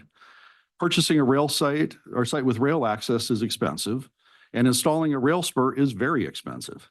And even then, you're dependent upon the service levels and sometimes whims of the single carrier that serves that property. You will likely need to build more storage capacity, whether through tanks or longer rail, to handle the ups and downs of service delays, lost cars, and bunching. And then, even if you make this significant investment, you face a rail network that is increasingly indicating it does not want to even haul your products. A recent development could have a chilling impact on chemical distributors' use of freight rail, especially for smaller operations. Class 1 rail carriers have begun to change their insurance requirements regarding hazardous material shipments, especially toxic inhalation hazard shipments. These changes have tremendously increased insurance costs and shift the liability from those best suited to control the risk and onto shippers who have no control over the car movements. Also, continued and poor unreliable service from the rail carrier serves as an additional disincentive to expansion. I'm sure you're well aware of the background, but a number of years ago, the Canadian Pacific implemented its Tariff 8, under which the railroad is fully indemnified for all incidents involving TIH that are not a result of negligence or willful misconduct by the carrier. Under this tariff, a shipper would have to foot the entire bill for damages caused by the derailment of a car carrying their product, even if the shipper is not at fault, so long as the shipper is not able to prove negligence by the railroad. This is extremely concerning, considering the high bar that has to be met for a shipper who is no expert in rail operations to prove the railroad was negligent. This creates a serious moral hazard as it limits the financial incentive for the railroads to improve rail safety. A number of large TIH producers have refused to agree to Tariff 8, severely limiting sources of supply of TIH for manufacturers that have no choice but to rely on the CP for service. In connection with the CP's merger with KCS, you were forced to address this concern as CPKC implemented this Tariff 8 requirement for KCS customers. And now, just a few weeks ago, BNSF followed suit with the similar liability shifting terms that unilaterally imposed on just a few weeks' notice. The BNSF terms force shippers to share liability with BNSF for damages up to $1.8 billion and fully indemnify the railroad for liabilities over $1.8 billion. There is no way for smaller shippers to insure such a loss, meaning a shipper is literally betting the company on the diligence and care of the railroad with each shipment. In addition, the BNSF and CPKC require minimum liability insurance for shippers of $100 million, an increase from $10 million. This extreme increase requires shippers to spend 10 times more on their insurance. Speaking with an insurance broker, this level of insurance would cost nearly $1 million a year for a company like ours. For smaller shippers and receivers with fewer assets and lower credit, this would likely cost even more. And just last week, the BNSF defended their requirements as reasonable and workable. The industry wholeheartedly disagrees. We've heard the BNSF justify this level of insurance because they say large shippers already have insurance at levels that meet this requirement. But that is certainly not the case for smaller shippers. For the smaller family-owned ACD member company receiving 10 to 20 rail cars a year, this would put them out of business or at least out of rail service. And while BNSF has thus far limited their actions to TIH, CP has started requiring $100 million of liability insurance under their private siding agreements for all hazardous shipments, which it broadly defines as any substance identified in or regulated by any environmental law. And this is not just for long hauls. They are requiring this insurance when a carrier is simply delivering onto a site spur. This is unreasonable considering the huge range of non-dangerous products covered by their definition, the extremely short distances covered, and the slow speed of these shipments as they're pushed onto the receiver's yard. There's no realistic risk of an incident necessitating $100 million in insurance coverage, and requiring this level of insurance is completely unreasonable. Having these sorts of policies in place and the threat that this could expand to other carriers serves as an extreme disincentive for shippers to use rail and drastically reduces any opportunity for future chemical freight rail growth. The Union Pacific attempted to establish similar provisions in 2013, and the STB refused to determine that the terms were reasonable, and the UP dropped the proposal. However, now other carriers are implementing similar proposals. And beyond issues related to common carrier obligations, this shifting of liability is unreasonable, as the railroads, not the shippers, are the parties responsible for maintaining the rail infrastructure critical in preventing derailments and other accidents. This puts a liability for an incident on the party that has little to no control over the risk. As the devastating derailment in East Palestine, Ohio showed, the Class I railroads need to make more investments in rail safety. Shifting liability to rail customers is counterproductive to this goal and does not promote the sound public policy of continuously improving rail safety. These insurance requirements seem to conflict with the common carrier obligation. By making it prohibitively costly, these extreme requirements effectively exclude a critical class of cargo that the carriers no longer want to haul.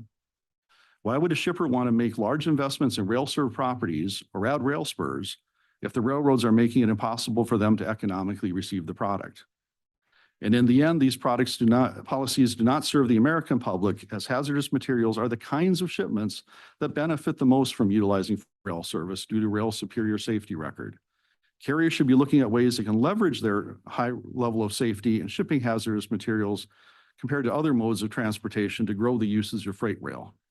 Instead, they're imposing insurance requirements and liability shifting requirements that make it almost impossible for hazmat shippers and receivers to utilize the rail network. Now, in addition to these troubling liability shifting developments, the issue of poor rail service continues to be a problem.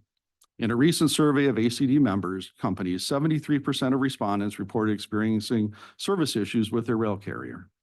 ACD members have reported numerous impactful disruptions to their rail deliveries. Cars that were intentionally shipped by customers to arrive on different dates, but then all arrive bunched together. Shipments that were in the local yard ready for delivery and were mistakenly sent on a tour of the state, delaying delivery by more than a week. The unreliability of rail deliveries makes it very difficult for businesses that run on tight margins and are expected to make on-time deliveries to their customers to rely on freight rail service as part of their business model.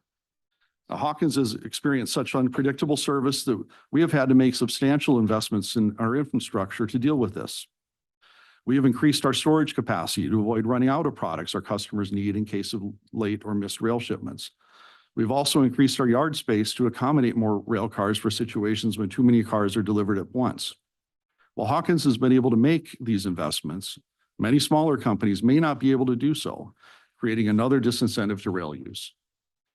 The consistent issue of poor rail service, combined with the alarming trend of liability shifting and extreme insurance requirements, is making freight rail unsustainable for the average hazmat shipper and receiver.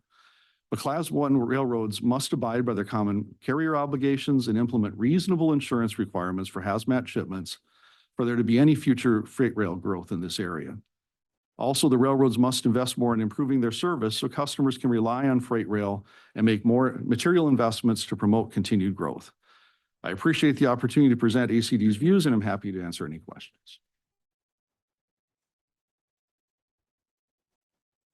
Good afternoon, and thank you, Chairman Primus and members of the board, for holding this hearing on growth in the freight rail industry.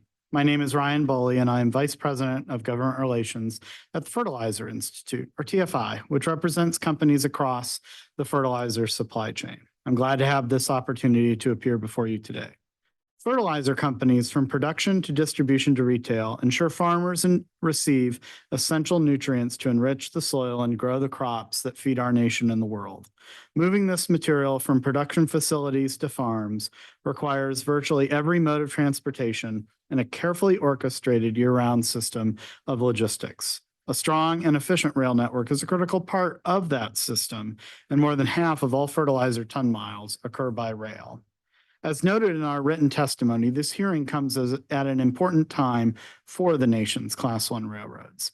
U.S. freight volumes continue to grow. Trucks face constant delays from highway congestion, and more shippers are prioritizing greener goods movement. Yet freight rail volumes have dropped substantially from highs in the 2000s, and the post-pandemic volume recovery has plateaued. TFI members are acutely focused on the ability of Class 1 carriers to efficiently move both our industry shipments and the agricultural products of our farmer customers. Fertilizer companies value strong relationships and partnerships with the Class 1 railroads. TFI uses our voice to amplify the importance of an efficient national rail network, such as during labor disputes in the U.S. and Canada, and by highlighting negative impacts from pending California locomotive regulations. Nitrogen, potash, phosphate, and other fertilizers must be pre-positioned ahead of busy application seasons for food, feed, fiber, and fuel crops. Impacts to rail transportation of fertilizer, either through elevated rates or reduced service, have knock-on effects across the entire agricultural sector, affecting farmers large and small. Fertilizer products are not only rail-centric, but also most fertilizer production facilities and terminals are captive shippers, served by a single Class 1 railroad. As the board knows, captive shippers are especially exposed to elevated rail rates, so much so that in 2019, half of all rail revenue was generated from captive shippers, up from 27% in 2004. This trend continues today. On rail service, implementation of precision scheduled railroading, eliminating too much rail carrier personnel, idling locomotives, and closing service yards represent root causes for the severe service quality reductions experienced in recent years. Indeed, given these changes, there's no indication that Class 1 railroads could today handle the volume that was then transported in the mid-2000s. For fertilizer companies, this has made questions like, how much more will this shipment cost me to move? Will this shipment arrive within the window the railroad estimated? Commonplace. Unfortunately, frequent answers of a lot more, no, it will be late, and the railroad doesn't guarantee service are felt both by fertilizer companies and our farmer customers. Instead of making rail more competitive with other modes or embracing a business model prioritizing customer success, Class 1 rail carriers seem intent on squeezing more revenue out of rail-centric commodities while shrinking existing networks and service offerings. This has led industry observers to note that Class 1 railroads are heading towards becoming more like utilities. In enacting the Staggers Act in 1980 and in subsequent laws, Congress gave the board a path and a responsibility for ensuring our Class 1 railroad network does not become the mirror of an electric utility. While Congress granted railroads greater freedom and incentive to compete for traffic and grow their business, it also ensured that rail customers would continue to have rate and service protections where competition is ineffective.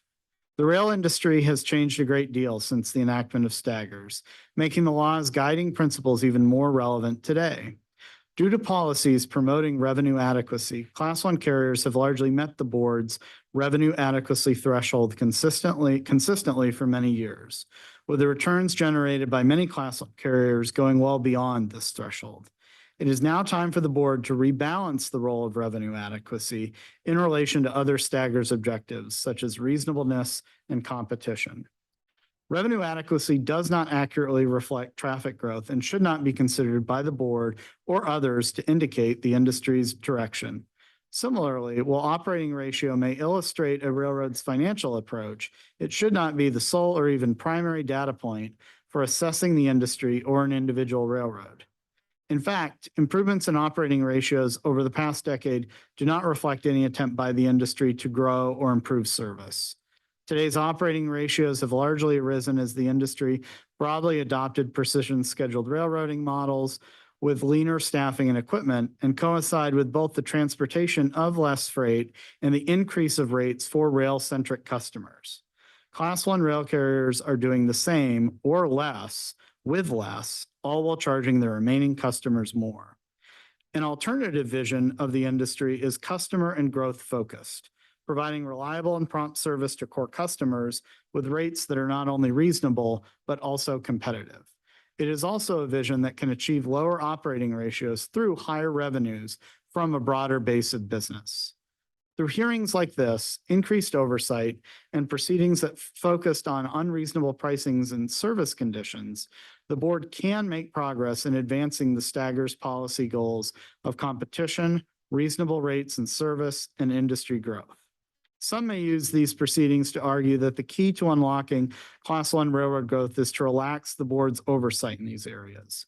However, the experience of shippers, especially those who would like to ship more of their freight to rail, makes clear the opposite is true.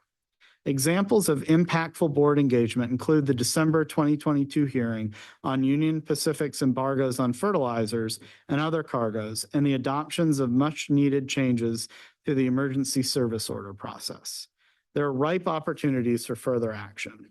For instance, there is a lack of reciprocity surrounding the use of private rail cars by Class 1 carriers. Railroad decisions to delay shipments and hold cars have resulted in fertilizer companies experiencing lost production, manufacturing shutdowns, and the need to purchase additional cars. Railroads are a massive investment no matter the owner, and their efficient movement benefits shippers and railroads alike. The board should also focus on ways, even if that means acting without unanimity across the board, to address the existing costly, burdensome, and unpredictable large rate review procedure and conduct oversight on rail practices such as BNSF's recent imposition of increased TIH insurance and liability obligations, which follow comparable and excessive increases from the CPKC. Similarly, the board should not shy away from further actions that provide access to reciprocal switching where railroads lack effective competition. Through attention to the issues outlined above and a focus on meeting the policy goals set out by Congress, the board can take actions that will promote rail industry growth. Similarly, the Class 1 rail industry can embrace the opportunity of a customer and growth-focused vision, one illustrated through a recent statement from truckload carrier J.B. Hunt. We navigated through each quarter remaining committed to investing in our strategic company foundations of people, technology, and capacity. These investments allow us to deliver exceptional value to our customers and prepare us to grow with them over the years ahead.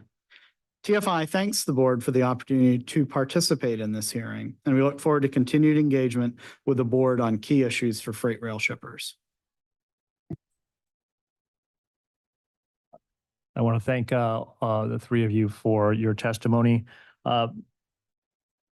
Unfortunately, it's we're singing from the same sheet and from different panels from the same sheet again, that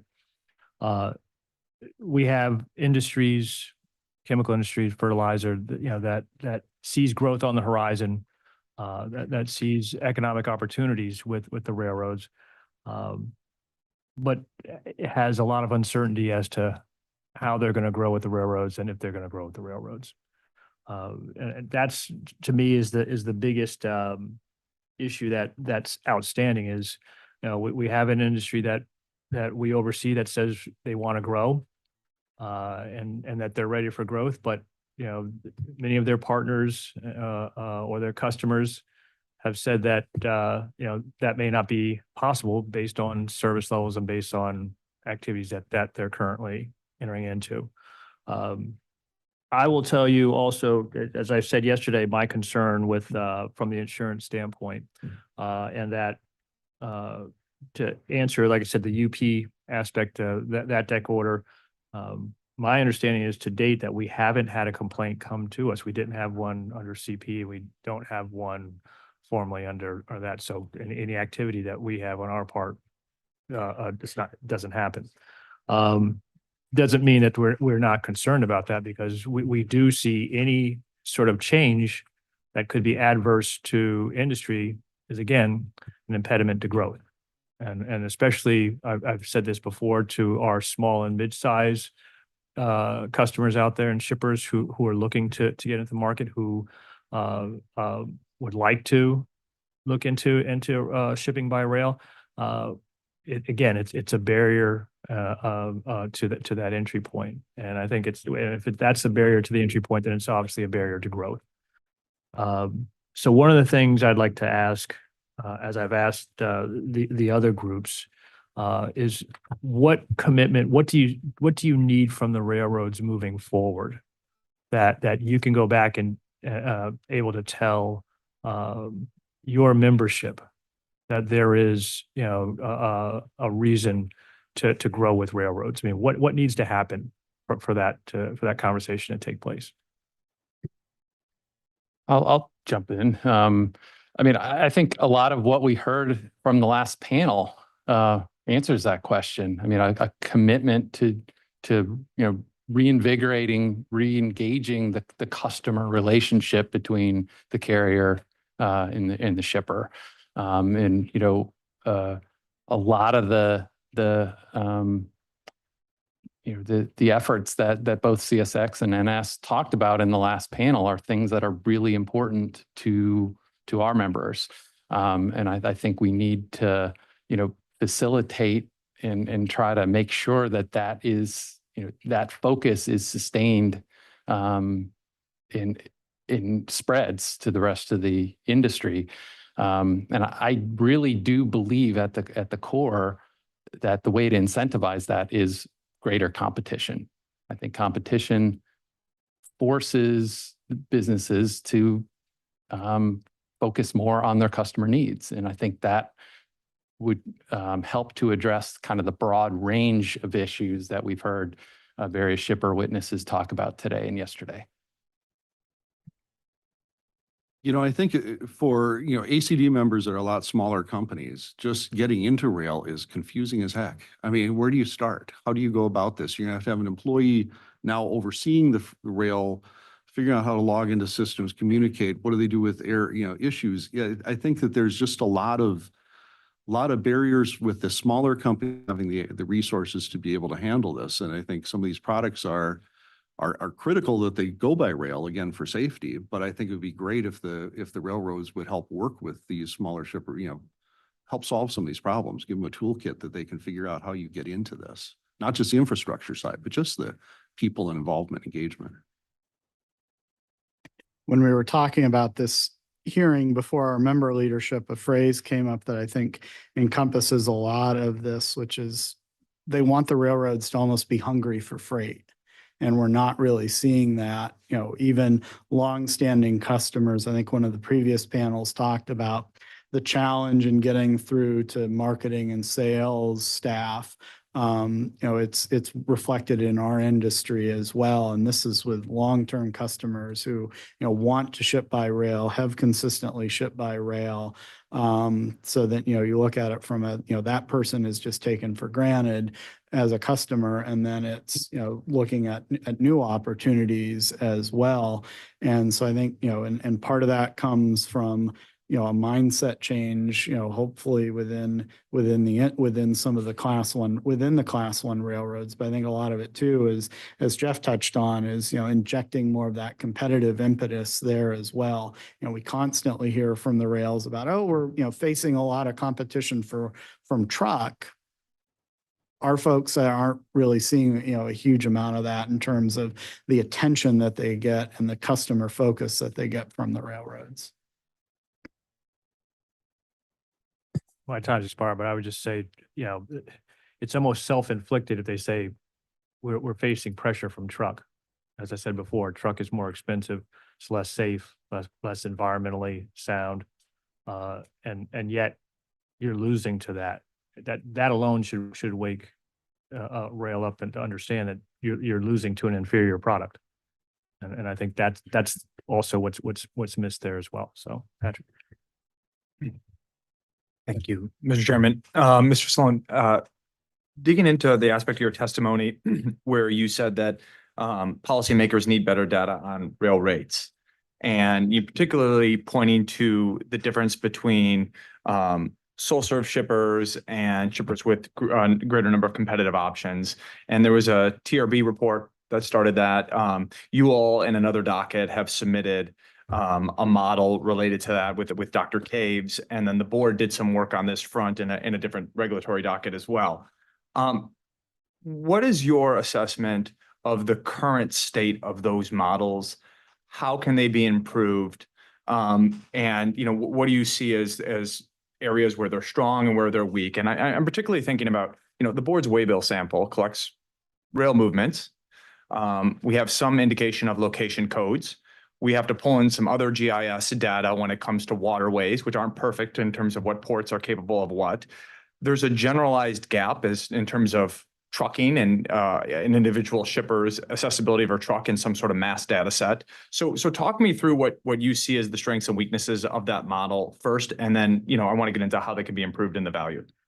Okay, thanks for the question. I think the Transportation Research Board's work really was a proof of concept model. It was limited to a certain number of commodities. It was limited in scope. They recognized that it didn't include all the factors that it needed to, but it showed what a model could do.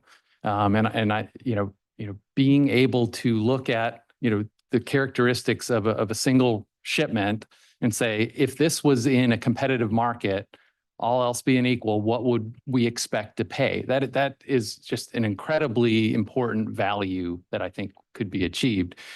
ACC was very intrigued by that, and we did a lot of work that you referenced to build on what the TRB did and develop a more fully developed economic model of rail rates.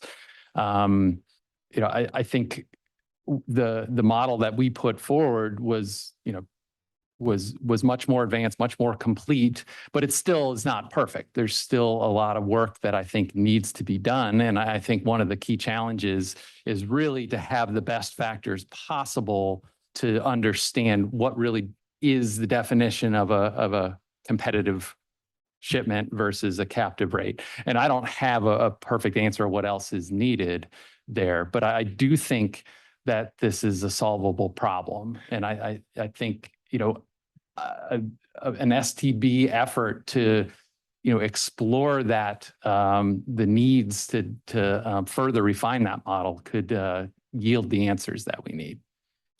So you would envision some sort of STB-led effort with technical experts from shippers and railroads to provide input into such a model? Yeah, I think that would be a very constructive path forward. And talk me through, what do you see as the ultimate value of that effort? I think the ultimate value is to have, when ACC developed this model, we tried to get it as far as we could, but we always recognized that as a shipper industry economic model, all of the assumptions that went into it, would be subject to, other interpretations or other viewpoints. So that model that a shipper put forward was never going to be accepted whole cloth as the right way to go. So I think having, the STB or some other, it wouldn't have to be the STB. It could be additional work by the Transportation Research Board, but to have a process where all stakeholders could have input into what are the key assumptions? What are the key data sources? How could they be refined? Recognizing the model's never going to be perfect, but what's the best we can get out of it? And put that out. So, if this model is ever, used in some type of arbitration process or something else, a lot of those, discussions have already happened about, the inputs into the model. And so I hear you in saying, there's additional credibility in that, and the ultimate value may not necessarily be through some automated rate mechanism. It could be benchmarking used for, alternative dispute resolution, private sector, or just general information for justification. Do I understand that correctly? Yeah, the value of the model is information. It's being able to tell you as a shipper, what you would expect to pay if your captive rate was in a competitive market. And I think bigger picture to have, policymakers have a more complete picture of, how competition affects rates and affects everything else. It's, how that might be used in a particular proceeding or something. I think that's another question. But I think just having that model that could provide this additional level of data that I think is it's an obvious need that I think the board could help to fulfill. And I want to be very quick and respectful of time. And the chairman got into the liability issue, and of course, we all want to be careful with that. So I'll tread lightly and just say, we saw a letter from the association heads, and we saw the response from BNSF CEO. Mr. Orsett, what is the state of informal discussions between the railroad and shippers and seeing whether or not there's a way for for parties to discuss their differences and come to resolution without formal litigation. Has there been any hope on that front or not so much? Well, I guess I would start with, I think it was disappointing when this came in the form of basically an email from BNSF decreeing this. And we didn't know. It took me more than 10 days to find the actual text of what they were trying to require. So that was disappointing. We would have liked to have seen all of that. I think there have been dialogue. I don't know. I mean, I think individually, I think that people can work out situations. We would hope. I think that our concern, and I kind of voiced this in the what we saw with the Canadian Pacific requiring this, and that facility where they're requiring us to have $100 million of liability insurance receives 6 rail cars a year, and they're just pushing it onto the spur. And these insurance requirements, I think, are kind of filtering down in other areas where we take that as a message that they don't want to be hauling our product. Because for smaller companies, we really don't have much choice and not a lot of leverage. Candidly, the leverage we had was that our agreement cannot be amended without our consent. So we don't consent. But their new form of agreement is they can terminate it on 30 days notice. So if they can do that, they can basically impose whatever terms they want. And I think that's that tone message when we're trying to make investments that we're receiving and we're hearing and we're thinking, is this the right place to be making investment?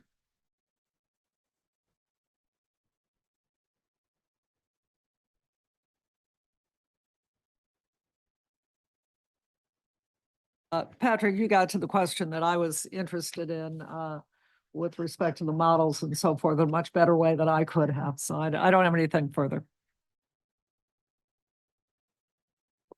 This question is for Mr. Ersted. I was wondering if you could go into a little bit more detail from your written testimony about what the Canadian carriers do correctly with regard to tracking and visibility.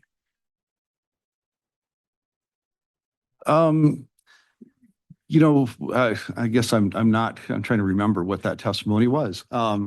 We generally, they've got some good computer systems. We're able to get in and track rail cars a little bit better.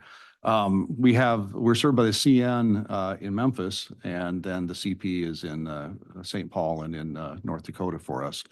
And they have some better systems, not always better communication. We've been delighted to get a phone call saying that somebody's not going to be delivering. I don't think we've ever gotten that before. But we do have some tracking systems that we're able to get into that are helpful. So. And would you say then the other carriers do not have that same capability? I think there is variation. I mean, in every carrier. So we are served on our 12 sites. We're served by every class 1. So we have to know all of the different systems. I don't go in and look at all the systems the way our folks do, but there is wide variation in that and wide disparity, I would say, in communication with those with customers like us. It would certainly be nice to be able to know where things are and what. I think traditionally, the class 1s have looked at us more as just the receiver of these rail cars, and they don't know we're not paying the bill. The producer of the product is. And so we didn't have customer service reps we could contact. We didn't have anybody we could contact. We have to go back to the person shipping the product to get the cars tracked so we would know where things were or what the delays were. But again, some of the class 1s do a much better job with that on their systems and other ones don't.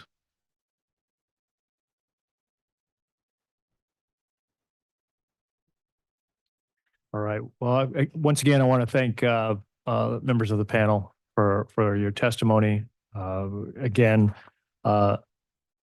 unfortunately, it's more of the same, and hopefully, again, we have the railroads are listening to what their customers are telling, and hopefully we can, again, as we've said before and sort of emphasized, and Patrick's emphasized that it's not up to us to regulate that growth and that change. It's up to them. And the ball is definitely in their court to do so. So thank you to the three of you, and we'll look forward to the next panel.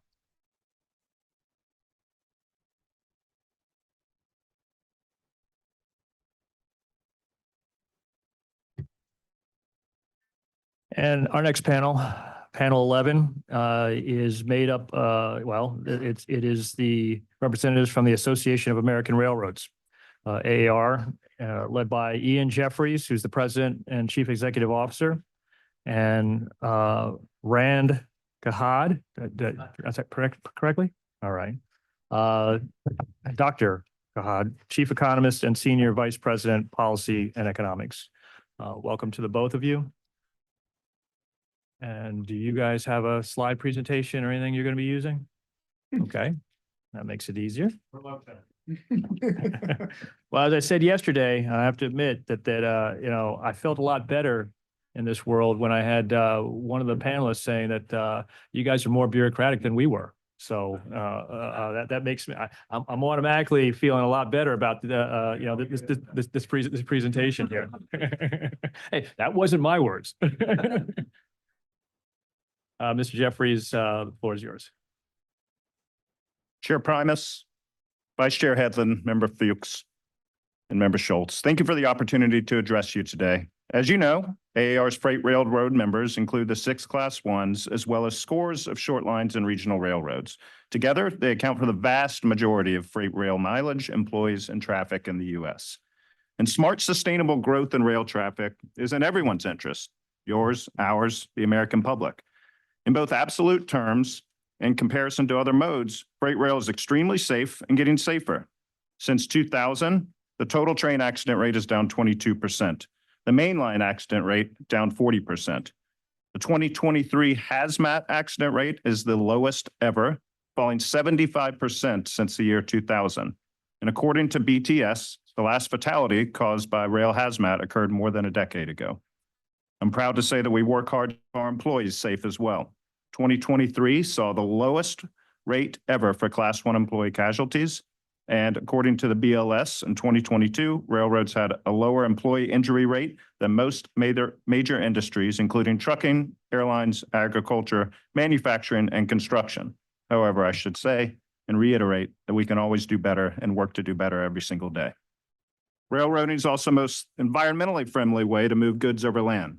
The nation's freight railroads, on average, move 1 ton of freight, nearly 500 miles per gallon of fuel. I expect you've heard that before, and I hope you already knew that fact. This means that freight railroads are 3 to 4 more times fuel efficient than trucks. And these are important benefits that can be further realized through freight rail growth. And as my colleague will address, and the board recognizes, demands for freight rail is based on broad economic trends and individual efforts, and sometimes depend on factors outside rail's control. Businesses and industries can change rapidly and sometimes unexpectedly. For railroads, such broad, often unanticipated changes are reflected in the volumes, types, and locations of the commodities we move. Adding capacity in a smart way can enable railroads to meet changing demand and seize opportunities to grow. At the same time, having too much unused capacity or stranded assets is inefficient, can drive up costs, and reduce competitive viability. Unlike retail stores that can add shelf space when something is in high demand, then remove it when demand cools, adding freight rail capacity requires large, long-term investments. For example, our employees are our most valuable resource, and our ability to serve customers efficiently absolutely depends on them foremost. And that is why they are highly compensated and extensively trained. This year, thanks to the last round of collective bargaining, the average railroad worker's total annual compensation package is projected to reach $160,000. Railroads offer exemplary healthcare plans with low-cost shares as well. And on average, new employee or new entry employees, depending on craft, can take 6 months or more to be hired, trained, and qualified, all the while being compensated and receiving said benefits. This level of investment in each employee is why adding new workers must be done carefully and thoughtfully. And having the right number of employees is a core part of strategic planning to enable railroads to take advantage of growth opportunities, something that's been discussed heavily over the past 2 days. Likewise, locomotives and other physical assets are expensive and long-term investments. Depending on the type, they can cost more than $3 million each. Of maintenance costs about $125,000 per year. Adding locomotives is neither fast nor cheap, but is a long process and a long-term commitment, as is adding physical capacity. Conservatively, 1 mile of railroad today on average costs about $6 million, depending on location, geography, and track type.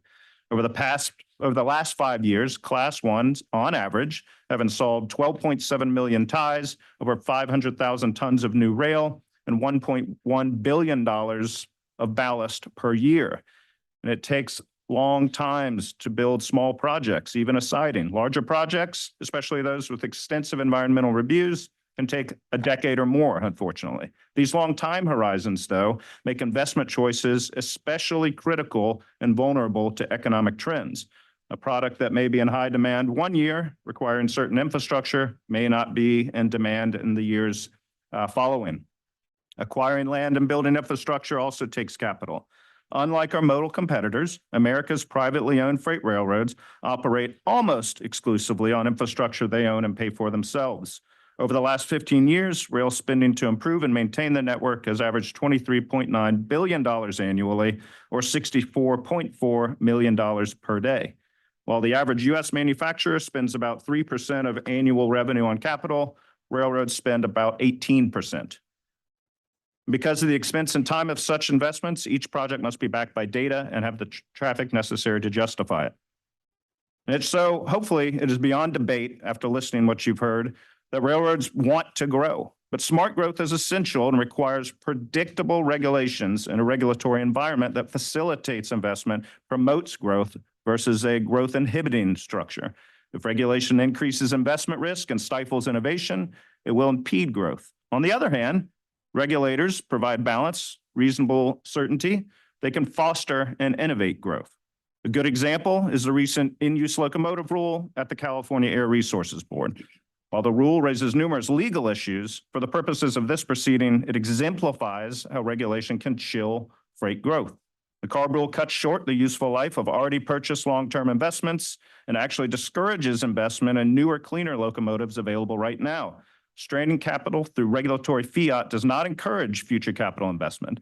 Businesses that cannot reasonably invest in growth will, in turn, be poor investment choices for those with capital to invest. And this is a downward cycle that we must not allow. To that end, we appreciate the board's letter to the EPA on the matter. Clarity and uniformity of jurisdiction over transportation by rail creates greater certainty and reduces the inherent risk of expensive long-term investments. On the other hand, a patchwork of different state and local regulations, even just the threat of them, can create a significant risk to the industry and impact decisions to invest. Permitting, also another policy challenge. Railroads have no desire to circumvent the applicable environmental laws, but too often permitting reviews are overbroad, inefficient, expensive, and delay projects for years. Many projects, like bridges, can take a long time to review due to the multiple federal and state agencies involved, including state historic reviews layered on top of federal Section 106 historic reviews. Oftentimes, they're not conducted concurrently. Frustration is compounded by the fact that the FAST Act, two surface transportation bills ago, required the Advisory Council on Historic Preservation, also known as the ACHP, to issue an exemption from historic preservation reviews for railroads consistent to that which exists for highways. Despite repeated nudges from Congress, the ACHP has yet to do so. Technological innovation can also enable growth, but the regulatory environment must encourage it and not discourage it. For example, I know you're familiar with this, automated track inspection, ATI. Vehicles can inspect hundreds of thousands of track miles yearly and spot defects not visible to the human eye. And because ATI can be utilized during revenue service, instead of shutting down a track to allow for manual inspections, this technology can increase capacity without adding more physical infrastructure. The data shows that blending ATI with visual manual track inspections focused on what ATI cannot catch increases rail safety. The data is clear. However, unfortunately, the FRA has essentially refused to permit the railroads to efficiently expand this technology, forcing litigation to do so. Regulatory uncertainty like this complicates and even disincentivizes future technological investment. And finally, since this is an STB hearing, I'd be remiss in not mentioning things around this board. I'd like to highlight two components of that balance which have directly supported and enabled growth. The first is the freedom to contract, which you know so well. As Congress appreciated in 1980, private contracts allow customers to bargain for the service they want, railroads to secure the traffic commitments they need to make investments. The ability to offer customized service products also keeps rail competitive to other modes. The second important feature of our balanced regulatory scheme is the presumption in favor of exemptions. Again, a topic of much discussion. The resulting regulatory certainty has allowed for a competitive rail market and significant growth over prior decades. I'd like to comment on one core issue, something we refer to as modal equity. As you know, railroads compete vigorously with other modes, and while our trucking colleagues are our biggest customers, they are also our biggest competitors. Unfortunately, the competitive playing field is not level. And as I've stated, the railroads pay an extraordinary amount to build and maintain their own infrastructure.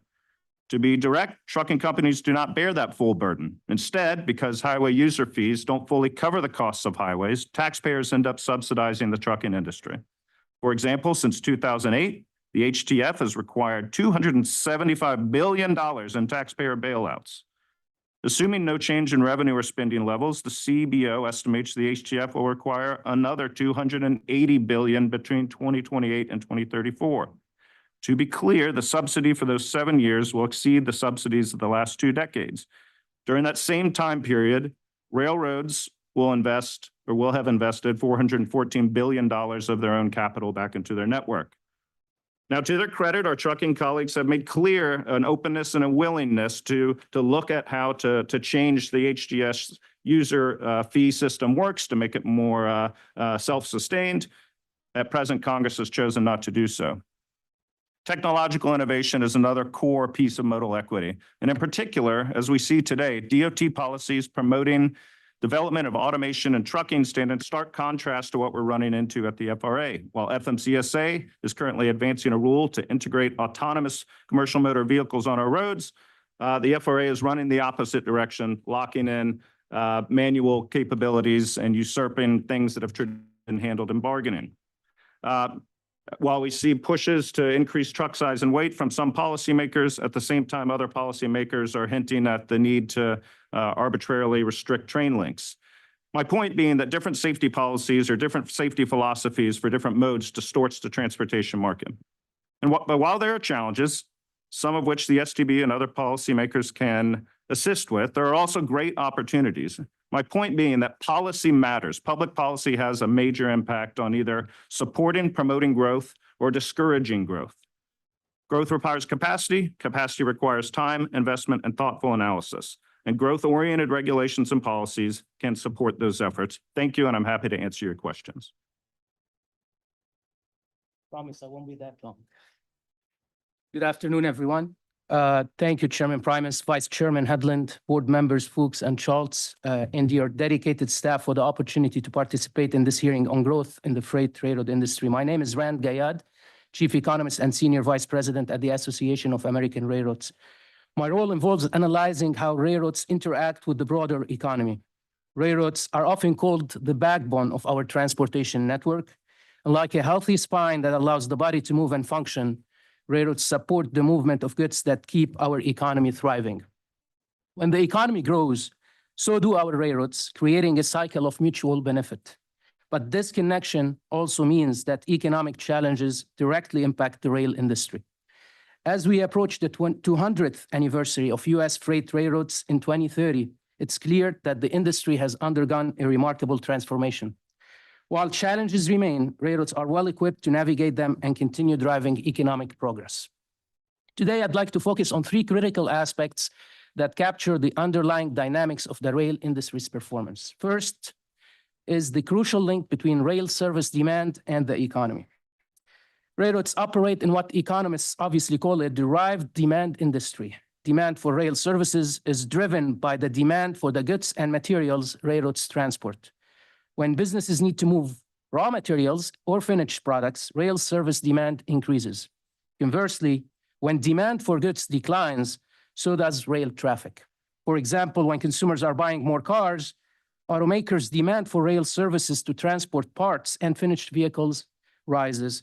On the other hand, if consumer demand for cars declines, the need for rail transport dries up.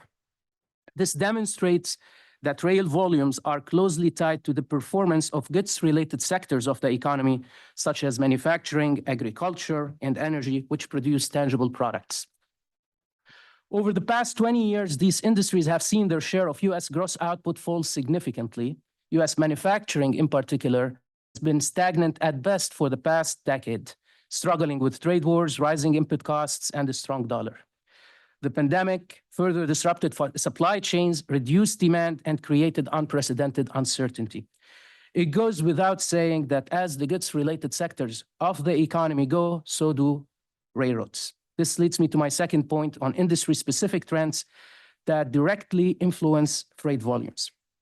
Freight volumes are driven not only by overall economic conditions, but also by unique trends within individual industries. Take coal, for example. In 2008, Class 1 railroads moved 7.7 million carloads of coal. By 2023, that number had dropped to 3.4 million carloads, a decline of over 55%.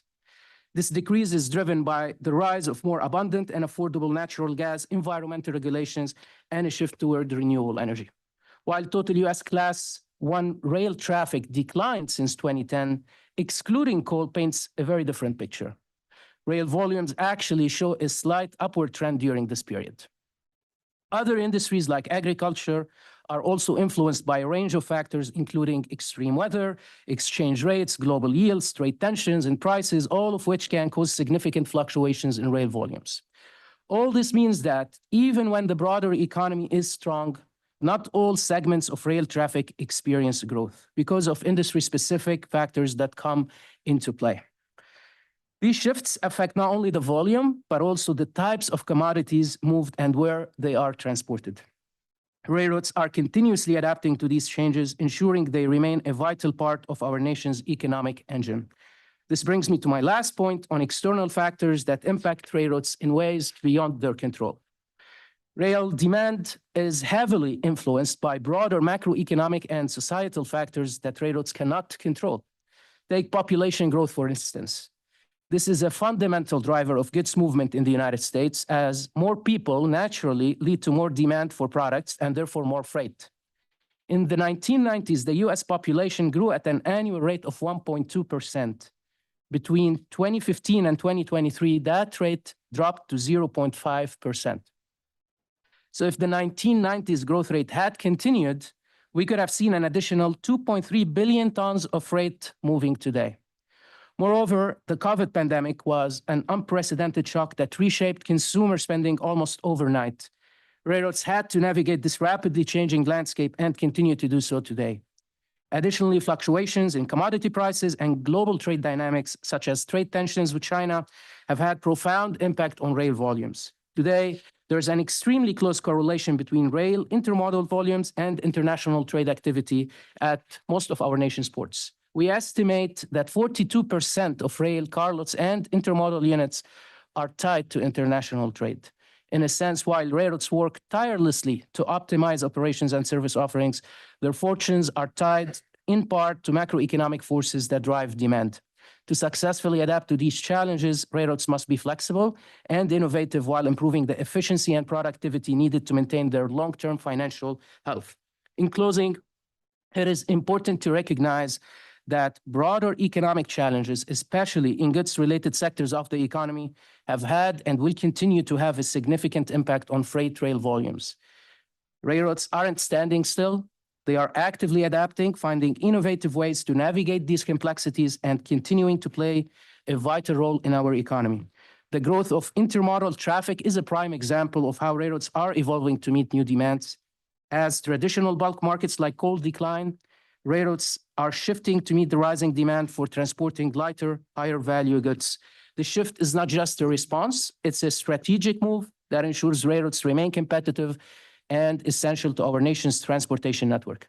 Looking ahead, the demand for freight transportation will only increase as America's economy and population grow. The Federal Highway Administration projects a 46% rise in total freight shipments by 2050. Railroads are not just preparing for this future, they are embracing it. They are prepared to tap into new markets and continue driving the nation's economic progress. This concludes my remarks. Thank you for your time, and I am happy to answer any questions you may have. Thank you, Doctor, and thank you, Mr. Jeffries. There's a lot to unpack here, but let me begin by saying, and please don't, I don't know if you can take this the wrong way or not, but there's a lot of red herrings in your testimony. In a sense of, saying that it's external forces that are causing the lack of growth.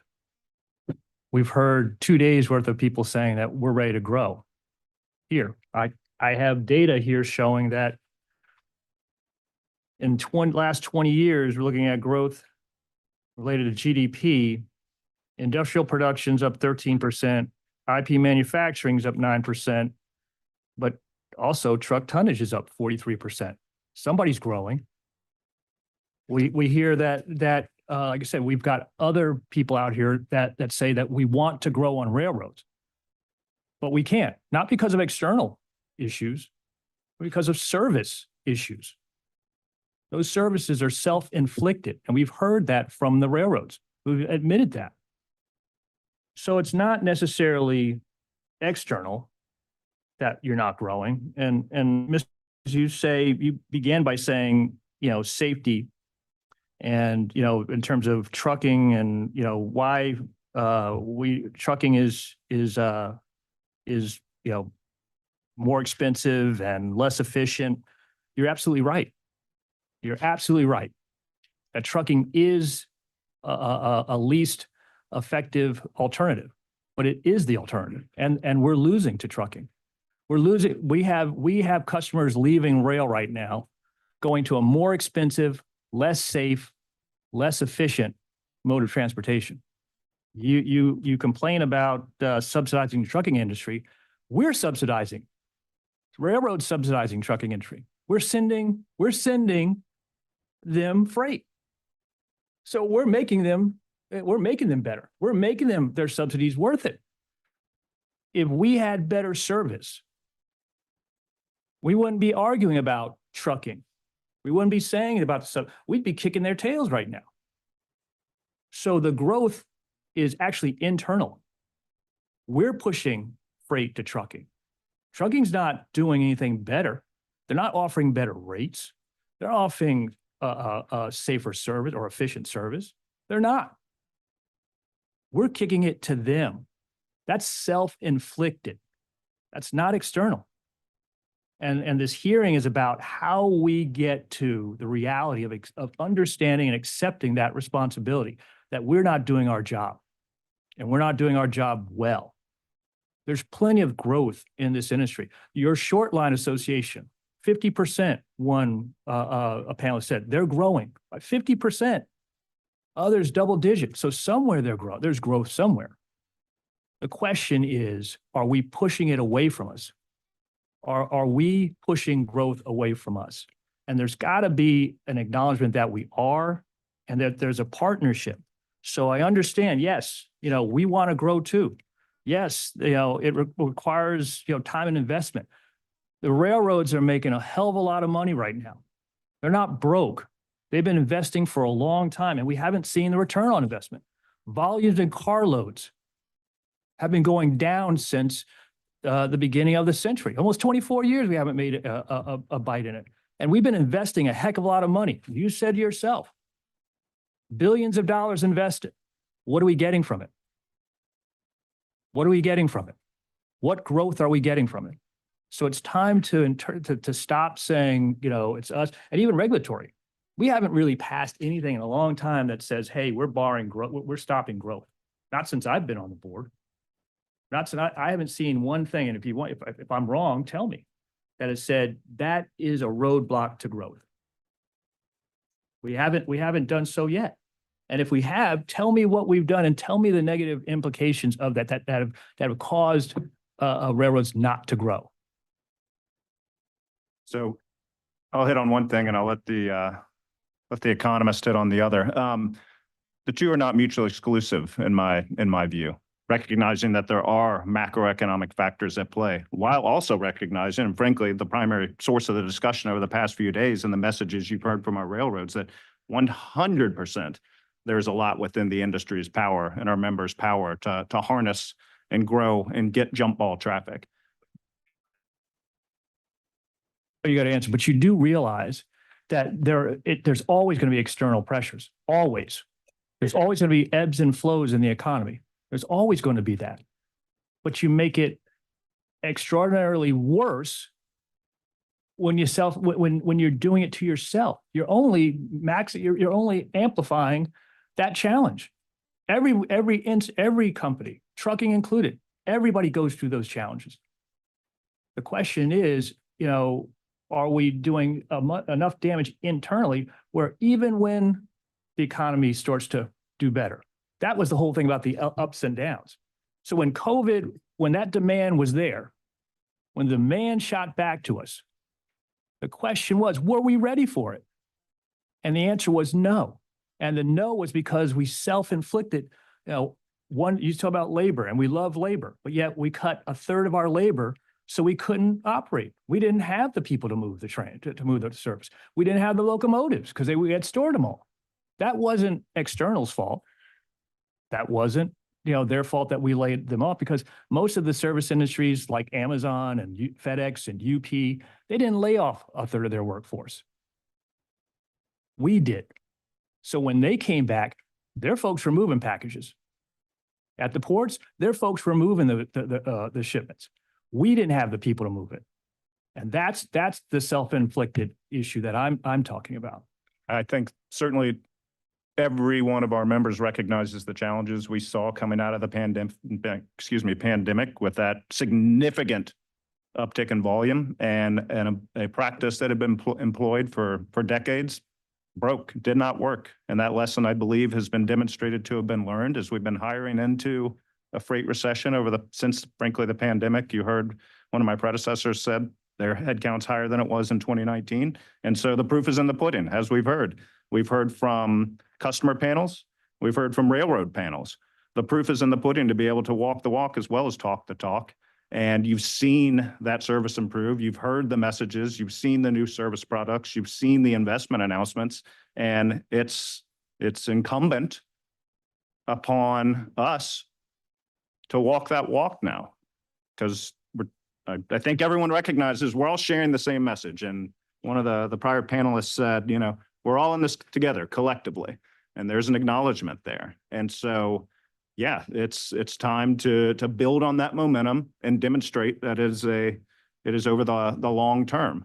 I'll let Rand comment on the broader economic pieces because I don't think those are mutually exclusive.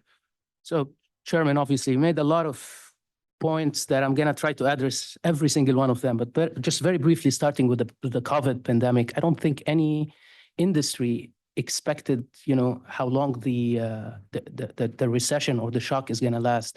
So virtually, I'm going to put here my labor economist hat. Every single industry was impacted pretty much the same way. It's unfair to say that railroads did worse or did better than others because it virtually shaped labor markets upside down in virtually every single industry across the United States. That said, I want to get back to the point of growth and make sure I highlight a very important point, because from a broad economic perspective, growth is not only the increase in carloads, it's not only the increase in ton miles. Growth is much more about that. Growth is about innovation, it's about productivity, it's about efficiency, the reduced emissions. We have to take all these different components together. Just like when an economist looks at the broader economy to assess the health of the economy, they look at a very large set of indicators.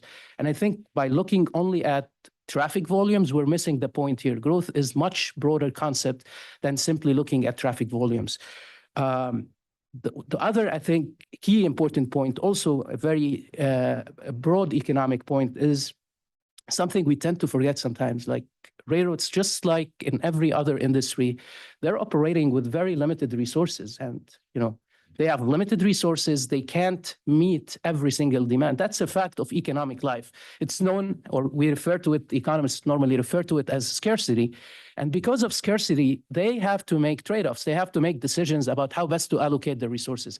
So they can't meet every single demand, and meeting every single potential request or demand is going to require significant investments. And I think they're making these investments, but we have to remember that these investments are mostly focused on long-term value creation, whether investing in equipment, in capital, in infrastructure. These are very long-term investments that basically take significant amount of time for them to realize returns. So I think I would disagree with the point that they're not making significant investments. Just to put things in perspective, $25 billion on average a year. That's 18% of the total revenues that they generate. That's 6 times what the average manufacturer puts back into their industries. So they're making significant amount of investment, and most of these investments are long-term. So I think you've heard from most other railroads about the other actions they're taking, but I just want to keep in mind that this is a capital-intensive industry. Most of these investments are very, very long-term in nature. Mr. Chairman, I want to start with you, Ian, about a theme that I've sort of been exploring with multiple panels, and that is about the smoothness of interchange. I thought it was brought up in our first panel. And AR has taken a leadership role in some areas, particularly Chicago historically, to help work out and smooth interchange points. And one of the things, this board has gotten a demonstration of GPS-based car cycles. And one of the things that stands out is how much time is spent at a particular gateway between railroads. And I think that is reflected in the market share data. I've personally heard about problems that shippers have had in Memphis. This board saw firsthand some of the difficulty with the fragility of the New Orleans gateway. What are your thoughts on both AAR's role in bringing people together to organize better gateways, as well as any role for the board in supporting that endeavor? Sure. Thank you for that question. And a question I certainly have had the opportunity to talk with you, talk to the chairman about this notion as well, and others. And I think everybody on the board has had the opportunity to visit Chicago and experience the work that's done, the joint work in the Chicago terminal.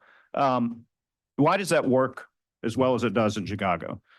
Well, it's because you have not only the class ones, you've got the smaller railroads, you've got Amtrak, you've got Metro, you've got the city, the county, the state, all working together in collaboration to keep fluidity moving through either a daily operational shared assets, but also through a long-term investment strategy. And an investment strategy that identifies core infrastructure points that are core choke points in fluidity of the entire terminal, thus the region, and frankly, the nation. And that has worked because every stakeholder has been willing to sit down and identify a shared set of goals, some of which may more directly benefit you than they do me, but over the long term, they benefit the network in the terminal. And we've been able to execute on that plan. Now, I can tell you, Chicago is unique because when we've gotten into other terminals, that configuration of stakeholders coming together is certainly not where it could be. And I'll just give you an example. In the LA Basin, our head of Create was invited to go out and speak with all the local leaders about how Create works, how Chicago works, how CTCO works. And he said it dawned on him, it appeared that the 28 local leaders that were in that room, it was the first time they'd ever been in the room together. And so that's telling, right? And I don't mean to imply that Memphis or New Orleans are the same, but my point being that we're dealing with very complex situations. Some of it is operational, some of it is infrastructure based, physical infrastructure based. And the reason that we've been able to get together in Chicago over a lot of effort in a long time period is that every stakeholder is willing to sit down, put skin in the game at an appropriate level, and agree to a shared set of goals. And so I know there have been, maybe not on the scale of Chicago, there have been efforts to better coordinate in some of those local areas. But I think we're always ready, willing, and able to, certainly with the support of the board as well, to try to pull everyone together, just getting in the same room to start and saying, okay, let's see if we can develop a plan. Let's see if we can agree on the challenges and then figure out how to address them. I appreciate that. And, I think, Chicago is unique in many ways, and it's not to say that the Chicago model could be wholesale applied in every terminal. But, the phenomenon of some sort of change, operational or capital, that could have an ROI that's very high for the public, but maybe lower than the railroad's cost of capital for that particular railroad. Or there might be some competitive impact if they get rid of a choke point on some others that, we've sat here and we saw these gateways for so many years and it just hasn't changed. And so I do think that phenomenon that, has and continues to exist in Chicago, but there are things to deal with it, is generalizable. So I do appreciate your willingness, and I'd love to follow up with you on that. Rand, I just want to cover something, that has come up a couple times today, which was, carriers used to haul more volume than they do today. Of course, OD pairs have changed and commodity mix has changed. So, but I think the implication is that there's an artificial restriction of supply. So, I wanted to give you an opportunity to respond to that and how you think about, capacity and carriers' capability of hauling more volume. Thank you, Member Fuchs. Appreciate the question. As I mentioned to the chairman, I think it's important for us to think about growth in its totality by looking at a very large set of indicators. There's really no one perfect measure or metric to measure how basically to look at the performance of the industry. But let me maybe make two technical points, at least based on some of the written submissions that I read, that I think those points would be very helpful and relevant. I think the first and the most important one is when we think about traffic volumes, it's very important for us to think about traffic with coal and traffic without coal, in part because coal is a very special commodity. It travels long distance, it's very heavy, so it can significantly skew or bias the volumes. And if we don't account for that, we're going to end up with misleading or inaccurate results. This is specifically true for metrics like ton miles or train miles, which were some of the proposed metrics in one of the submission that I read. Ton miles, for example, in addition to it being significantly impacted by coal, does not reflect the economic value of intermodal shipments, nor does it reflect or account for the increased prevalence of short haul shipments, which is now explaining a much larger proportion of freight traffic. Train miles too has its own problems, doesn't really account for coal.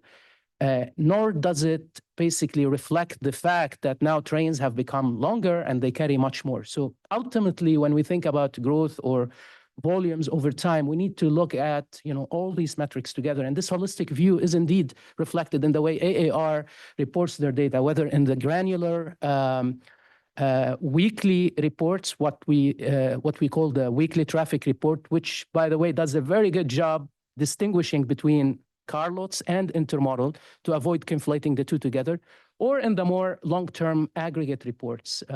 So the bottom line here is if you remove coal from the picture and think about carloads, we're seeing an average growth that is positive.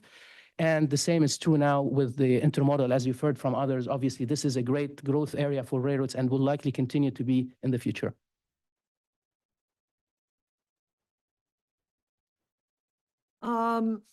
Dr. Gayad, you mentioned the BTS study, and that forecast, this is the 2050 study, forecasts that rail net ton miles will increase by a compound annual growth rate of only 0.8% through 2050, with the result that it will reduce rail's overall share of freight transportation from 32% to 24%. Do you agree with that projection? I mean, why is it so negative about rail? Thank you, Vice Chairman. AAR does not engage in economic forecasting, and unfortunately, it's outside the scope of our work, so I can't really comment on any forecasts or estimates, but I can tell you that we do monitor rail traffic changes over time, and that gives us a window into the broader direction of the economy. And based on this data,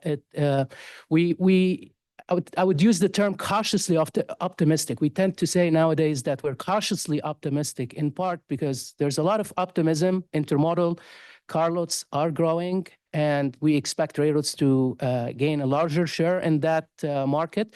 But of course, given all the other things that I discussed, all the other factors that are beyond the railroad's control, there remains some caution because there might be factors that will likely impact this outlook moving forward. A very technical question. Does the use of long trains increase or decrease the capacity of the rail lines they run on? You have a view on that question? I think my colleague probably. Sure. Well, one, I suppose the definition of a long train is subject to the eye of the beholder. But, traditionally, if you're looking at, if you're running, for example, 2 5,000-foot trains versus 1 10,000-foot train, just a very blunt example. You could make the argument it increases capacity, reduces risk, reduces complexity, reduces points of potential failure. I think it's not a, yes, no answer. It is a configuration of a lot of different things, but I think it frees up capacity as long as the network's running how it should be running, and for all the reasons that you've heard over the past 2 days from the railroads. And that you've got adequate sidings to permit trains to pass. I think I'm the only person here that's actually worked in the highway industry. My first job at DOT was as general counsel of the Federal Highway Administration, because I'd done a little work on toll roads in my prior life, and I really didn't want that job. They said, "Oh, don't worry, you can move around." And I took the opportunity at the end of the year to move to FRA. But there is something that I am very concerned about from an overall public policy.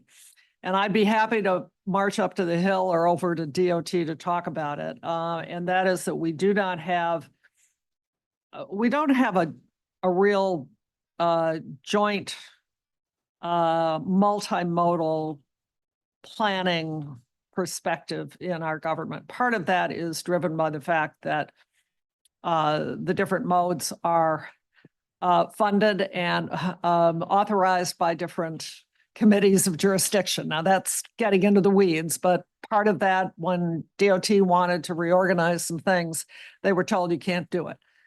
But one thing I do know about our highway system is that we're out of capacity, and the ability to expand our highway system is limited. It's not just limited by funding, but certainly that, as you've pointed out, trucks and autos are no longer paying their fair share. But it's limited by geography. And I'm sure you're familiar with what they call the heart attack map, which is the congestion map of the United States on federal highways. But so, I mean, my feeling is that one of the reasons we need to get trucks off the road is we don't have enough roads to carry the trucks. And the BTS projection, I would find very concerning on that point, because where on earth are we going to put those trucks? I got a house in Colorado that looks over I-70. It's just, it's just a motorcade. It's just a motorcade, both directions. And going downhill, it's not a safe one. So I just want to, have you talked to folks on the Hill or at the DOT about this issue of the importance of rail to balance the transportation system in the future? Absolutely. And you're right. The history of a multimodal freight approach has kind of gone through fits and starts and been a little tortured over the years. But you just hit on a lot of our core points and our core arguments. But I'm going to agree with the chairman on something. So hang on.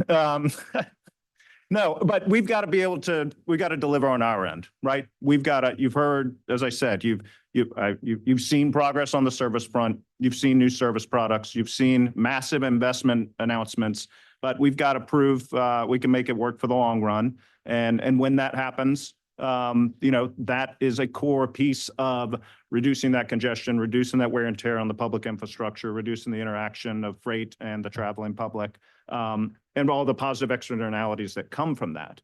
Part of my list is that, there is a public policy angle to that. No one's looking for favors. They're looking for a level playing field and parity and certainty in policymaking.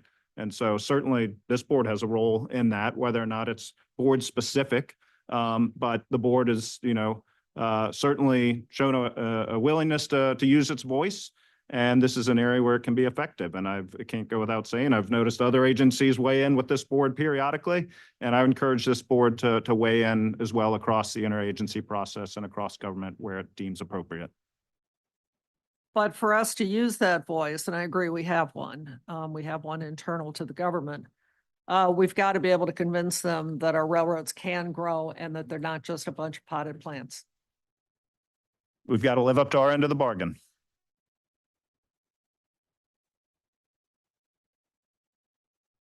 Mr. Jeffries, yesterday during the labor panel, I asked a question to Mr. Edelman about the future of the use of technology in the rail industry.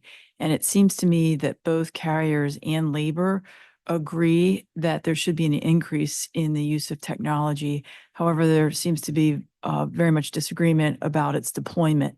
And so I thought I would present the same question to you today, which is how, in your view, how do we get labor and the carriers on the same page with regard to the future of technology and its use? I think, step one, it boils down to more effective communication and honest, open dialogue that is built on trust, which is a never ending process trying to build that because there's an inherent tension there, right? I don't think I'm sharing any secrets. But over time, technology, I think someone on the prior rail panel said, technology always wins. But we need to, especially in the world of safety advancement, we've got to be able to deploy innovation to try out new ways and work with our employees to embrace that and be willing to evolve over time various roles. We have, I'd say, been in the early stages of sitting down with our unions to talk about kind of the technology roadmap. We held an event here in DC earlier in the summer, just last month down at Norfolk Southern's training center in Atlanta, invited unions down to talk through that as well. Got a few. We'll continue the conversation, but I read some of the comments yesterday and I would disagree with the fact that there's been no communication. There's actually an effort to get people in the room to talk through some of this, and it's going to be a long-term process. Thank you. And Dr. Gayed, something that I've heard from carriers is that they do in fact feel pressure from their short-term investors to provide returns now, oftentimes at the expense of growth. I was wondering if you could speak to how carriers are supposed to deal with what appear to me to be those two competing interests. Sure. Thank you for the question, Member Schultz. I'm going to speak more broadly here and put my academic hat again and say that both economic theory and data indicate that the carriers, the railroads are indeed invested, they're fundamentally invested in long-term value creation, irrespective of investors' horizon or interest. So if you look at the data, as I mentioned to the chairman, there's significant amount of money that is being reinvested in capital and equipment, in infrastructure, and all these investments are inherently long-term investments, so they don't align with short-term gains. And that's especially the case because a lot of these investments take significant amount of time to generate returns. The returns take significantly longer than any other investments to materialize. Now, without really getting into the theory or the technical aspects here, as I mentioned, economic theory also supports this notion, and I'm generally referring to what we call the efficient market hypothesis theory, which tells us that investors, regardless of whether they're short-term or long-term, they're normally attracted to companies or firms in general that are significantly invested in sustainable practices and long-term growth. So railroads that are going to neglect these factors are going to see their market share go down. They're going to see their shareholder value go down, and that's against the interest of all shareholders. So the bottom line is the investments are inherently long-term, so irrespective of investors' interests or horizons. Thank you.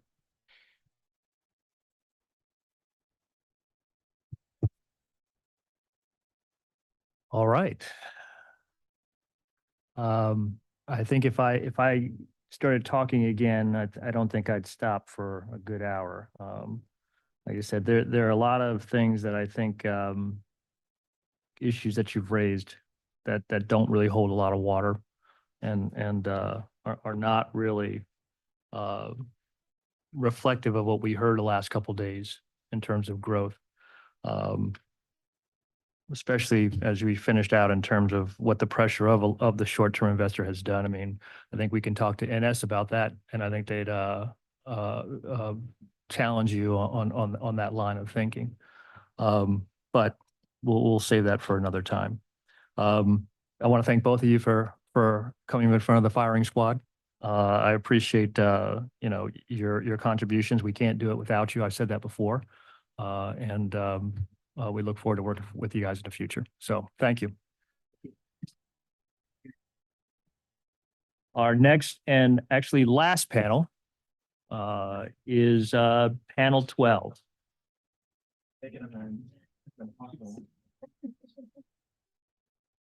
Panel 12 is made up of Mr. Marty Schlenker of Parallel Systems,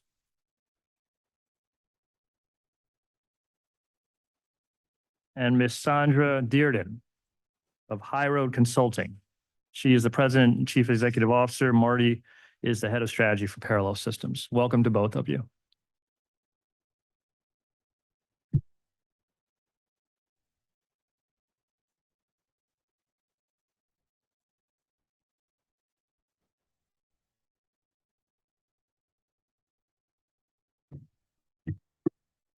So Marty, when, like I said, yeah, you hit the button when you're ready to talk.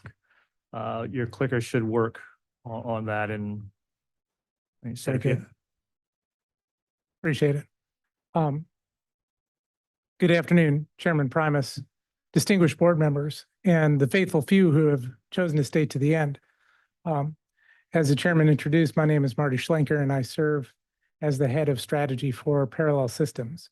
I'm going to assume that those present today have familiarized themselves with Parallel Systems testimony since its posting to the docket on August 16th.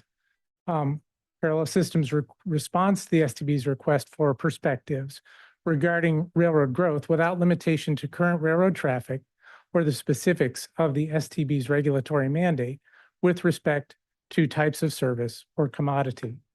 In the time that I have available, I will condense the August 16th submission to bring out what Parallel Systems believes are the most salient realities that railroad companies, policymakers throughout government, and other stakeholders must consider in order to set U.S. railroads on a definitive growth path. U.S. Bureau of Economic Analysis data demonstrates that trucking has grown significantly faster than rail since 2000. Parallel posits that e-commerce growth is the phenomenon that this audience should focus on to understand why trucking is pulling away from rail. E-commerce has influenced all distribution. It is the match that sparked the wildfire of logistics site and logistics campus construction. With that, I'd like to pause from these remarks and go through several of the exhibits that I submitted with the August 16th testimony. Let's see. All right. Gross output by industry, as has been discussed, trucking has significantly outpaced rail since 2000. E-commerce as an influencer.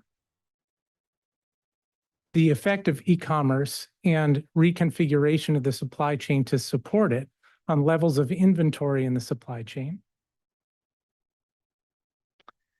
And the manifest growth of supply chain infrastructure since 2000, greater by far than any mode. So the gray bar in each of the three charts represents warehousing using the BEA segmentation of gross output by industry.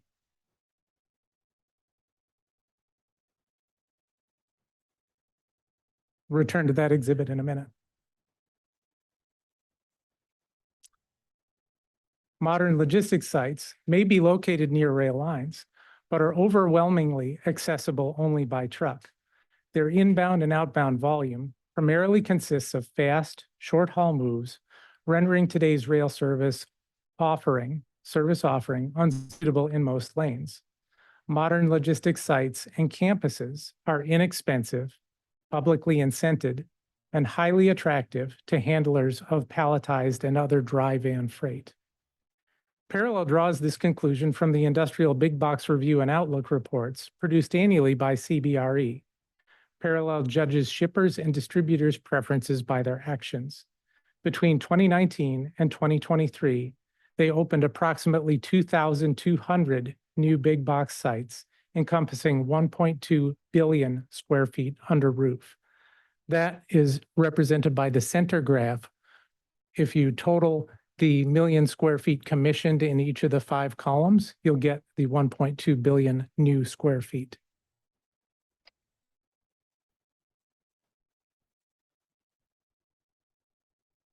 A characteristic site equipped for truck service, located near a rail line, but not rail connected. Examples of campuses from around the country.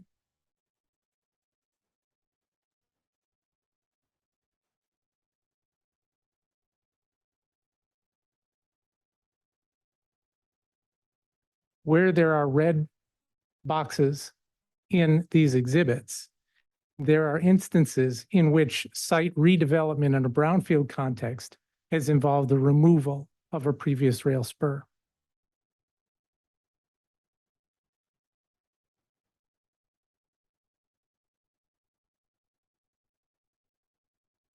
Parallel does not presume to speak for the handlers of dry van freight, such as consumer products manufacturers, distributors and retailers, and also steamship lines, trucking companies, third-party logistics companies, and intermodal marketing companies. Noting the absence of this constituency from the hearing, Parallel Systems has drawn on this voice of the customer, indicated by its actions in choosing its mission. Parallel's mission is to provide railroads with the means to compete for the heart of the truck market with a new tool, the independent battery-powered electric rail vehicle. Parallel's vehicles are being designed to operate in self-organizing platoons within a rail network, departing upon release, and carrying each container directly to its destination using the most expeditious route. Further, Parallel's vehicles do not wait for aggregation into once per day scheduled service or require intermediate sorting in railroad yards. Parallel believes strongly that our vehicles and supporting systems, once tested and mature, can make a major contribution to U.S. and global rail competitiveness and to communities and workers by improving transportation safety and reducing carbon emissions. Parallel sees innovation to augment trains with independent rail movements as the only way to position railroads to win meaningful share from truck and to serve modern logistics campuses. Parallel is a small fish in a big pond. As a startup company, our success is not guaranteed. We're working hard and would benefit from the support of all entities who share our desire to see railroads grow with a new advanced customer responsive service offering. Our August 16th testimony included 5 specifics. Parallel stands by these and welcomes other forms of facilitation and economic assistance to develop and implement independent rail vehicles alongside conventional trains. On behalf of Parallel Systems, all our team members and our partners and our prospective customers, thank you for the opportunity to present our views, both in writing and live today. I welcome your questions. Thank you for that. Ms. Dearden?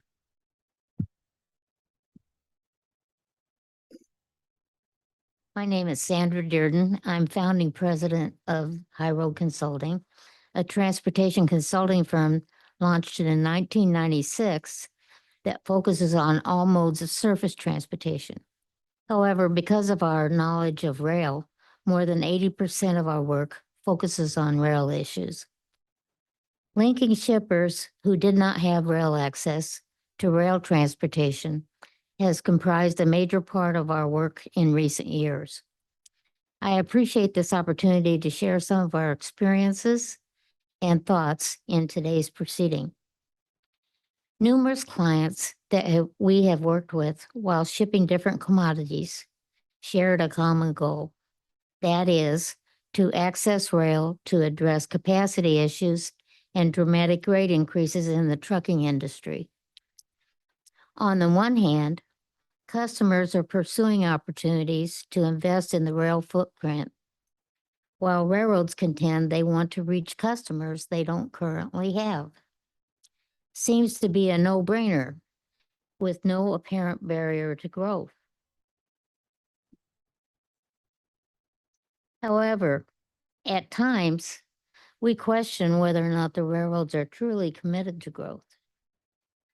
Some of the red flags include demarketing with embargoes planned to simply control volumes and egregious pricing practices.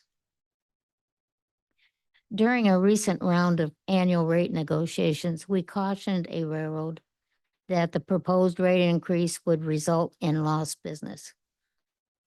We asked our sales representative, the third sales representative we were working with in a single year, to schedule a virtual meeting with her and the marketing people.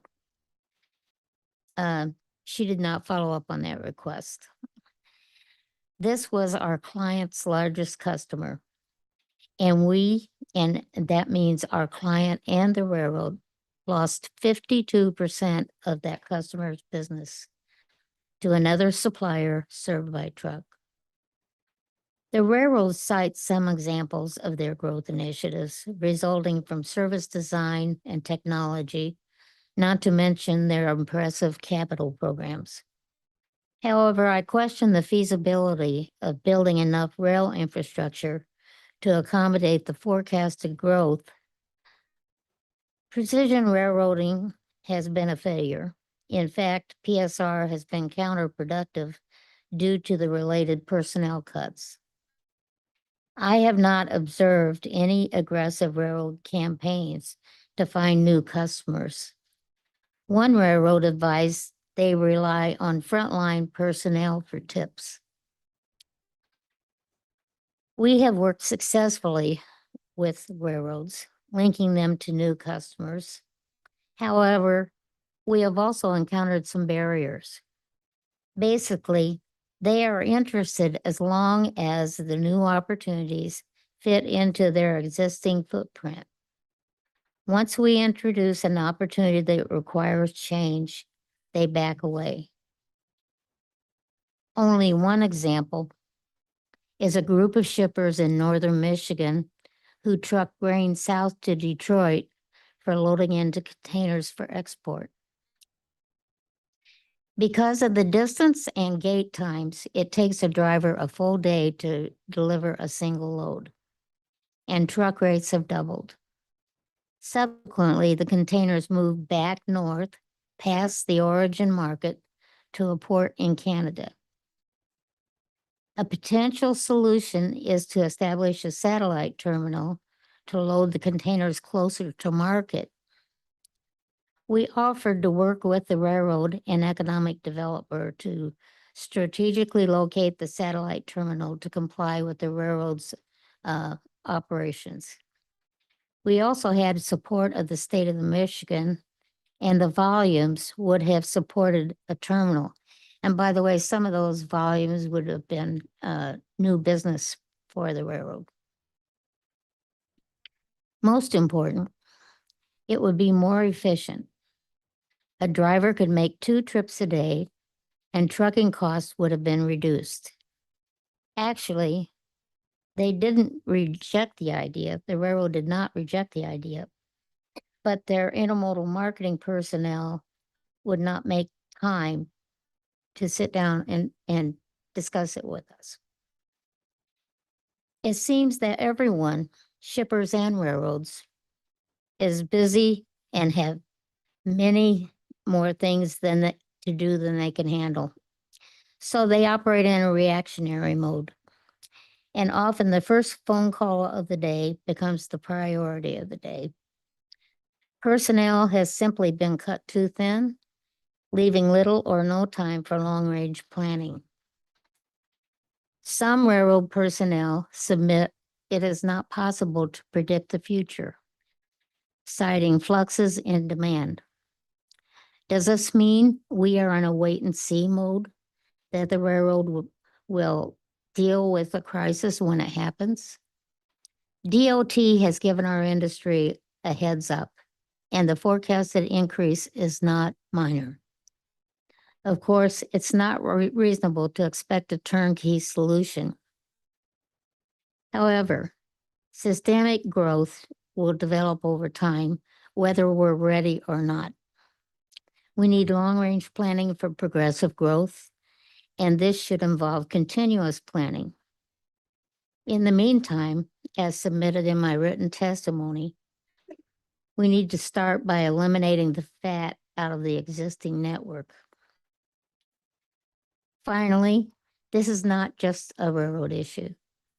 Instead, it's an industry issue that warrants collaboration between the carriers, customers, and other federal policy stakeholders to develop quality long-term plans.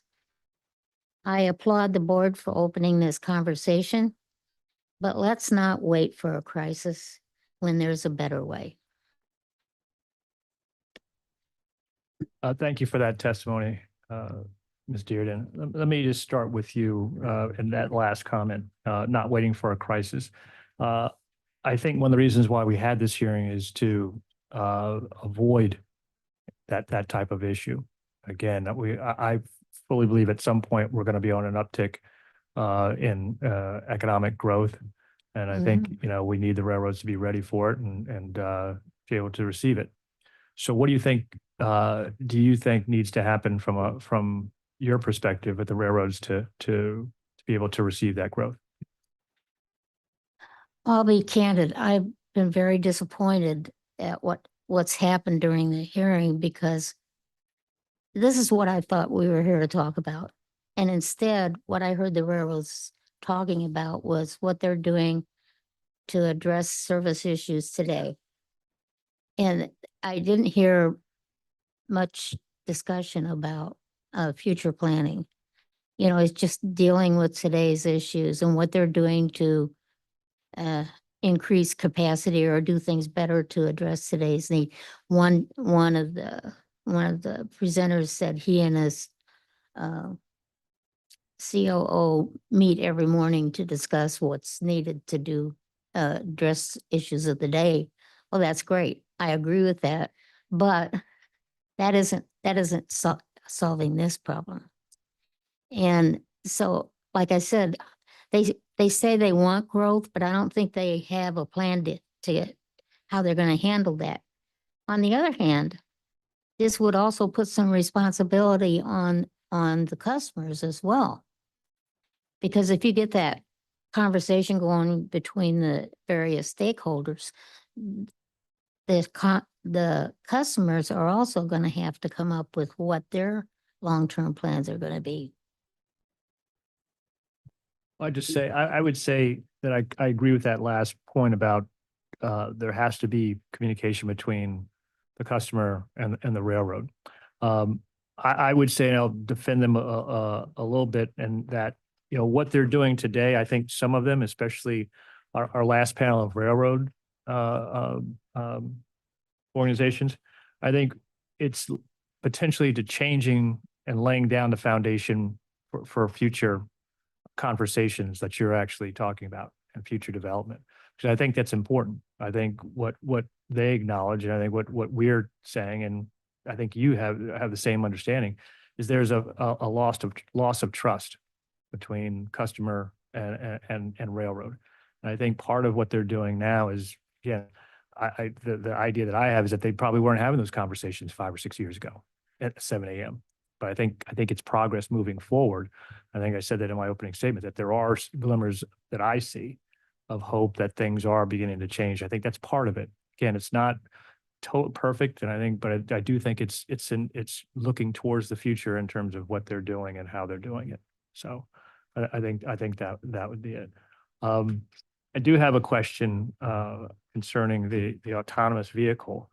For me, as we've heard, railroading is capital intensive. In order to do something like this, I would think would require an incredible amount of capital. Unless you're saying you're going to use the current railroad, which if you do, I'd venture to ask how you going to explain that to the class ones to get permission to do that.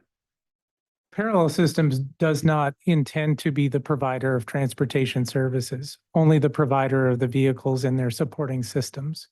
The vehicles are designed to operate within the U.S. rail network with a software control system in Parallel's back office that has a integration with railroad dispatching systems. The only capital that Parallel's solution requires to be expended at startup are for vehicles and for chargers.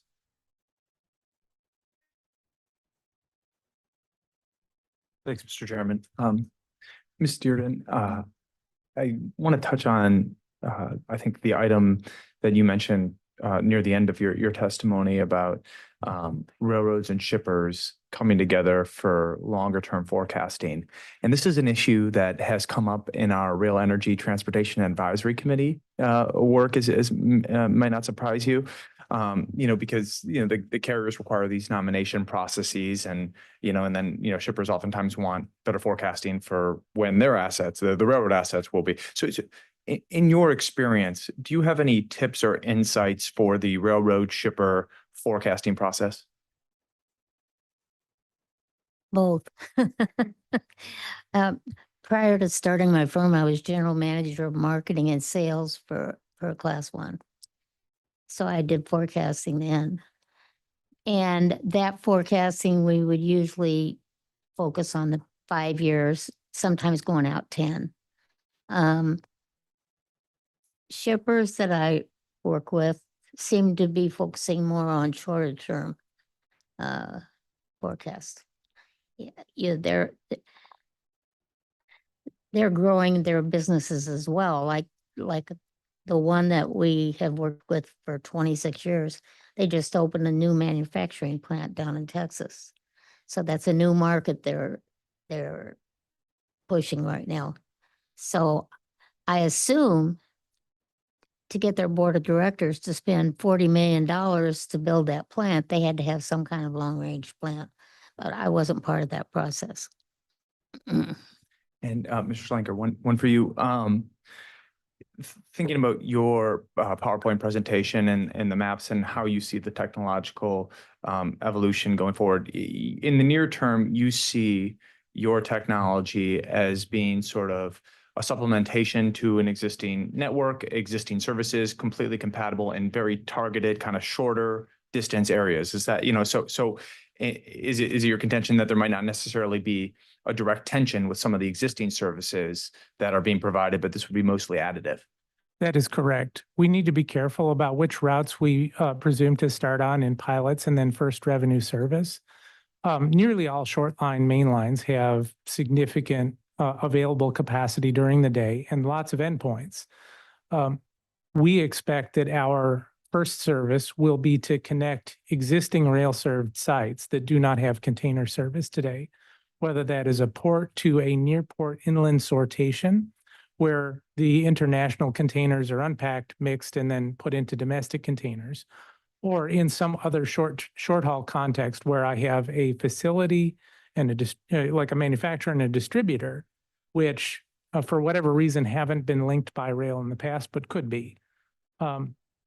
At some point in the future, as you look at the distribution campuses that have emerged in most metropolitan areas of the country, the insertion of capital and a small sized or micro terminal within that campus to put boxes within range of the yard shifters that exist in those distribution centers is what we expect to happen. But the true zero capital startup involves simply making the service matrix less sparse between existing rail served points.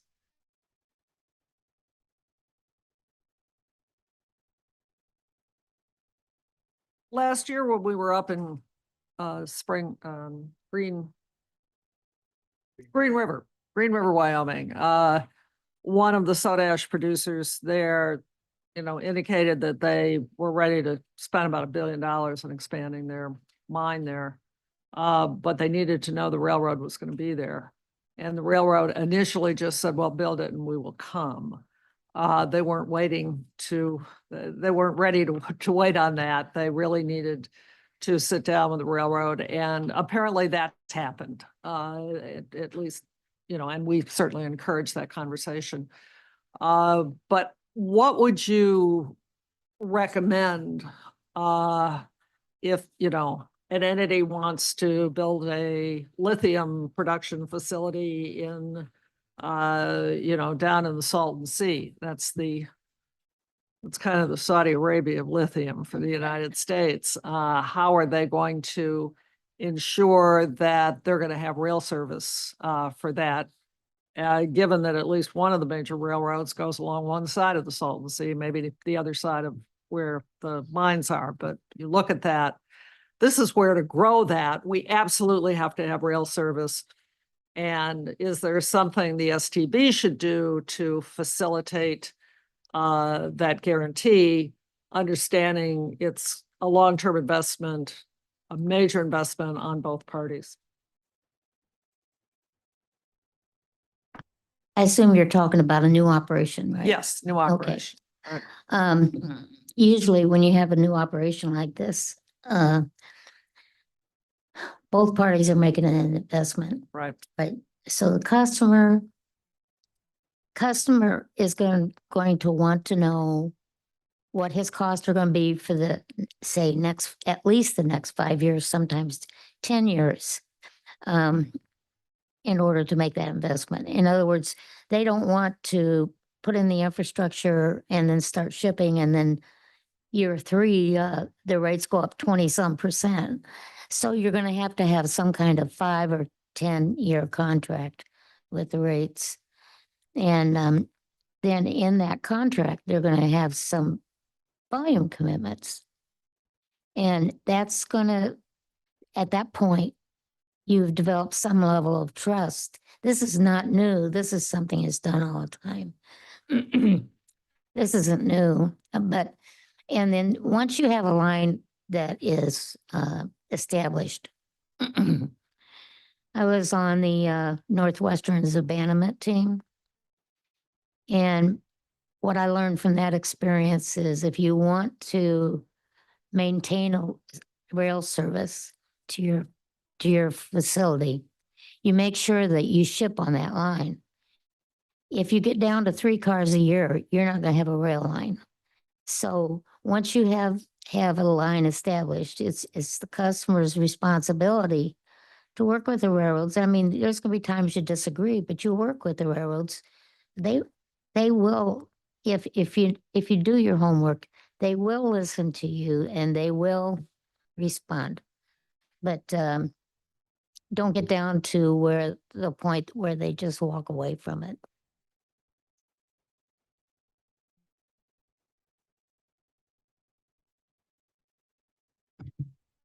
All right. Well, it seems that we have come to the conclusion of this 2-day hearing. To my final panel, we want to say thank you for both your testimonies. They are just as relevant as our first panel yesterday morning, and we appreciate you being here. We appreciate your contributions. They are important and they are well received. So thank you very much for being here. And I will say to all those in the audience, thank you for sticking around. Thank you for your interest. I think these past couple of days have been, as I alluded to in the beginning of my statement, enlightening. I think we put forth some challenges. I think we've looked at some issues that I think people have to take a hard look at. And I think that all in all, I think we had a good hearing. So I want to thank everybody for their contributions. Thanks to the staff again for their work. Thanks to my fellow board members for their patience as well. And with that, meeting is adjourned.